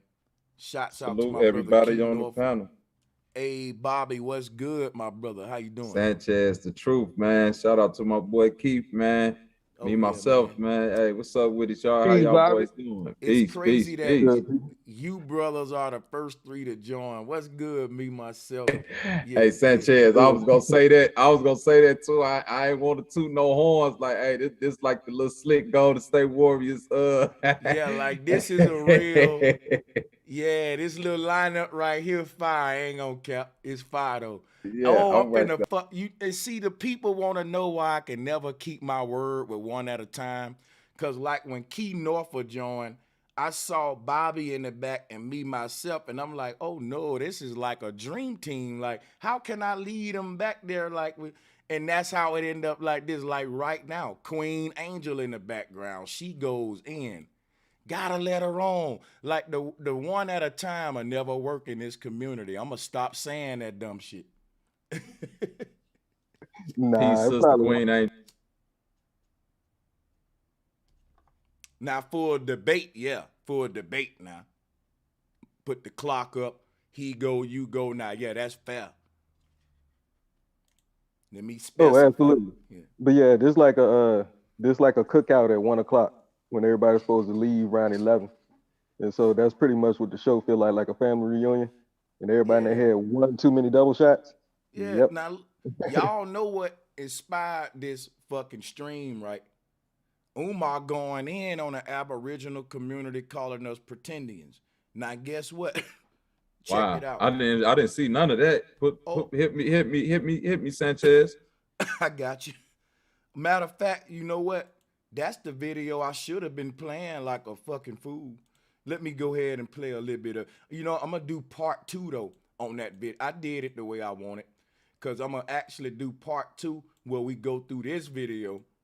And that's when we're going to get into, because look, I can make my arguments what he making in that video without playing it because it's all about you don't want to be African, you hate yourself, you're ashamed of Africa. And like, we know the arguments he making. But I'll play that shit though tomorrow. I want to hear from y'all though. I'm just filling my brothers in who don't know what happened and shit. Like, yeah, they ain't been making content against the Pan-Africans, but it's tasteful, it's documentary. You know what I'm saying? It's coming with the information. This nigga just preaching, you hate yourself, you ashamed. Like, come with the facts, bro. All that yelling and fucking eye bucking and claw hand. You notice how, like, with Umar Johnson especially, that they try to shame you into, you know what I'm saying, feeling the type of way. He never really come with information, which is why brothers like you and Dane Calloway always, you know what I'm saying, attractive and, you know what I'm saying, needed for brothers who just want the raw information. We don't care how it make us feel. We just want the raw information. And when it comes to dealing with brothers like you and Dane, y'all giving us the raw truth. You know what I'm saying? Umar trying to embarrass us into feeling like we hate ourselves for wanting to know the truth about ourselves, which is just preposterous. Yep. Man, well fucking said, bro. I see you see clean through this Pan-African shit. And I never heard you really on no Pan-African shit. Maybe that's why, huh? No, I never. Hey, you gotta understand. Probably about 10 years ago, I was big into the Hebrew Israelite community, and I went and sat down and had a conversation with my grandmother and my grandfather, and they was like, "Boy, they all from Mississippi." They like, "Boy, don't you know your great uncle was a chief, a Cherokee chief, and your people Choctaw, and we got reservations that your uncle still go to." And I was like, "Are you fucking serious?" Bro, and it changed. I'm so glad you said that. Let me first of all, double salutes to Sister Betty and the sisters Salute. joining most definitely. And to speak to what he, y'all. hey, thank you so much, Sister Betty, for joining. I'm finna be brief, and then we gonna pass to the sisters. We can't keep the sisters waiting. But you know, people will laugh at what the brother just said.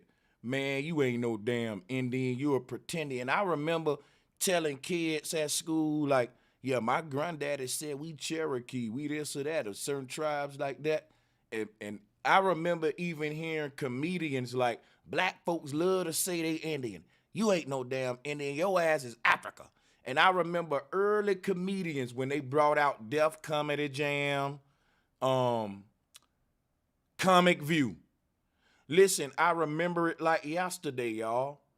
You know, and now that I look at it, these are comedians. Like, somebody's telling y'all a narrative, because all of y'all making sure to touch on, like when I see the new stand-up with David Chappelle and all them, I'm like, these niggas selling out.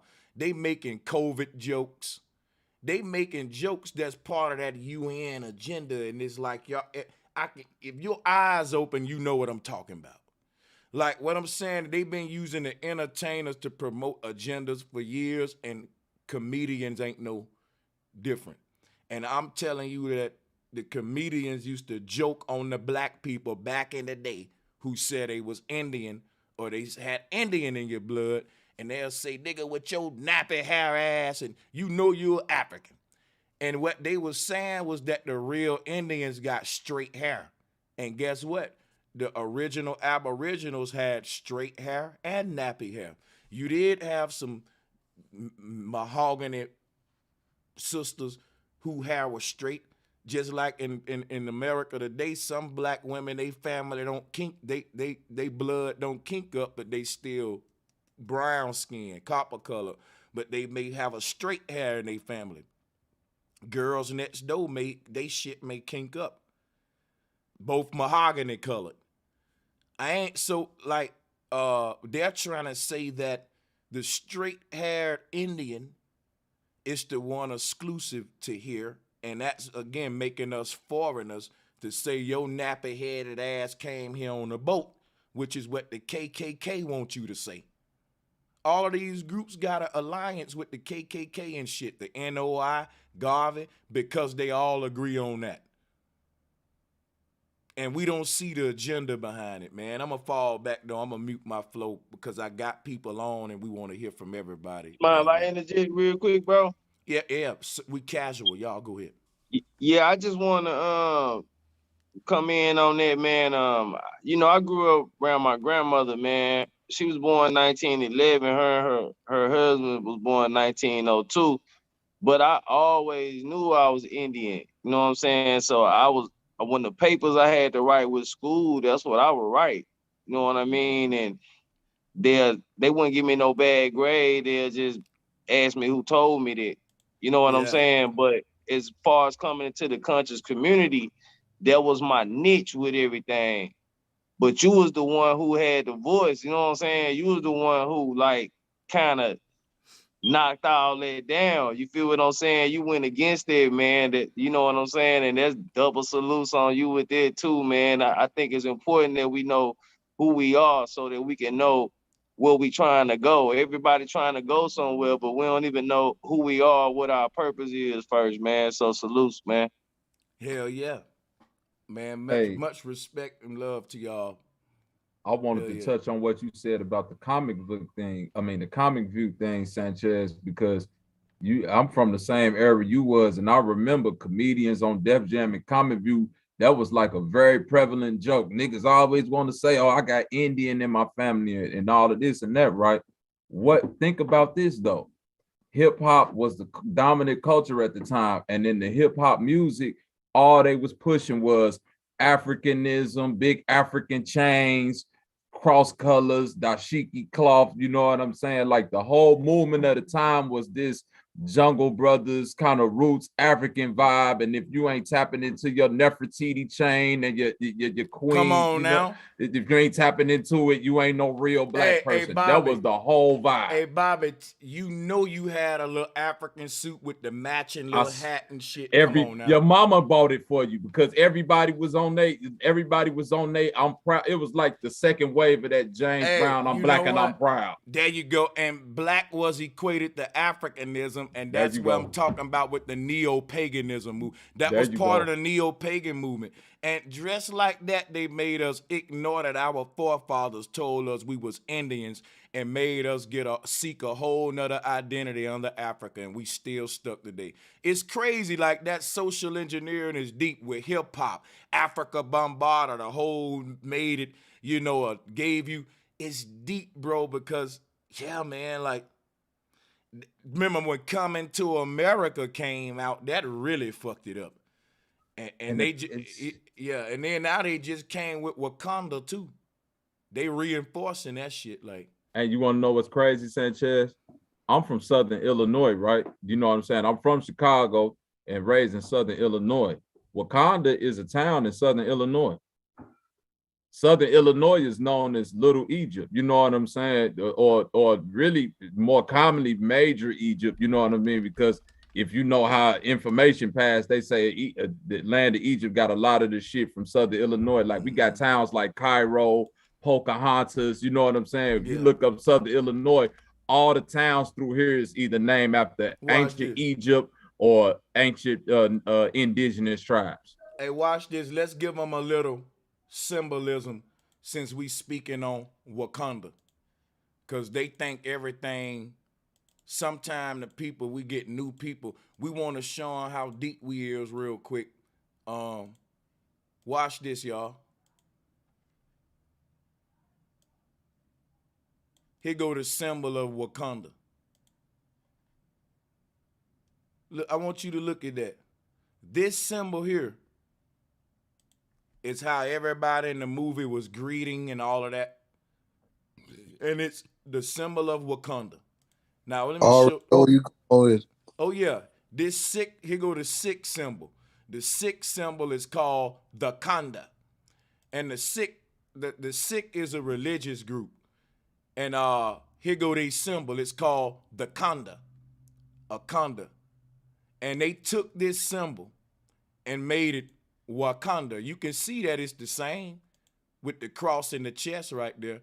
Now the Sikh call this a Khanda, right here, Khanda. See, Khanda. And this is Wakanda. So let's see, this is why we do what we do over here, y'all. Black people always looking for identity outside of themselves. You had niggas walking around talking about Wakanda, doing their arms like this, and they think they tapping into Africa. They think they tapping into some black culture when they don't know they practicing Babylonian religion. This is Sikhism. See, they don't understand the symbolism that they do because they get it from Hollywood and the white man. And the white man got you practicing Celtic Druid culture. You see, let me show you something. When you look at the Pharaoh statue, or what's that shit, the Oscar Awards, where they cross the arms like that, that's what comes. Yeah, that's what they doing. Yeah, they leading you back to the worship of the Pharaoh. It always go back to Africa. Back to the Emmy Award symbol, you know, when they wrap the mummy up, the god Dagon, his arms is like that, you know, the Sikh symbol, skull and bones. Like, let me show you something. Here go the skull and bones logo.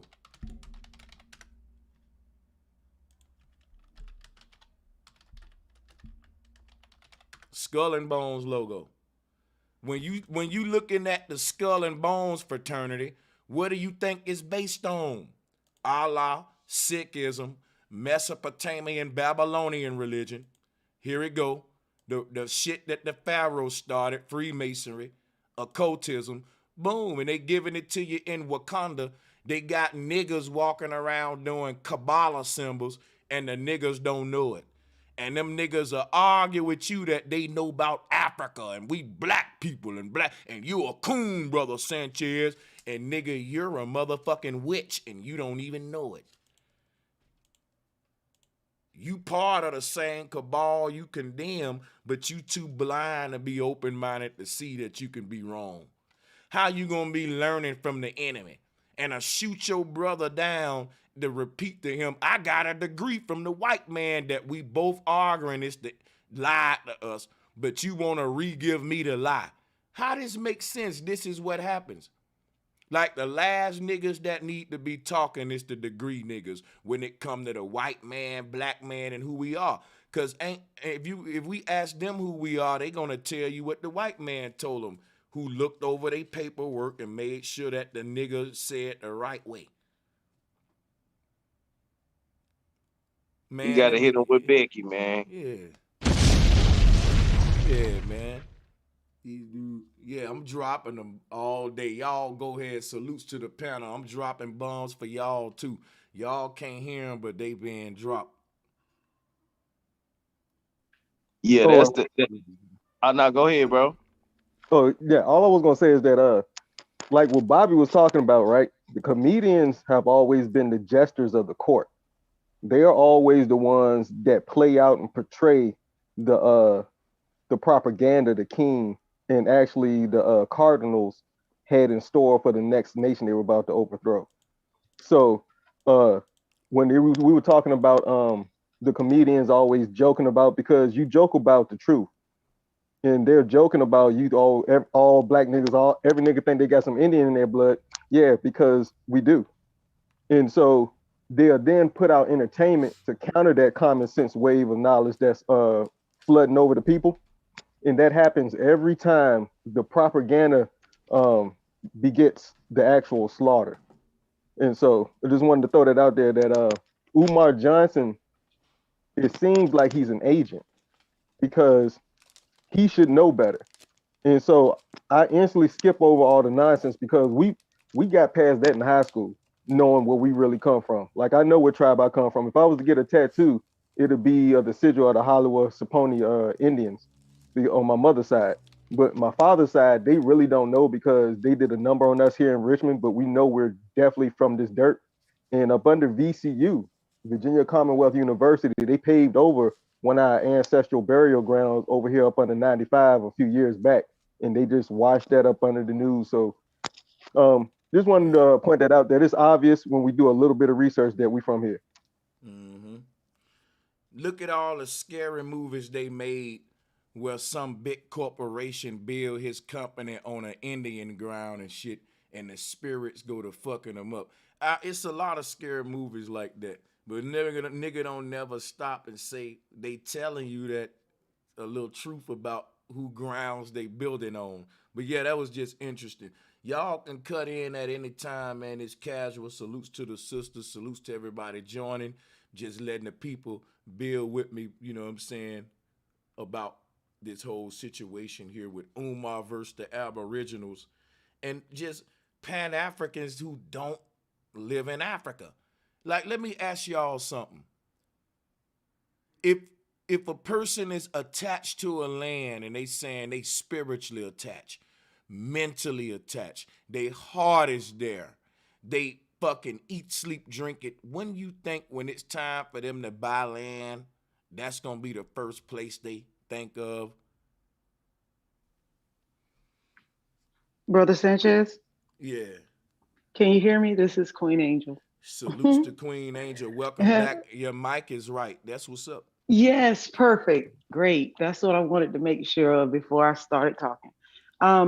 Basically, I'm sure you all can see my picture. I have a bald head, but prior to that, I just had normal length hair. However, my mother would always say, if you could just see my grandma, she had hair all the way down to her feet. And I was like, where black folks get that kind of hair from? She was like, no, she was Blackfoot Indian. And your grandfather was Cherokee Indian.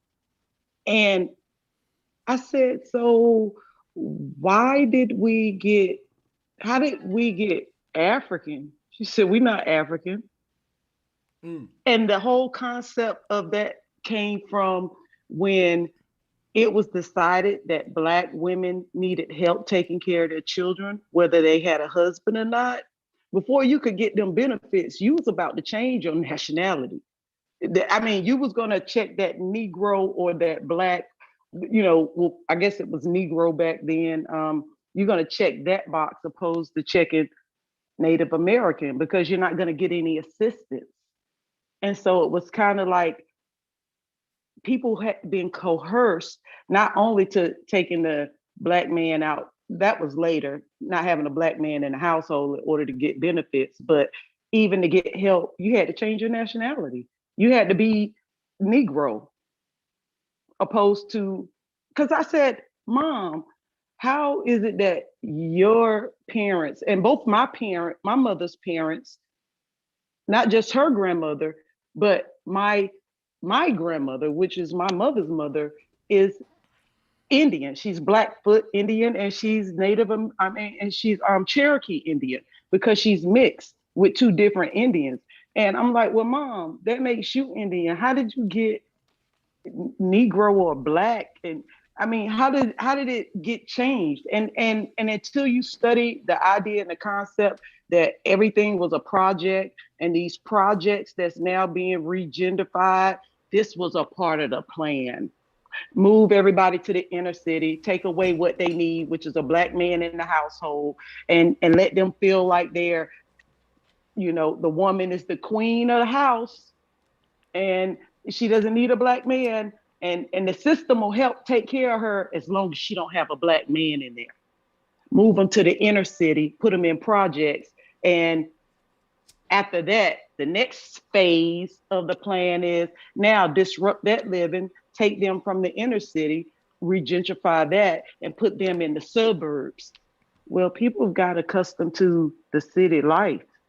Like the concept and the psychological, issues that people have when moving from one place to the next and it being so extreme. Because I live in North Carolina and a lot of things that you say with me resonate, from fishing and having to kill the animal and all of that stuff, because I'm a country girl. So at the end of the day, I got everything you were saying yesterday on your call when you couldn't hear me responding. However, when it comes to us having this conversation now, my mindset is people have not done research.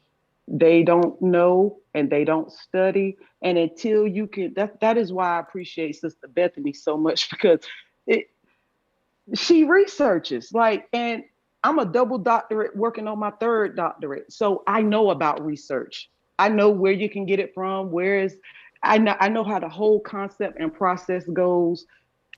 So I know that when I listen to people talk that come on to your show, they are really coming on the show talking to you to try to get their information before they go to research, because they would have never asked half the questions that they asked had they went and researched the information themselves.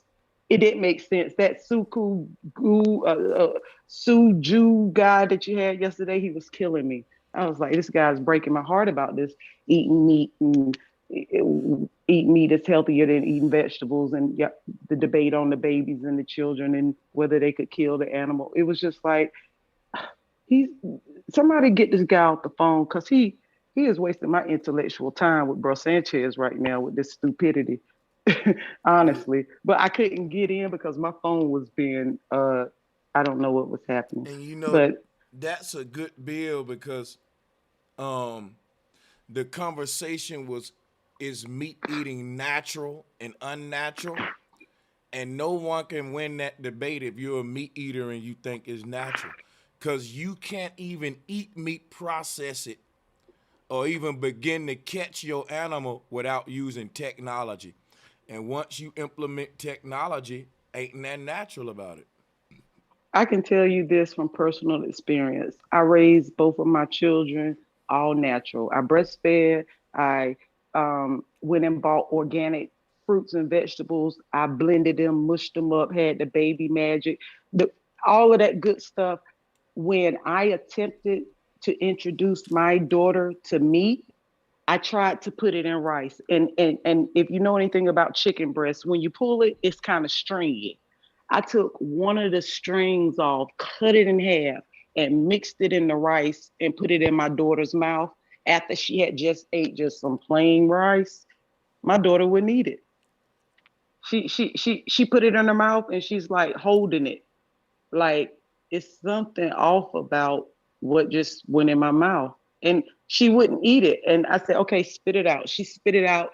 I fed her more rice with no meat in it. She ate it. So innately, my daughter's instinct was like, I was like, does she have a damn scale on her tongue? Meaning that she can weigh that I put a half a gram of meat in the rice? No, she was not trying to swallow that meat at all. And guess what? If a baby is born and it's crawling and it has to survive on earth, it's going to eat what's closest to the ground, which means that it's got to eat that grass or them leaves or whatever they can find on the ground, because they don't have the strength and the energy or the mindset to kill an animal. Therefore, they can't survive off of that until later in life. But if you don't get to later in life past your childbirth, you wouldn't make it. And it's no baby that could live off. They could probably gnaw on grass and eat, but they couldn't get up and kill an animal to source themselves. I mean, and I'm talking about like a 2-year-old or 3-year-old that just can walk around and wonder what they can pick up and eat and put in their stomach because they're hungry. I'm not speaking of, a newborn baby that can't even breastfeed itself or reach for the boob to get the milk. But the argument was, is it natural? And what is natural is that 2-year-old, how many times you had to tell your child, don't eat that grass, don't eat the leaves, don't pick up nothing off this ground, don't eat that dirt, get that dirt out your mouth. Because that's natural. It ain't natural for them to pick up a bug and eat it. Just like it wasn't natural for me to even have a concept of drinking of the blood and eating of the body. When they told me I was doing that growing up, and I was like, I don't want to drink nobody blood and I don't want to eat nobody body, even if it's a cracker. I just don't want to do it. It was too confusing for me because I grew up Christian. And when I learned later, I was like, that sounds like that's some ritual stuff. Like the voodoo stuff you say, stay away from. Because in the South, they be like, stay away from the voodoo, stay away from the hoodoo, stay away from all the stuff that ain't Christian. And so with that being said, it's kind of like, your mindset is wrapped around Christianity, but for me, I couldn't conceive you're gonna eat somebody's body and drink their blood, and a Christian can't see that as some ritualistic shit. Y'all better get out my daggone face. I can't do it. I can't even have a conversation if you can't see that as being cannibalism.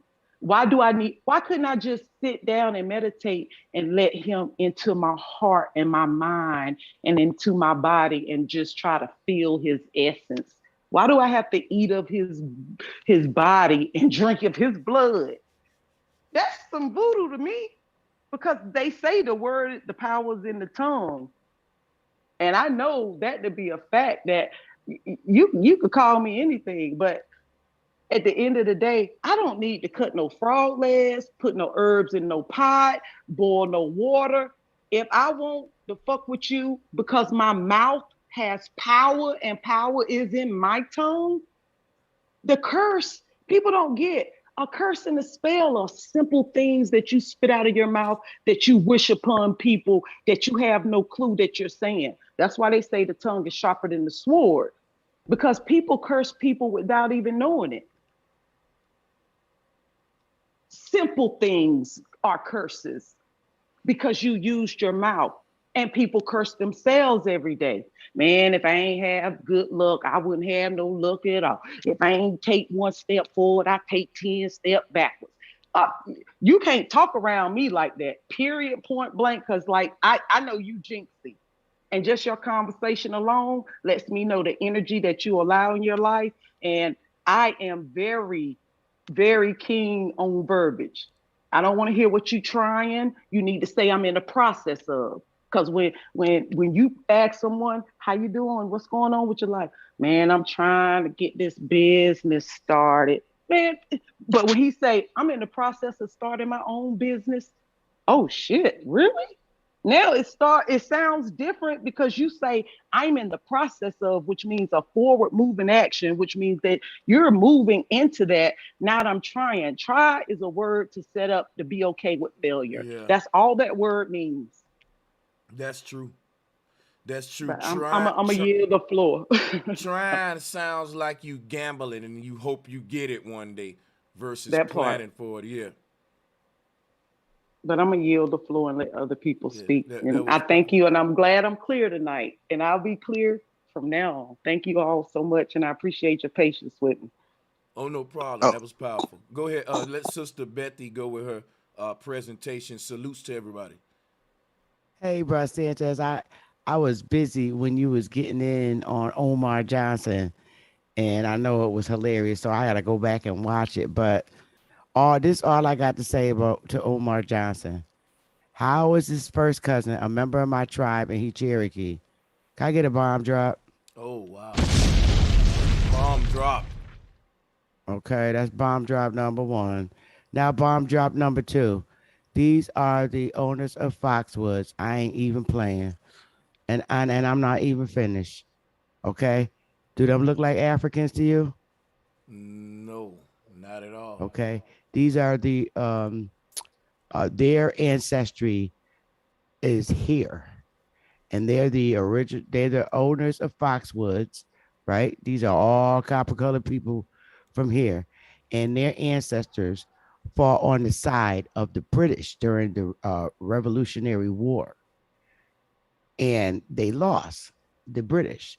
And the British promised these Aboriginals that they would take them out of here because the United States, as it became, would enslave them like they did us. So they took them over to Jamaica, England, Nova Scotia, boom, boom, boom. And not only that, they came back, okay, from where they were. And can y'all see this picture? Oh yeah, we can. These are the owners now. Boom. You see any Africans in there? They own Foxwoods right now. Go look it up. These are the owners of Foxwoods. And I ain't even finished. Here, goddamn chief. Don't even play with me. That is not an African. Boy, bye, Umar. You done. That's all I want to say. There's nothing else to say. The people look like me, you, and Omar need to stop with his madness looking like Mr. T. And Mr. T ain't no damn African with that mohawk. Right. But that's all I wanted to share. That's Foxwood, crazy. that's right here in Connecticut. That's the casino. They own the casino. So where the Africans? And how was all those legislators in the 1800s all black? You mean to tell me Africans came here and became legislators and senators and holding the Senate and the House? Boy, oh my God, he got some questions to answer. But that's all I got for you today, Brother Sanchez. So I ain't worried about Umar. He a colonizer and an agent. And I would just like to add, Bro Sanchez, Dr. Umar came to a bookstore here in North Carolina, and I have his personal phone number. Like when people talk about him, I just step back and just be like, yeah, I kind of got that feeling. That's why I did never use it. But yeah, it's another side to him that most people don't see, and I'm just not just gonna have this conversation right now. But yeah, but if you want to talk to him, or I can get you his information so that you can, or your people can reach out to him and call him, and you can say I gave it to him. I don't care, like that doesn't matter to me. But I do have his personal number because he texts me to ask me questions about business stuff every now and again that he still hasn't followed up on. And that's okay because things happen. But I'm just letting you know, if you ever want to have him on your show to have a conversation, I don't even know if he'll come. Because if Nah, he he ain't comes, coming over here. He oh, ain't okay. coming. I know he ain't. He gonna say, I can, you know what? I don't have time for low grade, like you're not on some shit you ain't on my level. Wet white man certified you. Where your degree at? That's Well, what then, hey, well, we can work as a team because if he need white man certification, I got it, but I only got it because at the end of the day, as I said yesterday, people need to be positioned. Like everybody that don't have nobody, what you need to do is figure out how to have somebody in every department there is. The police department, have a judge on your team, have a sheriff, have a police officer. You need somebody on your team. And on my team, there were no clergies. And so I was like, I'm smart enough to pass the test. IQ is crazy. So yeah, I'll go get it. So I went and got a doctorate in divinity. Now, when it comes down to somebody in prison or in the hospital and nobody can go to the back but the doctors outside the clergy, that's where your girl come in at. So it's like you got to set yourself up and position yourself. And trust me, I'm not religious at all. But the criteria I have to marry or to do baby naming ceremonies, to do baptism, I'm not going to ever participate in any of that. But if we need to get in the back of that room that nobody can't get back in, we need somebody that can get back there. And when I look at my team of people and we can't move because something is missing, I go get it. And if it's educational, I don't mind because I'm smart enough and I'm a researcher. It's what I do. I love to do it. So at the end of the day, I can pass any test. And so everyone needs to think like that. Just like you need to start finding you some friends that's off the grid. Find you somebody that live in a far place with land and vegetation that if shit hit the fan that you can go and maybe house out with or build a house on their land, something. But like proper preparation prevents poor performance. It's the 5 Ps. It always works in sports. It works in life. And we have to get prepared. And if your stage that you got around you consists of all your friends that ain't got no benefit to you, they're nothing. And I'm not saying they got to be your best friend. I said no, have. That means that I don't associate and hang out with police officers. But if some shit hit the fan and someone is out from out of town and they get stopped, I can make a phone call to make sure certain things, make sure my people get back to me. And everybody should position. It's not hard to do. The average police officer in the club on Friday nights in his regular clothing. Like everybody is somewhere that's accessible and people should use that to their advantage and start building your network and your team of people that have meaning. And when you don't have that position, whoever's smart, go get it. Go get it. I got about 10 positions in my one position because didn't nobody have it and I was going to go get it. I was not going to be without the knowledge just because somebody else failed to show up in my life that could fulfill that. So prepare yourself, people. Make sure that you got what you need in your circle of friends because that's a reflection of you. Like everybody is so. Oh, I okay, apologize. so I look, heard somebody yeah, cutting in. I didn't know if someone was saying something. No, but yeah. what happened was somebody joining and they got the YouTube video playing. You heard yourself on the feedback on their end. Yes, salutes to the person hopping on now. Now that you on the call, you gotta mute your YouTube video so we don't get the echo. But yeah, that to me, for us as Black people, is building a network for yourself. I mean, if you can build it for yourself and you know you can trust person A, B, C, D, E, F, and G, because the chain is only as weak as the weakest link. I don't have to know everybody. I just need to know that quality judge that I grew up with, went to high school with, and now he's a judge. And if something happened that is not right, I know we can go to him and figure out how we gonna fix it without putting his name out there and letting everybody know I got a relationship with him. This is not something about bragging or I know this person like you know all superstars or football players. This is some real shit. This is like if we got to be dug out of a hole, can you find somebody to come get you first if all the houses in your neighborhood are down and you got a phone call to make?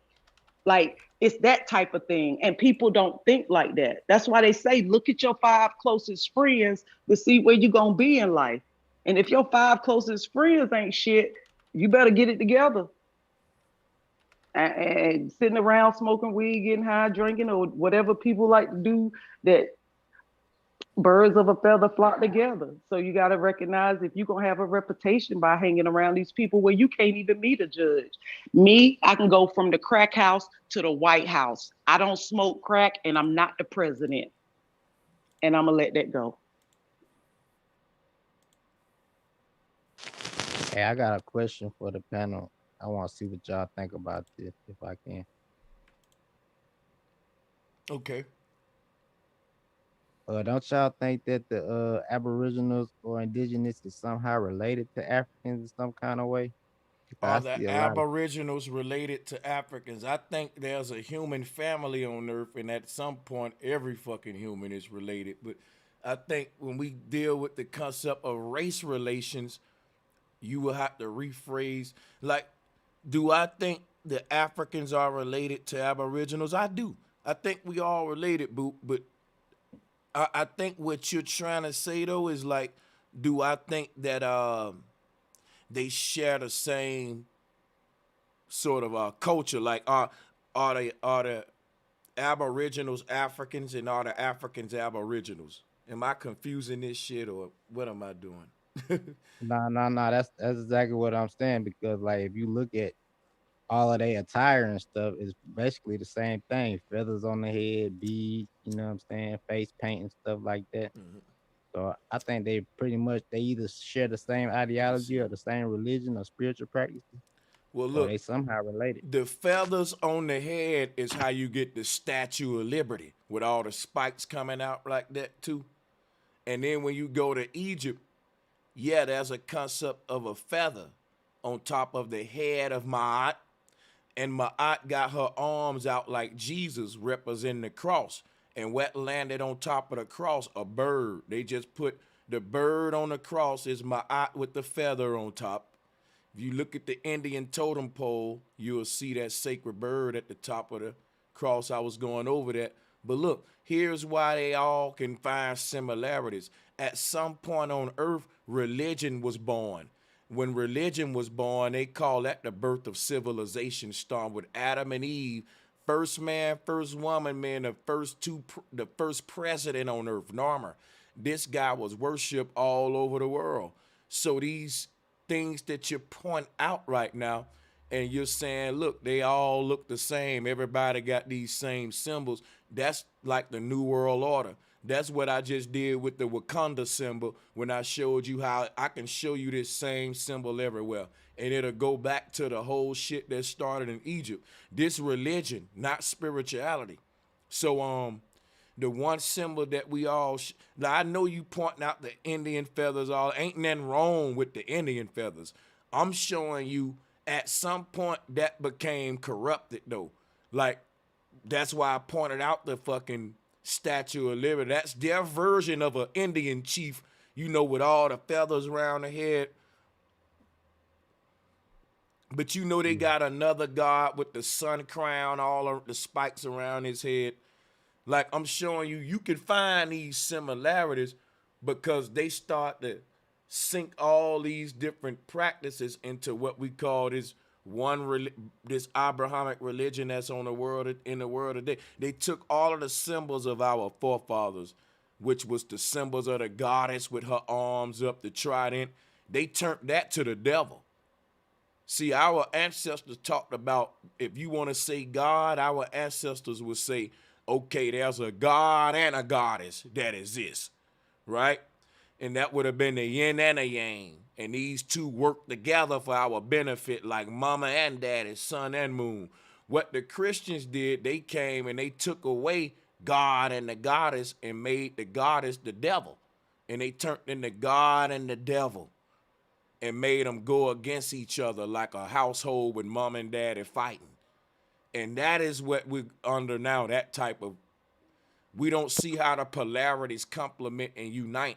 We can only see the differences and go to war because of the way religion programmed us to interpret polarity. God and devil versus God and goddess is up there working together for the greater good of all of us. If they was teaching us that, we would say, you know what? We gonna follow that. We gonna follow God and goddess, and we gonna work for the greater good of each other. But if you got God versus the devil, you gonna have man versus woman, this versus that, that versus that, and it's gonna be this versus concept behind the polarities, black versus white. If you look at yin yang, it's black and white. So they made this sort of, if you want to call it magic, I don't care, but I know what it is. It's using symbolism to redefine the law of polarity. They're teaching us the law of polarity with God and devil, and that ain't how the universe work. When you look at a battery, negative ain't going to war with positive. Ain't no negative versus positive. It's negative and positive. So when they give you God versus devil, they mind fucking us, and we can never see how opposites can work together. Every time we different, we got to fight now. Our whole programming is based on that. God versus devil, left versus right, Democrat versus Republican. And nature ain't making these polarizing forces fight each other. They working together to create a heavenly experience. And we can be practicing that natural law if they teach us true knowledge of polarity other than verses. Hey, bro, Sanchez. I and how you say your name? Uno? Uno. Oh, Uno. I have nothing against Africans at all. Nothing. I have no reason to have anything against them. And perhaps many thousands of years down the line, we could be related. Who's to say? I wouldn't know. But if you look at this picture right here, I don't know, bro. See, it says, am I sharing? Yep. Shaka Zulu. Yep. This is Shaka Zulu, and this is who Umar thinks that he has a spiritual connection with. This is Henry Seeley. And I just don't think that North American, South American, and Central American men look like this. Now, this is him with his African attire on, and this is how he looks without it on right here. Oh, man. Okay. If you look at Henry Seeley that plays Shaka Zulu, he has more of Obama's features because Obama is a true African American, because Obama's mother is European and his father is Kenyan. Now, he has the look of the Obama look, and he also looks like a Black European. Yep. These people right here, I mean, I just think it's of arrogance to say that we all look alike when in fact we don't. Yeah. If you know, that's just like saying all Asians look alike. I don't think all Asians look alike. They don't. They truly don't. And I don't think that the men here in North and Central South America look like Africans. I'm sorry. And now, you know, these are the owners of Foxwoods.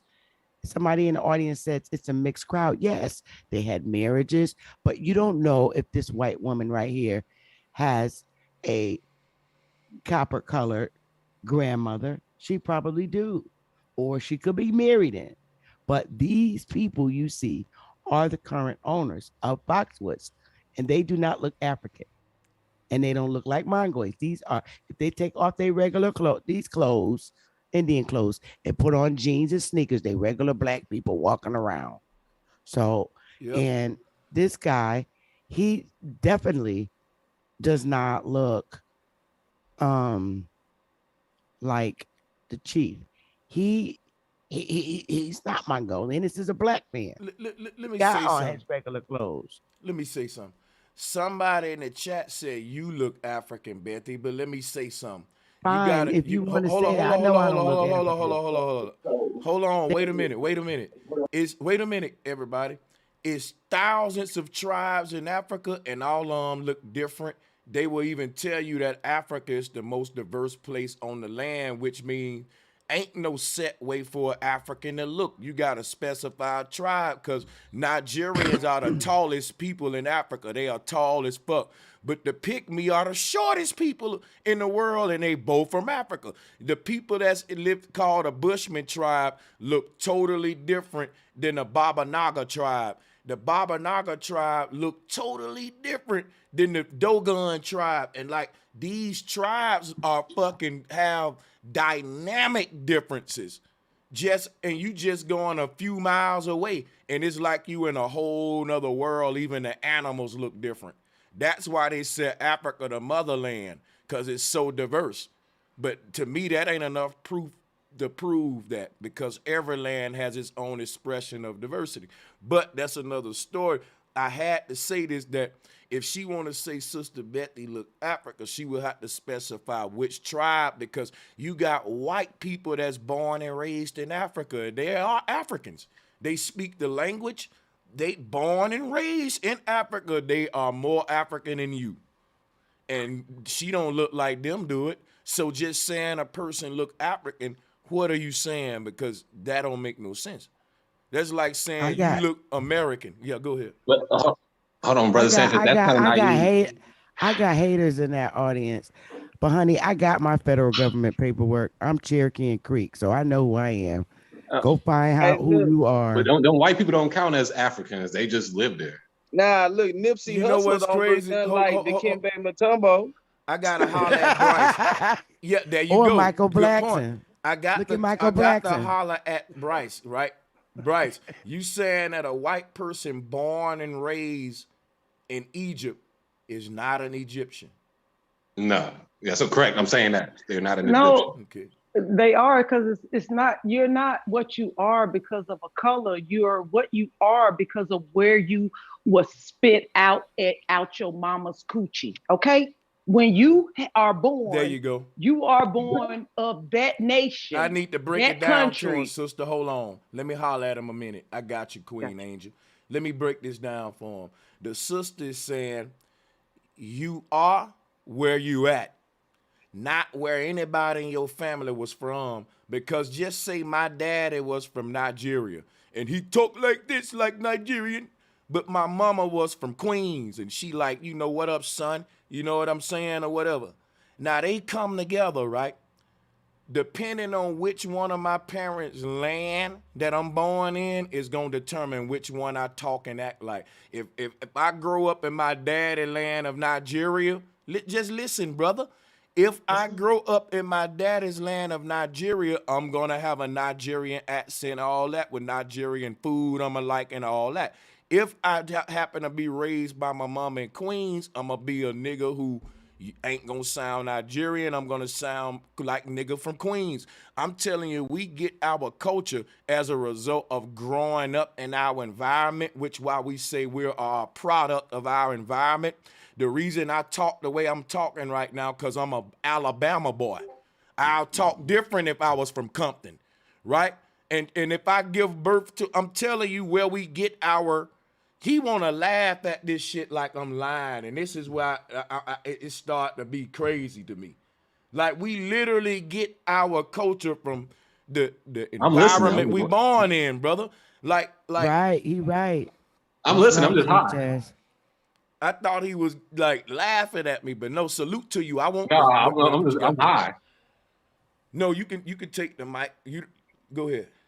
That's why I'm saying, if a white woman born in motherfucking Kenya and she speak the language can I say something?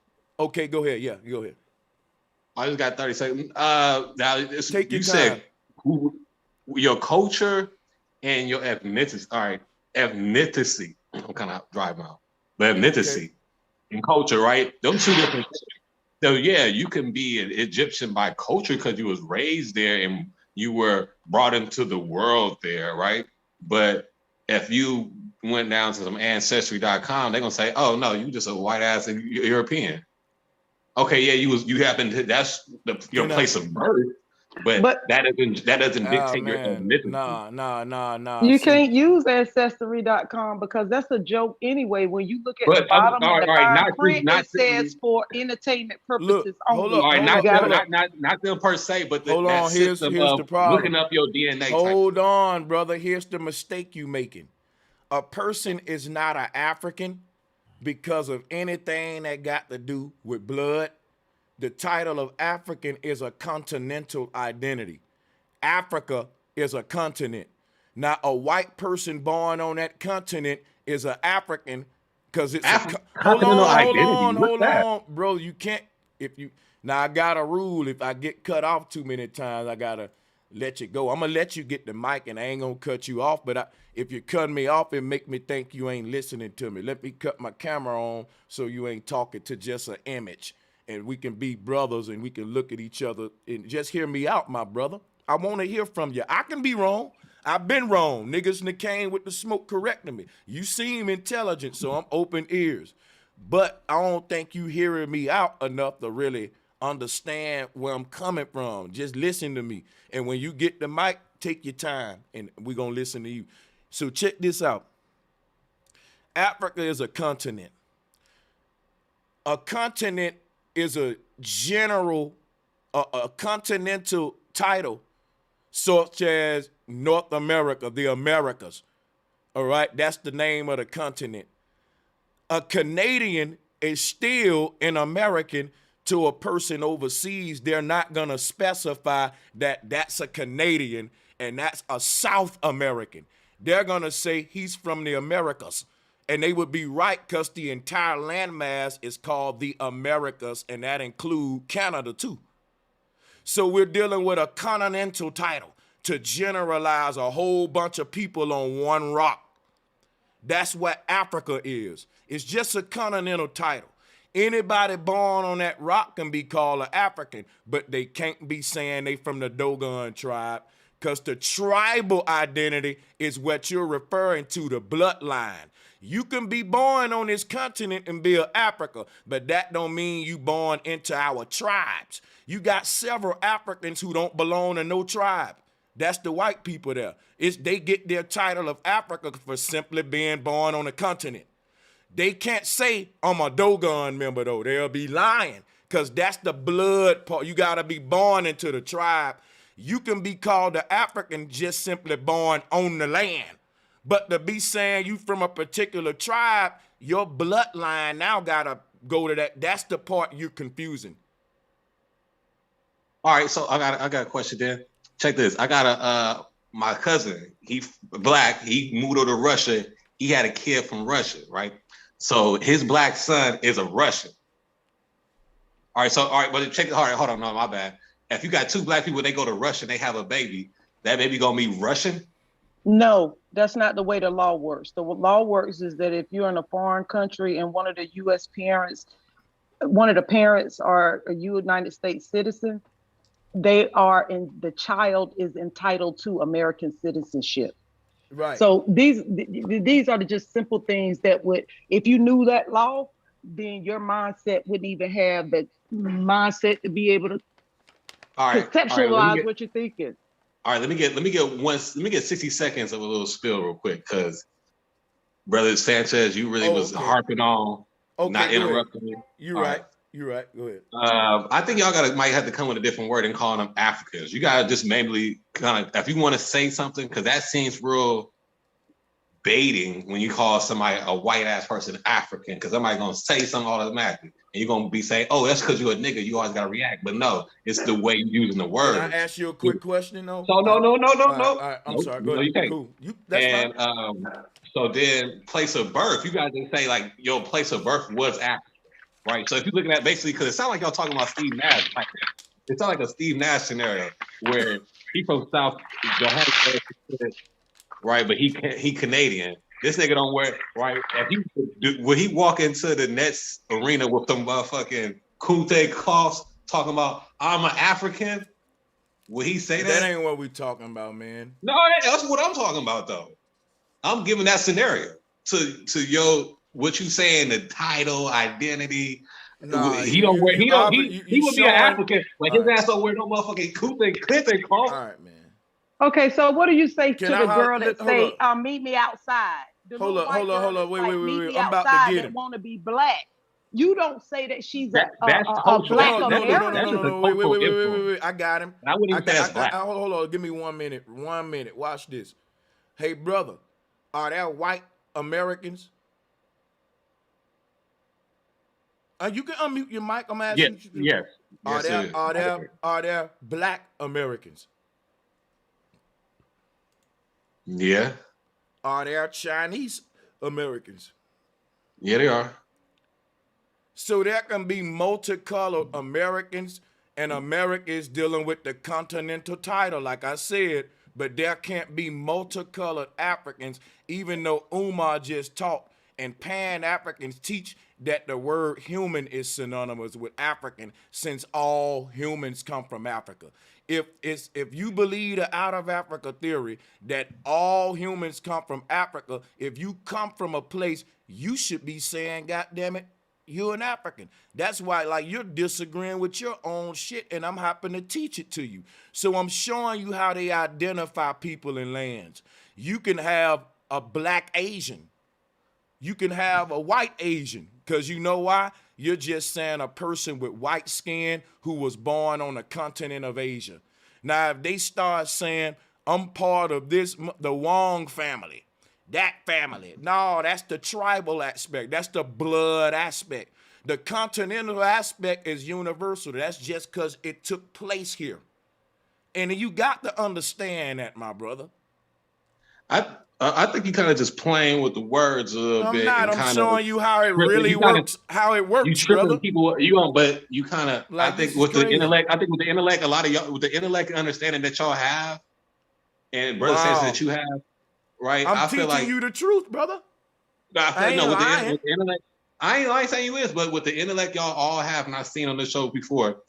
Y'all got to get with a better wording and understanding, because you're gonna trip up a lot of niggas, and you're gonna come into a lot of unnecessary explanation. That hasn't happened to me yet. I've been doing fine, so you're wrong. That what you saying ain't happened to me yet. And how about and you grouping us how about like if it's just you? Dummies. How Like, about if it's just you that's being you tripped came up? into a room that gotta you're not speak for familiar yourself. with. Correct. Like you're being disrespectful by saying y'all and grouping us like we're a bunch of slow bus riders and we're giving out misinformation. You got it wrong. Bro Sanchez doesn't represent that. You kind of, sister, I don't think he meant it that way. You kind of jumped to three, four conclusions. I might have had. But let me tell you, he could not say nothing against. I ain't Listen, check this out. Hold up, brother.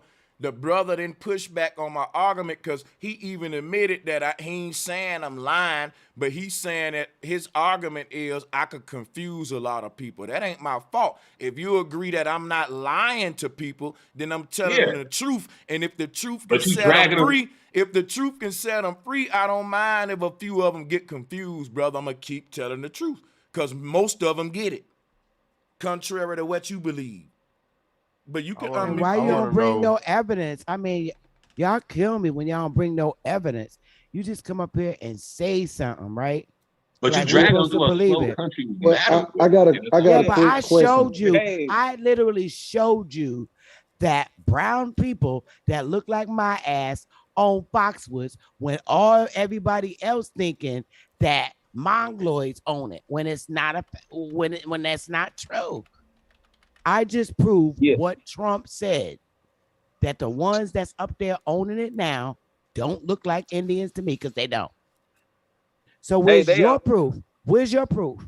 They own I'm from the Quapaw Nation down in Arkansas. They own our casino too, Sister Betty. You right. It's copper colored people. It ain't no white people. Why can't you just believe that people are bringing you proof that our history was lied about? And he gonna argue with you and tell you what the white man told all of us about the out of Africa theory. This would make me sick about y'all brothers, man. Y'all kill me, man.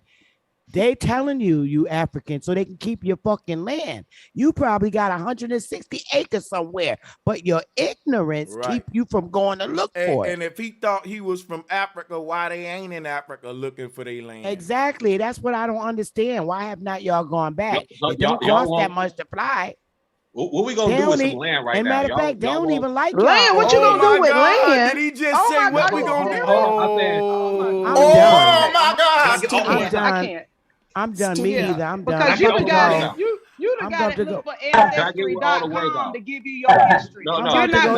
You're not going to an archive. Have you even researched your history? Have you did anything in a physical nature where you went downtown to the register of deeds, where you went downtown to any archive to see who your grandmother's mother was, to see if you can find records to see Young if y'all Quality own said, land? drop the link.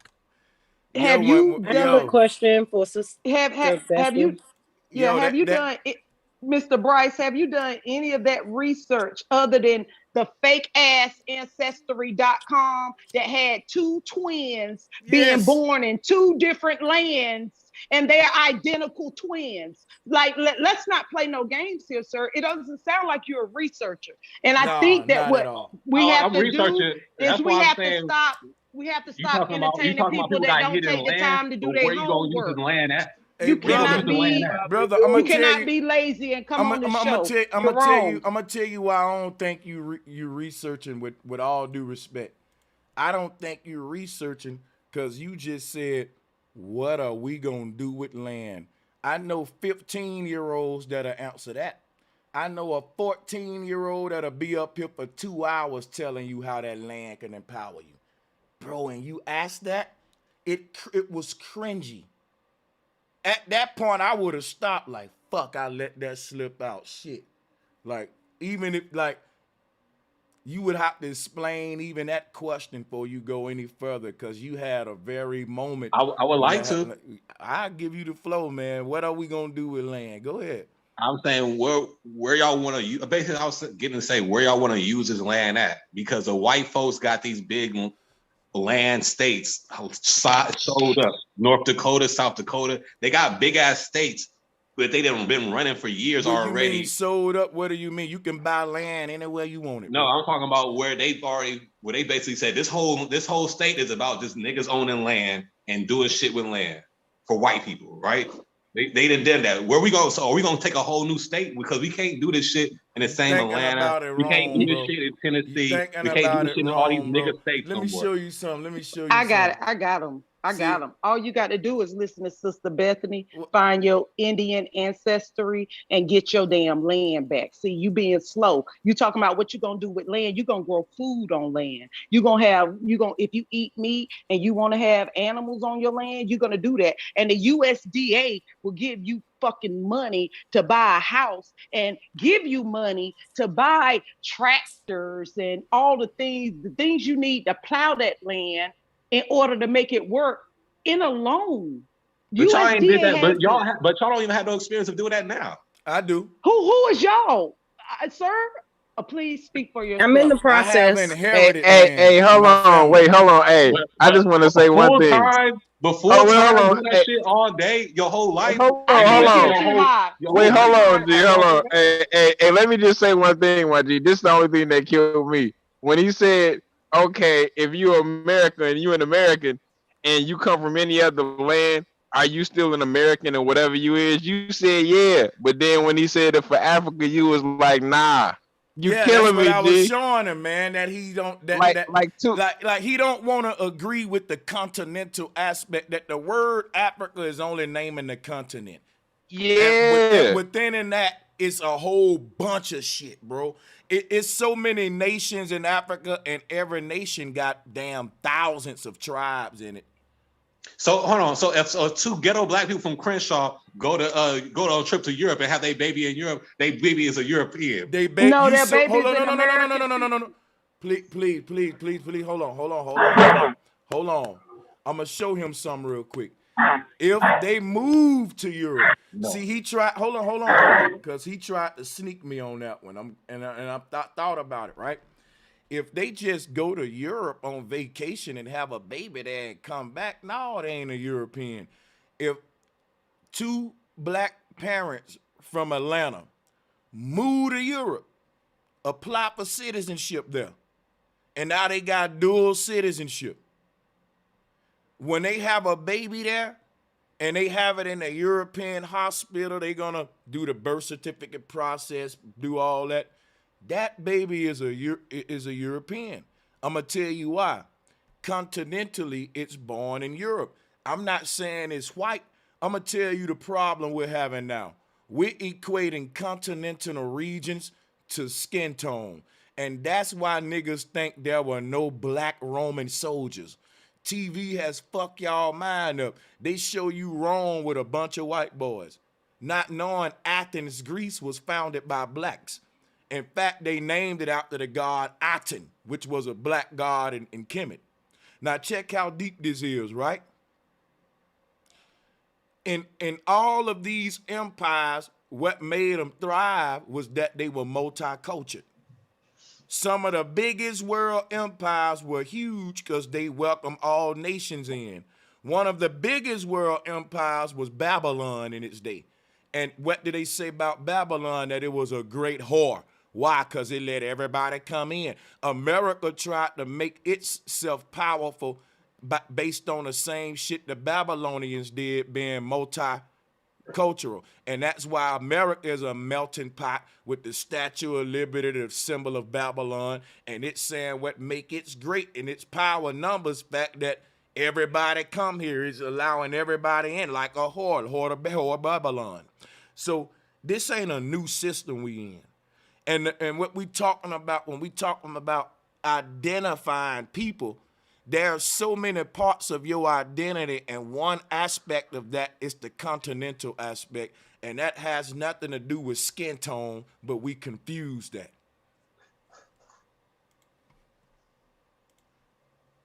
Yeah, I feel you. Bomb drop, please, Becky. Yeah, because he can't respond.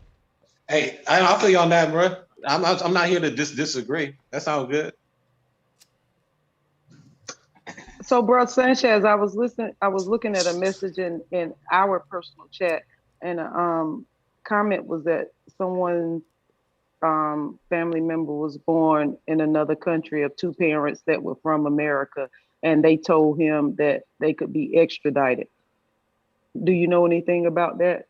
She said, or he or she said, my brother was born in Turkey because of my mom and dad, they're being in the military. The courts told him he could be extradited. I don't know about that. You've been in the military, so I just wanted to bring that to you. I never experienced nothing like that, even when I was in the military. So my experience, I'll be speaking with lack of experience of the situation. So I'm gonna fall back. Hey, yo. Hey, Right. That was my question. Hello, Go can ahead. y'all I'm hear me? sorry. No, I was gonna say I'm gonna let you go ahead and speak, so I was gonna say real quick. I thought old dude was gonna try to box you in. He really had you boxed in for a good question, Sanchez, because you could have said the dude who you just had is basically, pretty much let him know how it goes. Yeah, when they boxed me in. When you said if two families move from Atlanta, Georgia, apply for dual citizenship, even though they black, their children be European because they didn't apply for the citizenship. They had the baby over there. Yeah. I thought he was gonna say, well, is it safe to say that kinky haired Native Americans originally migrated from Africa since that, but that's what I thought he. That's why I thought he was going. But see, here go another misnomer that kinky hair is exclusive to Africa. That's wrong. Yeah, exactly. Facts. I know that it's exclusive everywhere. I just thought he was gonna play with you like that. Now I know that. I ain't here to troll. I ain't here to troll. Oh, okay. He just high. I'm gonna get high on y'all. Yeah. Hey, salutes to you, Bryce, man. It's all good. You already know. But no, I'm coming with the info, babe. I'm over here tapping in. Just be open to learning, because what you will get on this channel, if you open up your mind, you will realize. And then what you can't do is you can't try to do word magic, which is know we're on one topic of conversation and then switch it up and change it to something else. Or Like, hold on. What about like, those like, videos? and I'm saying that I can give you an example which is simple. When you tried to say, we were talking about when people are in the military and that are in different countries, and then you change that to moving. So being and moving are two different words, which establishes two totally different outcomes. And if a person isn't listening to you like an attorney, they could have got tripped up. But Bro Sanchez got your ass, and you can't play those games. So Yeah, I had to beautiful snap out of it. smile. Yeah, that part Yeah. right there. Yeah, I got a question for Sanchez. Hey, but I think you kind of, Hey, Bryce, yeah, put two on the you did almost have me though, Bryce. If I wouldn't have caught that part where they just visiting, bro, we know that, and that's what I wanted to talk about, man, because it's a such thing about, like, hold on, because I know somebody named. So are you just not trying to concede? Hold on. I want to say something. No, I acknowledge what you, brother. I'm not debating you, man. Shots out to you. I like your open-mindedness. She confirmed something I was trying to teach, and you making me, and I'm forgetting what I was finna say. What I was basically talking about the whole continental aspect of, like, the fact that you being born on this land don't mean you born in America. Cause I'm gonna show you something. If your mama and daddy went off the grid and went into the jungle to live off grid, and they had babies in their little jungle village, the government won't even know you exist. You won't be an American. Because what makes you an American is your social security card, your birth certificate. You gotta apply for a citizenship. It's people that live in America who always been here just like us, but they ain't Americans. They off grid. You can't even identify them. They just, see, they out of this whole system, man. Like, it's a whole nother world out there, bro. You know what I'm saying? They don't even exist on paper. So no way to track them, like, that's what I'm saying. What make you as an American is you signed up for this shit since birth. Yeah. I see that you made that same statement with Europe when I said about the two people in Crenshaw, and you said I almost caught you up, right? So you really basing this on legal filing, which you legally filed within that system. I'm basing it on citizenship. Legal citizenship, and that's it. Not by genealogy, not by ethnicity. I'm gonna show you why I'm not. I'm gonna show you. Look. I like that. No, I like that. I like the way your mind works, but let me show you why I'm not doing that. Because those are two different parts of my identity. My tribe is my family. We call it a family.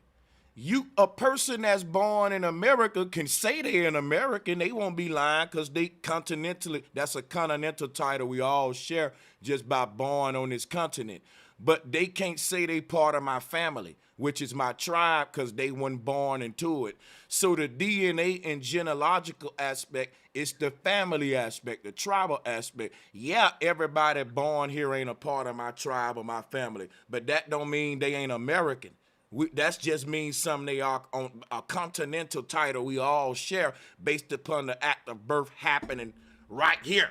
But that don't mean just because they was born in America, they was born into my family. This was two different identities. You getting confused. I don't see how you don't get it by now, though, but go ahead. Yeah, I get it. So I get that part what you're saying, but you saying it's really based on citizenship. You don't have to explain again or give me another word salad. Because look, you be giving out word salads, bro. That's crazy. You be having on the word salads and the sisters is copying. He's high. Stupid. He's high, so sometimes Brother things Sanchez don't is register. I He's wise still enough don't to get be it. high. He's wise enough to be high. Brother and Sanchez high be able too. to, right, but he can still articulate and remember and know what he's fucking trying to say. You just Everybody holding his can't nuts, do what bro, he's doing. bro. No, Girl, bro, I don't. like I got you a still husband don't at get home, it, bro. and my husband is right here, and I hold them nuts. Okay, so we let's not be stupid here. Like I'm saying to you, you're not listening and you're All right, not no, all trying right. to I get got one this. more You last don't. question. I got one more Can last I question. ask Sister Bethy a question first And salutes before to the she sister leaves? and her husband because you disrespected that man. We just wondering why you can't see the truth. Go ahead, No, sister. I My can't. bad. I can't. I Go ahead. can't. I Go just ahead, got one more sister scenario to London. run past Let, you let, let, on the legal citizenship part tip, right? Let's say you get two Asians, right? Let's say they say we finna go to Jamaica. We're gonna work there for Asian couple. We're gonna work there for 5 years. We're gonna be in Jamaica. They have a kid year 3, and then now they go. They already have plans to go back to somewhere else. So now they go to, let's say they go to Delaware, right? And then they say, oh, we got a Jamaican kid. They're gonna be telling everybody, their kid is Jamaican, right? Because they were there, still they were don't get legal, it. they were legal citizenship, they were under legal citizenship. When they had him there, he legally signed up as a Jamaican citizen, right? And now they're moved to Delaware, and now they're walking around Delaware streets talking about we got a Jamaican kid, and he's motherfucking slanty eye. Yo, I'm done, Yeah, man. I don't know what he's talking about, but Stupid. can I interject real quick before she leaves? Yeah, go ahead. Sister Bethy, how you doing? I hope you're doing well. Is she still here? Hey, yeah. Hey. Okay, I was the one who put in the chat. My brother is from Turkey, and my mother, well, we got different fathers, but my mother and my father, well, my mother is from the United States. I guess what everyone would classify the United States. And my father is not from here. Me and my brother got different fathers, and his father is from Turkey. Both of our parents, both my mom and my dad, everyone has passed away. And we don't really have no grandparents or no like connections to, ask questions. When I did my research, and I know the ancestry, like sister said, the ancestry.com, that's all bull crap. I don't really know where to look at this point. Like exchanging stories with my brother and finding out what we can find out about our relatives that was alive. We don't have much family here in the States. My question to you was, where can I start being an orphan child? I mean, I know that I'm not an African like Dr. Umar believes, but I don't know where my heritage Okay, so could you or said where your it comes mother. from. Ask You Truth said Machine your FBA. mother is. FBA. Could you shut up for a minute? Thanks. Did you said your mother is from here, right? Yeah, well, as far as we know. Oh, so you don't know. When you The did only person I ancestry. know in my mother's family is her mother and the kids that my grandmother had. So we Well, don't that's know good. where. That's good. I thought you just absolutely didn't know anybody after your mom. So you know your grandmother, your Right, mother's but I mother. don't know my And they- granddaddy, and I don't know right, nobody but that they're my hold up. grandmother's related Hold to. up. They're from here, right? My grandmother, she raised all her kids and kids' kids in New York. So we don't know where, like. Okay, that's good. Because right there, that puts you having Aboriginal status to this landmass because you're able to prove that your mother's from here. Do you have census sheets? Do you have a death certificate of your mother's? Did you find a death certificate? Okay, that's good. Now, your birth certificate. Does your birth certificate have your mother's name on it? It does, but my mother's date of birth and everything on my birth certificate is a lie because my father was 17 years older than my mother and he wasn't from the United States. That's not important. Oh, okay. I didn't know. That was another question. Where were you born? I was born in the Bronx, New York. Okay. So what are you trying to establish? You have Aboriginal status here based on your mother. I feel that, but at the same time too, I'm not sure if her mother was even from here or her family was from here. So like knowing and being raised by my mother and father, I know that my father's family wasn't from here. So I don't have a lot of knowledge and teachings that everybody from the States have. Okay, so you've already done your genealogy tree because Ancestry, you cannot trust everything on Ancestry. You have to go in the local town where your mother lived at. and look for their census sheet, because that's going to have the information you need. And it would have your grandmother's information, the local town. And the way you find that on the census sheet or the telephone address books, you know, when you see online, it says directory, telephone directory. If you look up those addresses, you will be able to get somewhere in the town, because now you got addresses. A lot of times they whited out the addresses on a lot of the census sheets. They didn't put the address, they just put the number. And they did that for a reason, especially in like the early 1800s and the 1700s and the late 1800s and the very early 1900s. They wiped out a lot of the street names, but left the numbers to the addresses. And the reason why they did that is because they didn't want you to know, be able to find out and track that your family owned land and where they were living. Okay. Well, so here's my real big question, right? I agree with that because that's what I've seen doing research, but doing research and putting what I know from my family there's like no census, there's no names, there's like I almost feel like, because you have to go to the town. You have to go to the town. I guarantee you there's a census. When was your mother born? What year? 56. No, you're not gonna find a census for her. When was your grandmother born?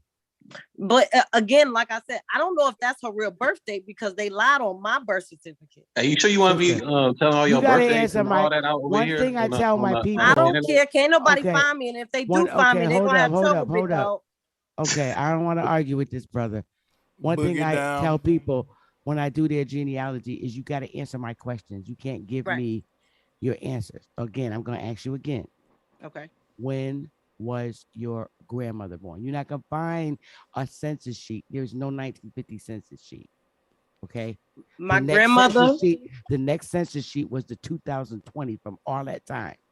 So now, if your grandmother was born 2000. There was a 2000 census.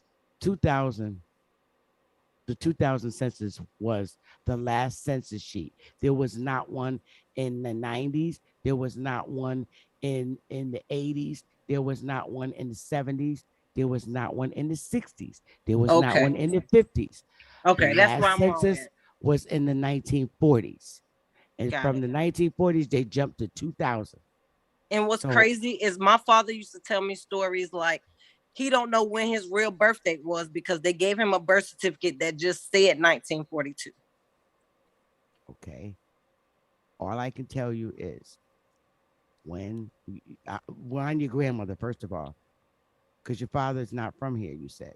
No, my father's not from here. Right. And my grandmother. We can only work, sister. We can only work on the person that is Aboriginal to this landmass. When was your grandmother born? What year? That's why I'm going wrong. Approximately what year was your grandmother born in? Was she her born in her death certificate shows 1943. Okay. So you will be able to find a 1940 census. She would be 2 years old. She would be 2 years old. So but she would be on that? She would be on the 1940 census. Okay. As a child. But you have to look in the town that she lived in at that time. But I'm about to get out of here, y'all. I'm tired as hell. And I'm all right, sister. I'm going. Thank you. I'm about to go in the chat room where I like to be. But yeah, hit me up with an email, sis. I definitely my will. apologies to you and your husband. I have a lot of other questions. Love you, What's Sister your Bethany, email man. address, You Sister always stay Bethany? with the truth, baby. What is your email address, Sister Bethany? Could you put it in the chat if you don't mind? I'm putting it right here in the right here. And then I'm out. Hey, I had another thing. Hey, I have a question for Bethany. Hey, Sister Bethany. Yo, this Bro Sanchez show. I'm about to go. I love y'all. Peace Hey, just answer my question, bro. That verse. Hey, Bryce W. Hey, you can answer your mic is super loud, whoever that was. Hey, Bryce. I had to mute But them a you know, minute. I pose all of these questions because y'all talk about the Dr. Umar, and I almost got sucked into the bull crap that he spit out just because it sounds good for our children to find another curriculum besides the bull crap that we've all been through. And Oh, my bad. it was through Dr. Umar that I decided to find out who I truly was. And along researching who I was and my people and where I come from, I found out he was BS. So I appreciate what you got here, bro. Absolutely. Hey, And it's a smart thing to do because at the end of the day, whenever you listen to someone, you have to research what they say. And when he was talking about donating to a school when I met him, I'm telling you facts. The school wasn't open, it wasn't running. You were talking about Black companies and businesses saying that they're going up to him, offering him free help because he's crying out for help, and he would hang up on them, disrespect them, and act like Y'all fell for them dope That's rants. something I didn't know. Hold on. Hey, wait, Y'all let me, fell for them dope Hold on, let Sanchez speak. Let Umar been Sanchez talking speak. about Hold opening on. a school for 10 years. Yeah, see, let me Y'all fell for all that let me dope show you rant. something. Let me show But you y'all something talking about real y'all don't quick. like the church. Man, chill out, brother. Did you just change your name, man? This dude tripping. Yo, watch this, man. When a dude listen, watch this, right? When a dude go on a show and somebody offer this nigga free help like Lord Jamar and like the people that was trying to hop in there with him, that's what you refuse to shit like I know what I'm doing. I got this, man.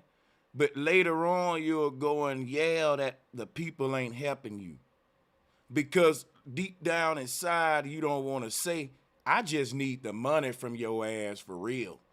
And then some fishy about that. And that's kind of like what he was doing on the Lord Jamar show. Like, I don't need help with nothing else. Just give me the money, man. Facts. He ain't no different than the homeless man saying, hey, I'm super hungry. And you say, well, shit, man, I got all this food. And that nigga say, well, nah, man, give me the money for the food. I don't want to eat and that. that's exactly what he did. I got some Hey, shit you know overhead what's and I want to go you know, buy. you know what's crazy? You know what's crazy? A lot of that stuff they claim they trying to open. If they just got enough signatures and applied for it a certain way, they can get that through a nonprofit and won't have to pay a dime. Bro, it It's ain't just the even fact that, they bro. won't be able to make no money off of it. I'm finna tell you some real shit. Back in my hustle days, me and 5 of my homies, we got together and we bought our own school. This in 2006. We all put in $20,000. We bought an old Catholic rundown school for $100,000. All the homies that we knew went in there ourselves, hand on, cleaned it up. We called it POPA University because we was all on some Egyptian shit back then. So, don't fault me for that. We called it POPA. We had all the sisters that we knew that was teachers coming and write us the curriculum and everything. And we supported this out of our own pocket for 6 years for as long as we could. You see what I'm saying? No support. We went in there and cleaned, painted all ourselves. Hey, watch this. If you don't believe him, there's one of my Facebook friends and supporters of this channel, and I hope he listening. His name is Ashley Johnson. You might see him in the chat sometime. He's a moderator. Him and his group of brothers he working with in Chicago have more than one school. He told me the other day. He said, bro. He said, bro, we starting on a second school now. He was on camera walking us through the school that they had. And I was like, damn, bro. Before bro even had that school, he had a curriculum. I know who you talking about. I'm from Chicago, Sanchez. Before he even had that school, he had a curriculum where he was teaching the kids. And then he progressed to the school, and now he about to get another school. Yeah, see, y'all drop a bomb. Dr. Umar didn't show nobody that shit. Hey, how much money y'all say that. No, wait, much, BSM. I ain't gonna cut you off. I want to hear what you got to say about. All right, Umar. let me get some speaking here. All right, y'all. I don't know why when we really look at it, I don't know why a lot of people fell for that shit because he was just emotional and ranting like a damn pastor. He really wasn't showing shit. He wasn't really. Listen, hold on. He wasn't busting nothing down. He wasn't showing niggas no numbers, no curriculum, no nothing. He was just daydreaming off about black boys. That was some dope thing shit like Dr. York. and his Facts. walking in his And let me just say this too. People in the chat room giving love to Lennon Honor. That my bad. I forgot to put some respect on Lennon's name. Let's drop him a bomb from Becky because I'm not gonna hate on that. That man the most consistent with Umar. He's more. My angle is more of the attacking the scholarship with the Pan-African side and coming with the science against the Pan-African theory, the theology, and all that. But when it comes to just exposing the scam, I got to drop the bomb for Lennon Honor. Nobody ain't messing with. He the top. He got time. He got time. Hey, I bet Umar go get him a white girl and say, "Oh, these sisters weren't acting right. Y'all didn't want to donate to the school. What would I tell you? He gonna finesse it. He just getting that money." To be a psychologist you or know a what? psychiatrist, That's right? the worst part about it, though. It's like if he actually was the squirrel that actually take white dollars, they'd had that nigga school built in no time. No, that ain't the. No, hold on. Hey, he really don't want to see black children eat, Jim. Hold on. He really don't want to see these niggas eat, because if he did, he let these white folks help. Well, hold on. No, it ain't that, bro. This is what it is. True. It's a scam from the beginning. So what you got to understand is that he claimed to be a psychologist. So look at how he playing the scam. He's pandering to black women who he know that most families, whereas young black boys, is gonna be raised by single black women. He never speak ill about a black woman. He always panders to them because he know that's his largest donation group, and he know that if they separated from their men, which is gonna be the 9 times out of 10, the man is like, "Hey, baby, what? We ain't no donating, taking the money out the house to go give to the pastor. Definitely not to no motherfucker Umar Johnson." You know what I'm saying? So he know who he angling his demographic at. It's not a lot of brothers who sitting up there, pounding the flag. Let me show you something. I'm gonna show you something. Watch this. Hold on. Oh, matter of fact, before I say something, let me do something real quick. Pal Mose, what do you want to say? But get in a quiet environment. Let's go and get you in, man. Let's go and get you in. What's up? Yeah, I'm sorry, man, brother Sanchez, man. I didn't know my phone was on. But I was gonna ask you a question, brother. I'm from Africa, West Africa, Gambia. So I was just wondering, do you think that like some of the Aboriginals, like when, let's say the white people, when they came here, did they fool some of them and some of them went back to Africa? Because that's what I was wondering, because I made some research about my people and they wasn't from that area where they said they were from. You know, they migrated to that area. And I don't know if they were part of the people that came from America and settled down there or from different part. What kind of theory do you got for that? Can't really. Well, I understood what he was trying to say, Sanchez. No, basically what he's trying to say is that the Aboriginals were we people who were brought over and migrated, and then some of us came back, or how did that? You know what I mean? It's like trying to get an understanding on what we mean. The whole thing about the out of Africa theory is it's a theological theory, and people don't know the difference, right? Meaning that it's something that can only be explained with divine intervention. So when people say that life started in Africa, they need a miraculous way to explain that, because it's not a factual argument. It's automatically you dealing with religion, and we don't see that science giving us religion. They say humans started in Africa because a comet from space with the germ of humans on it landed near Mali. And we weren't humans at first, we were like fish creatures. And it evolved from a single cell organism to a monkey man.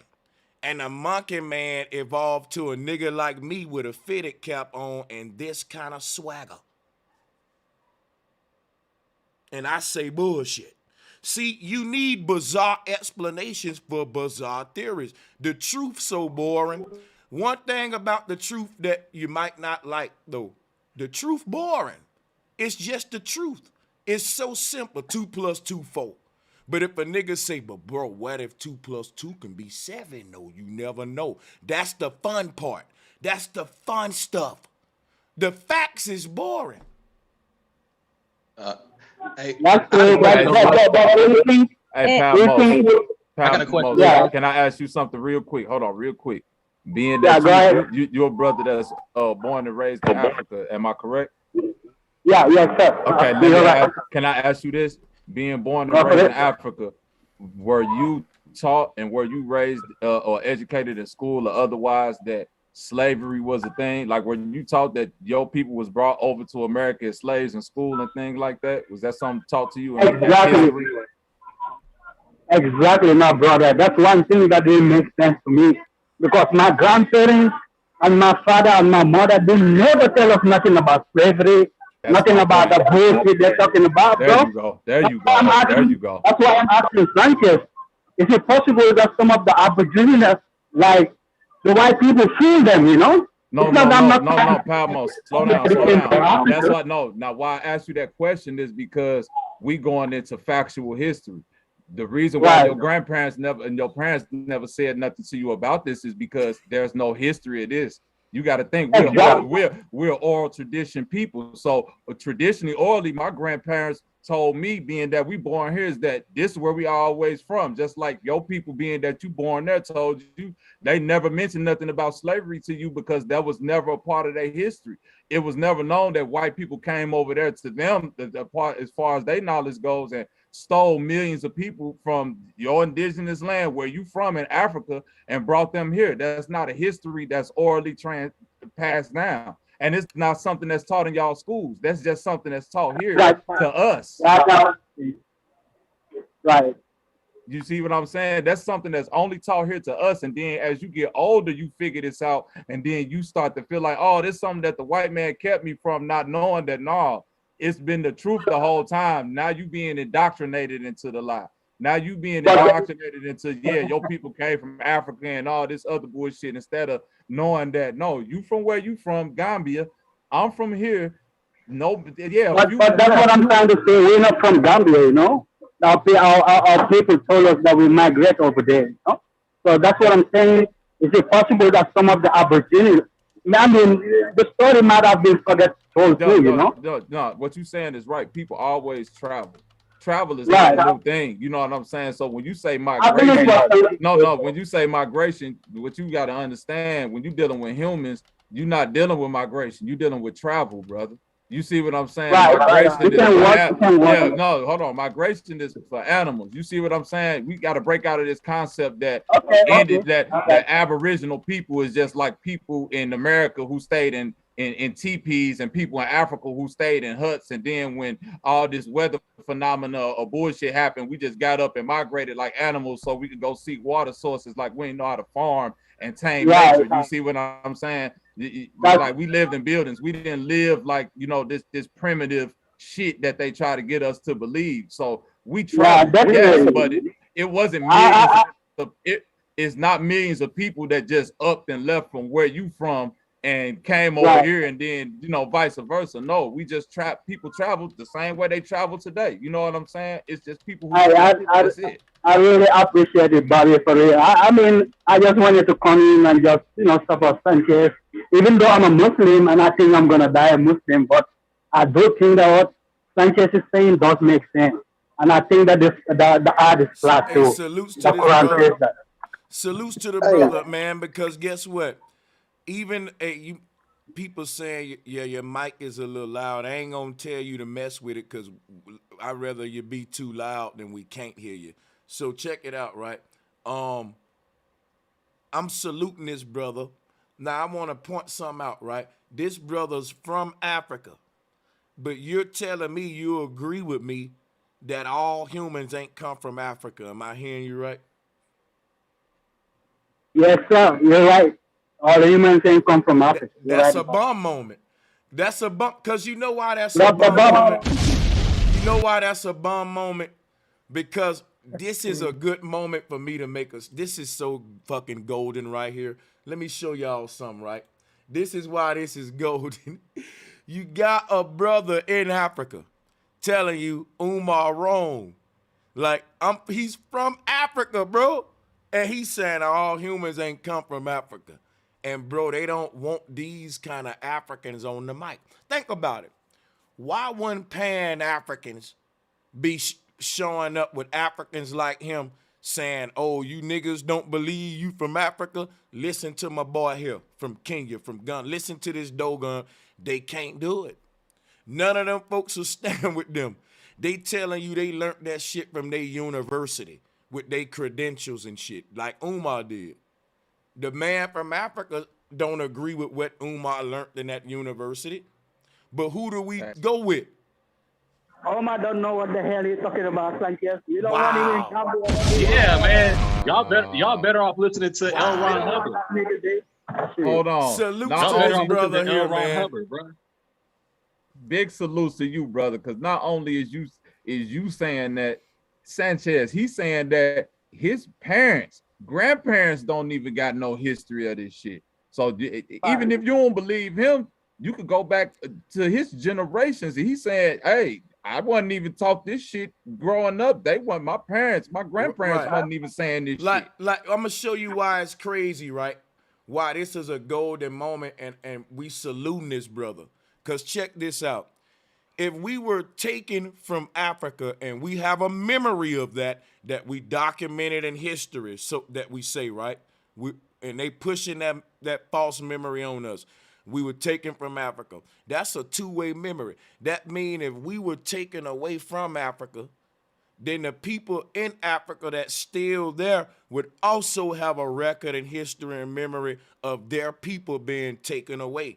And we would have a history over here of us being taken from there, and they would have a history. It'll be two-way. Like if someone broke in my house and kidnapped my family and shit, I'm gonna remember, goddamn it, that they came in my house and did that. And wherever they take my family at, the memory gonna be there with my family too. That's common sense. But here's the problem. Here's the problem.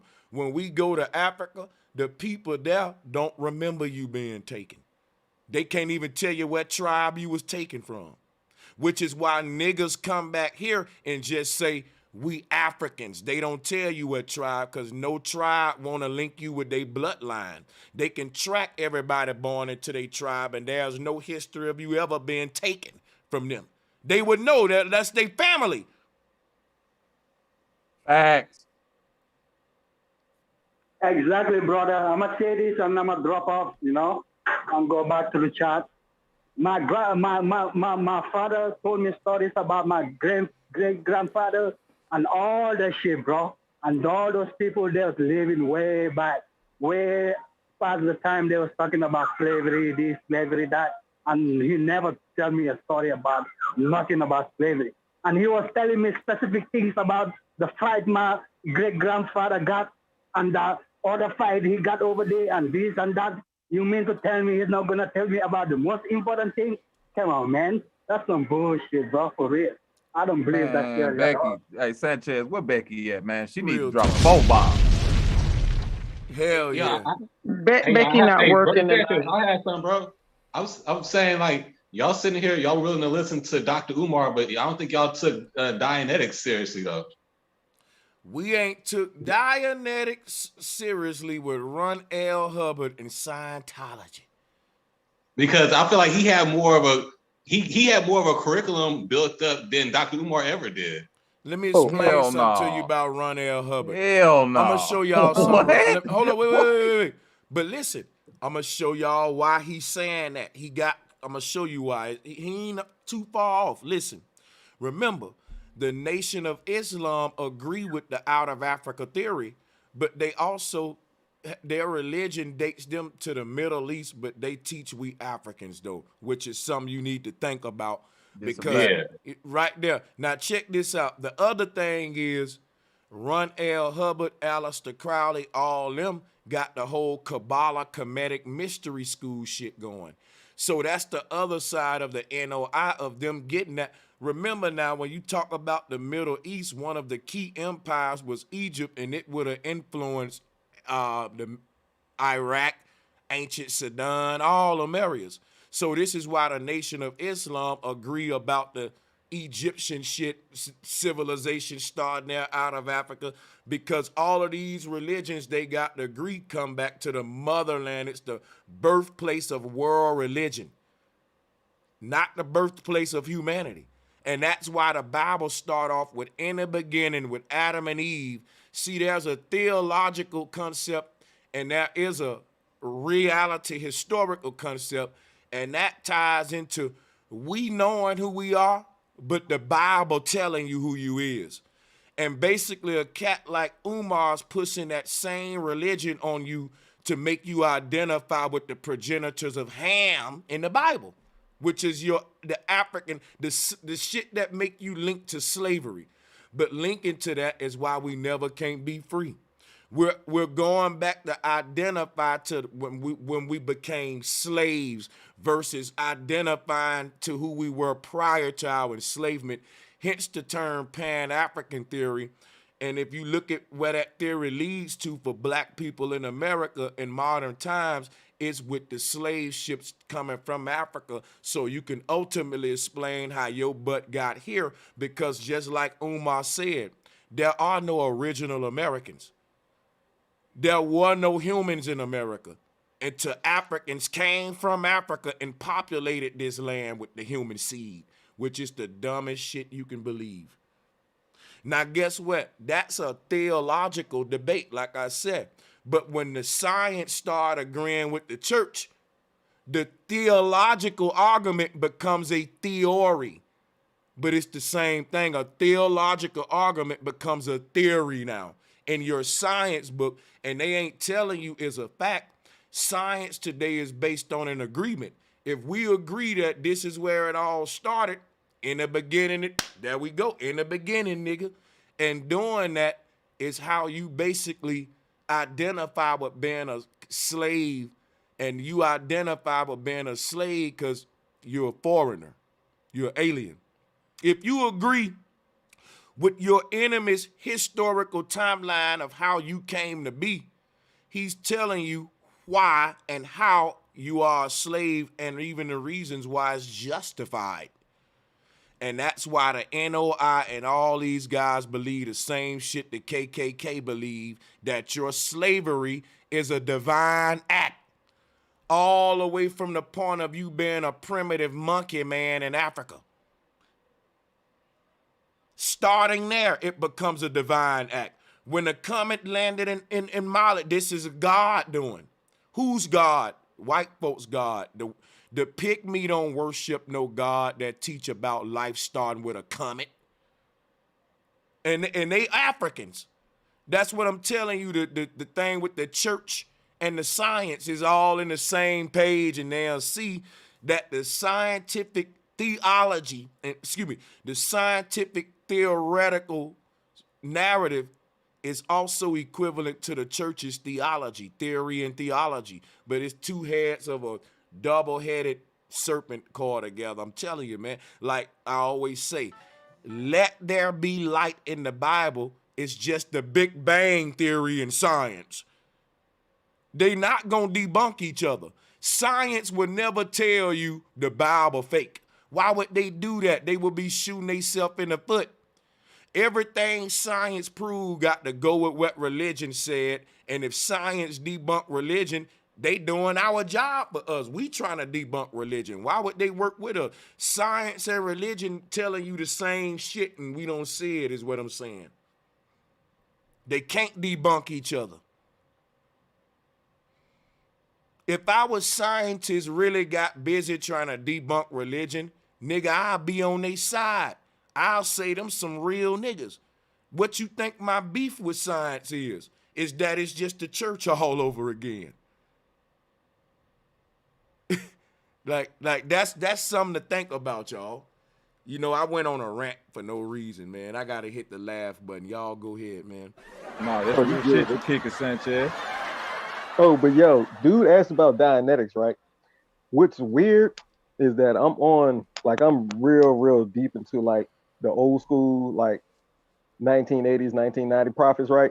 And so I was watching some Hemet old school lectures, right? They grainy as all outdoors. You can't see shit. But he was bringing up the Kabbalion, right? And the Whore of Babylon. And even before I heard him talk about good and evil are part of the same whole, or anybody talk about that, I just knew that just from nature and from, you know, just my awakening, just being out there, being a huge man being, right?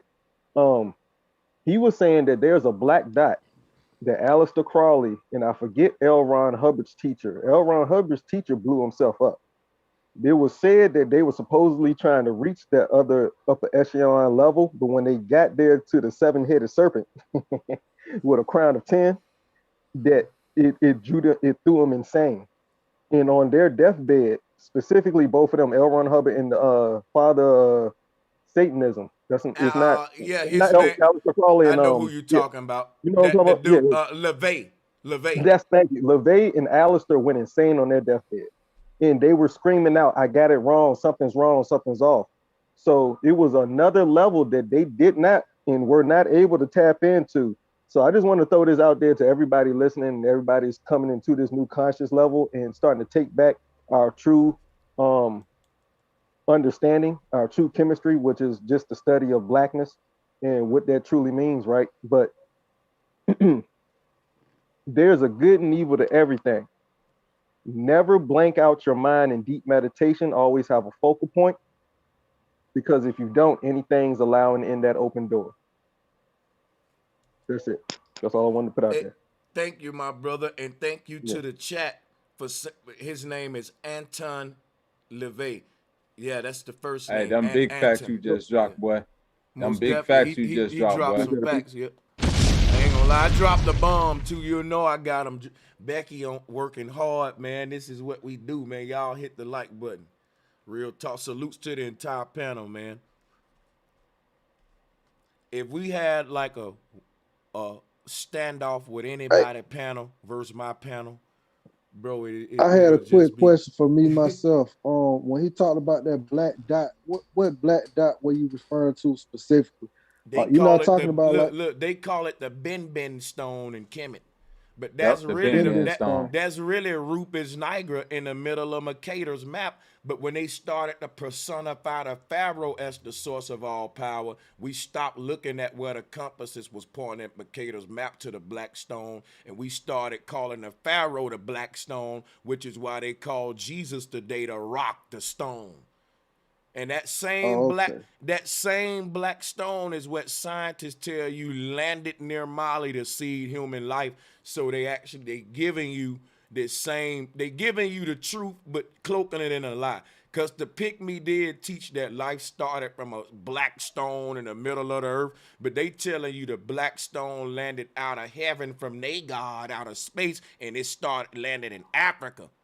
But if you had to argue, where did the stone that started the man's life at the universe at? Because they talking about a black hole for real.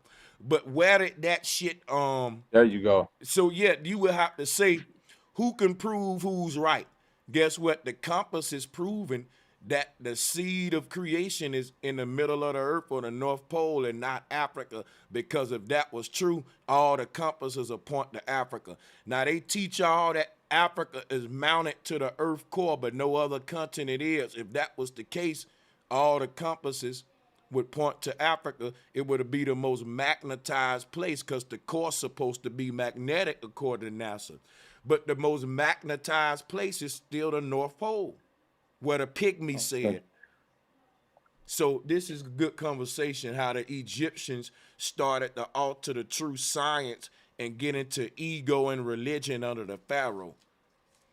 See, when he started talking about the meditation and the black dot, that's the pineal gland. Yeah, that black dot. Yeah, because look, hold on. But this hold on, I'm finna tell you something. But what he's saying is that when they say meditate and clear your mind, what he's saying is that have clear thought and intentions on what you want, because if you don't, any and everything is up for a possibility. The pineal gland itself is not a physical thing. You see what I'm saying? It's the black hole within your mind itself. Why you think you could look up pituitary glands, all type of shit. You type in the pineal gland right now on Google or anywhere, and you tell me if a doctor ever pulled one of them out there, it don't exist. It's the paradox within your own body. You know what I'm saying? Because it got rods and cones just like your eyes do.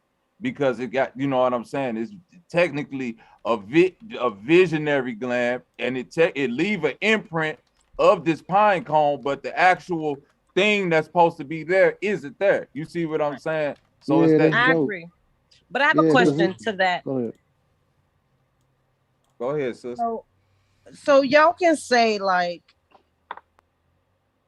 you know, these, like, okay, I say I agree. Let me maybe, and Bro Sanchez, you can cut in because I know you're gonna give me some wisdom on what I'm saying because I just need to be set straight. But you can say that the pineal gland doesn't exist. I agree with that because I don't believe it exists to an extent that we can touch, feel, or see, but it's there. With us being, you know what I'm saying, awakened, we can feel that it's there. Oh So no, I that's agree you with 100% right. No, what I'm saying is that I it's the black 100% hole. agree with that. Yeah. But my thing is, I think where my disconnect comes in at is I wasn't raised religiously or societally. I'm very much under a rock. So here's my question, if y'all can understand it. Hopefully you can, right? How is it that we can pinpoint a saying or a meaning to any of these things and say it's right? Like, I agree with you. It's there. It's there because we all have a collective conscious that agrees with it. You know what I mean? Like you were saying. I agree with that. I'm not doubting that there's a pineal gland. I'm not doubting that there's a creator that exists that moves all these things outside of a sky daddy, right? I have a disconnect because I'm trying to say it right so you can understand, and I ain't gotta re-say it and make it long, right? I have a disconnect where it is like, how does that connect with the one matrix, with us being here? I can help you. I got an answer for that. I hope you understand it, sis. I'm sorry. Yes, I completely grasp it. I completely grasp it. You ever had a water problem in your house where a plumber had to come out into your yard and find a water line? Yes. I'm just asking you. Right. Did you ever see them use any type of sticks in their hand to find the line in your yard, but they didn't use any equipment? They didn't dig up the yard. They did none of these things. They used these things called Dawson rods. Are you familiar with those? Yes. Okay. So if a Dawson rod has the capacity to connect to the person asking the questions to find what it's looking for, that's where you find the pineal gland. And I say that because people often ask, well, what is a pendulum? What is a pendulum? I could take a ring and hang it at the end of the string and it'll show me a direction or tell me yes or no. It'll do all of that, but it's rules to it. You just can't, because you can control it. You actually tell it to tell you yes or to tell you no, to respond the same way that plumber in your yard walked across your yard and said, when I step on the line, cross these sticks as my yes. Now, you don't know what this is, but the United States government uses this same technology on a massive scale to find where oil is in the ground, where water is running in the desert. Pendulums. It's called biofeedback. Correct. Yes. Thank you so So much. I guess my disconnect, and I guess this will be a Bro Sanchez question, is I 100% agree with you and understand what you're saying. My disconnect comes in to the point, I guess most humanity don't understand what that rod is. Because they haven't seeked out the answer to the question. And you have. And guess what? You're going to know what it is, because if I got to teach you myself, I will. Because that's something that I do. That's something that I know about. Is I make pendulums. So I can break this down and help you connect with your inner self to be able to connect with your pendulum so that you can shut you out when you don't need to be in the equation and don't use your own mental mindset. Because see, the pineal gland is bigger than your brain. And a There you lot of go. times you set the pendulum with your brain. But if you try to overpower the thought process in questioning whatever you're questioning, and you're using your brain emotions and your worldly stuff, it's going to give you the false answer.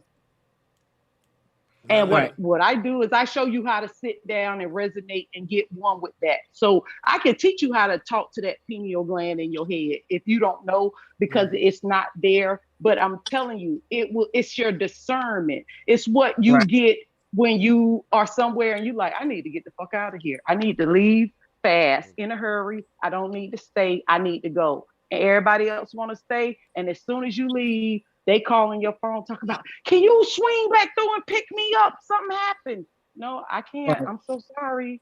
But it's that discernment piece that they put fluoride on and all these other chemicals in our water. Because see, once you get discernment, you have the capacity to ask all these questions you have in your head because it's innately in you. The calcification of your pineal gland is only to deter you from what you innately know. That's when you meet a dude and you be like, oh, it ain't right. But you be like, I'm gonna go ahead with it. It's that type of thing. And I try to break it down from college to kindergarten, crack house to White House.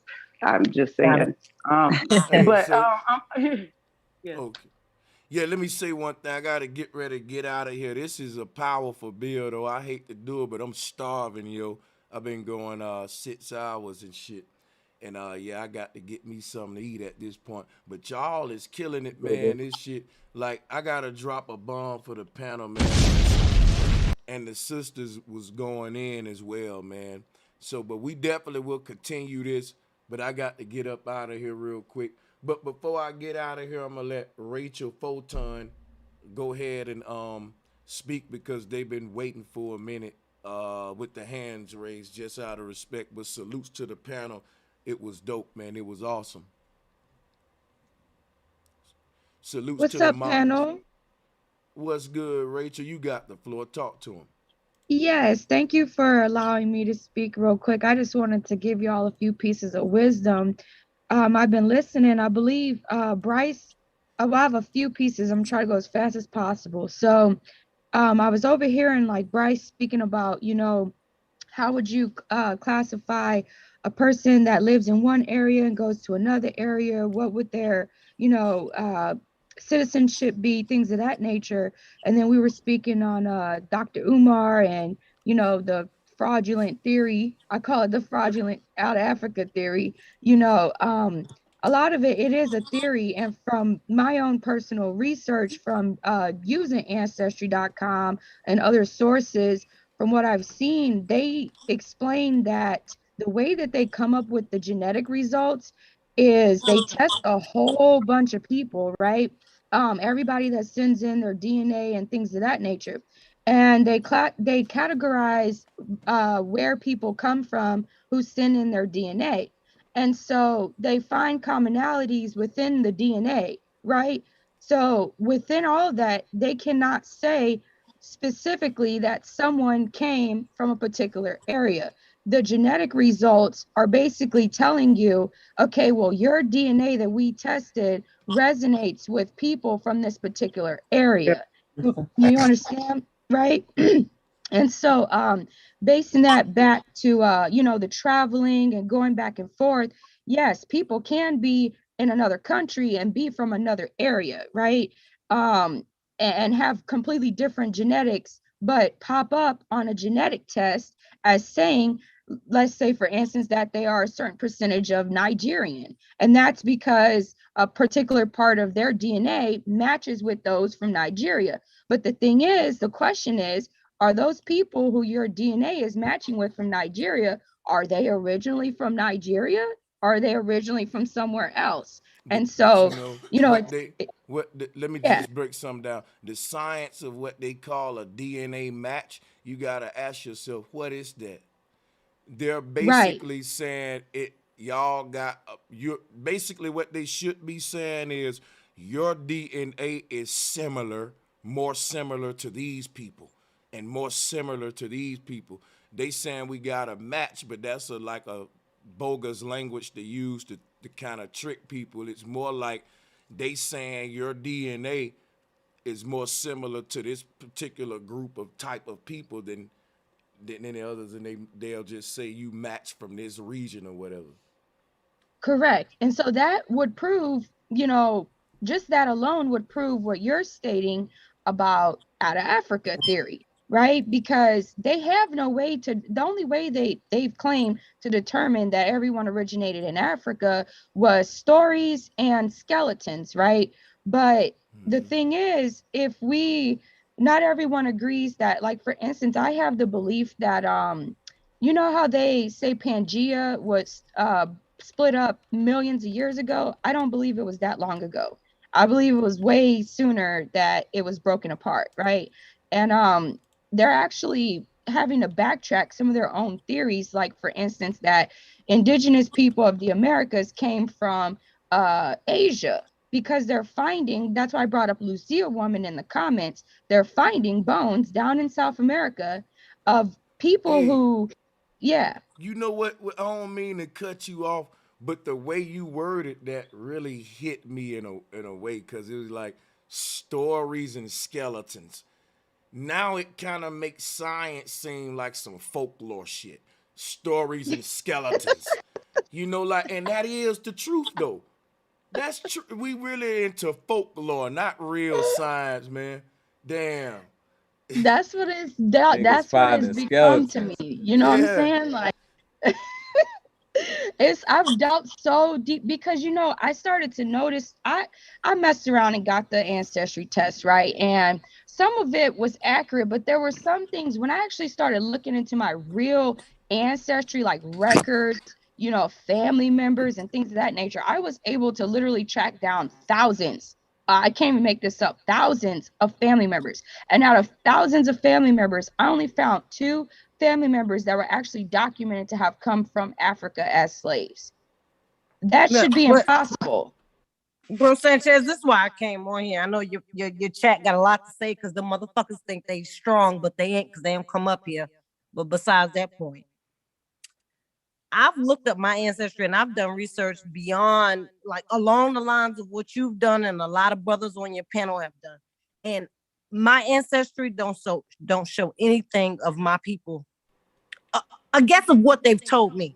And that's why I wanted to question Sister Bethy. But the idea that people come up here and I mean, not even people on here, but in general, in public, you come out here and you say, oh, that's not how it is, or this how it's supposed to be.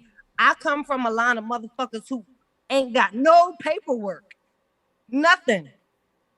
You understand? And the words that I've been told, I know from my spirit and what I've dreamed and researched that I'm not from Africa. Me personally, I don't know about anybody else that can agree with my line of heritage, but I just see different. See, here's from a lot of so I come up here and it might seem like some sideline conversation. It might sound like some off the wall type of questions, but I don't have anything but YouTube, the internet, and motherfuckers what they tell me on the news, and I don't believe shit. That's why I got on here live the other day. Like, I don't believe nothing nobody tell me because I have nothing real. That's fine right there. The way you are ain't a bad place to be. It's best to be that way to believe everything like most of these folks. You in a good place. I can't argue with that. Now, I was about to say something. I fucking, it slipped my mind, but yeah, I am gonna get up out of here. Bobby, were you gonna say something? Go ahead. I would just go say to the sisters that all you got to do is 9 times out of 10, the oral history of your grandparents or the elders in your family get you all 3, my 4 elders generations are dead and back. gone. You know what? That's what I was gonna say. That A Pan-African feel that they have the authority to override what your elders say about your ancestry because they have the word of God on their side. And God is where he went to get his credentials from. Theologians had to oversee his credentials, the out of Africa theory. This is God. Science is God. And then the church is, if you go to college for theology to become a minister, they teaching you the out of Africa theory too, because they saying the father of Christianity, which is Moses, come from Egypt. And then they start teaching you that you are from Egypt. They call Marcus Garvey the Black Moses. They're trying to turn all of us into Marcus Garveys, guys who never go to Africa, only except in a spiritual system in America. And that's all the academy is, man. Hate to break it down like that, but look, I'm gonna get up out of here because look, Africa ain't nothing but a spiritual movement, right? Is not naturally who the world are. You said a whole world are Africans. I will be continuing this topic. I've been covering the out of Africa thing, and I could continue it without Umar name, but I sure want to get him this smoke he giving us in that video. So I think I need to review it. But Nah, yeah, salutes to keep y'all, man. giving them the smoke, Sanchez. Thank you, Love you, bro. bro. Hey, love y'all too, man. My brother Bobby, me, myself. Thank y'all for joining, man. Hey, Young Q, I see you, man. Much love, my brother. Thank you for joining. Yo, the African guy in the chat room, double salutes to you, man, because anybody that want to cut that part out, yo, that's it right there. You hearing it from the man who in the motherland, and he don't call that land the motherland that he in. So, you know, I got to go live again, man. I want to keep going, but I got to stop because him coming on changed the whole dynamic. I can really dry that and go and dwell on that a minute. But yeah, salutes to y'all. We definitely going to be back, man. Much love, y'all. Be safe. Peace and blessings. All right. Yeah, man. Salutes to everybody that joined the panel. I thought the sister Queen Angel had hopped off. Salutes to the sister. She was dropping bombs today, man. Salutes to y'all. Salutes to Sister Bethy. Salutes to all the moderators out there. Sister Sarada, the brother, the OG Leo. Yeah, man. Salutes to y'all. I see you. Toro Bravo. Hey, one world, one hood. Salutes to you, man. Let me drop a ball. Hey, man, it's good to see the brother one world, one hood, man. As always, that's an OG when it especially when it comes to that magnetism and the science of electricity and stuff. You know what I'm saying? So big salutes. Salutes to all of y'all. Yo, let me call out these donations. Salutes to the people that donated to the show. Let me see who we got. Let me see here. Sherry Graves. Thank you so much for the Cash App donation, sister. And shout outs to the Sister Jones for another powerful bill. Salutes, Flat Power. Thank you for the support. Shout out to James Sanders. Thank you all for the donations. I appreciate that. Salutes to the Sister Gloria. Big salutes to you all. I appreciate these donations. Shouts out to Mustafa Issa coming through with the gracious donation there. Let me drop a bomb.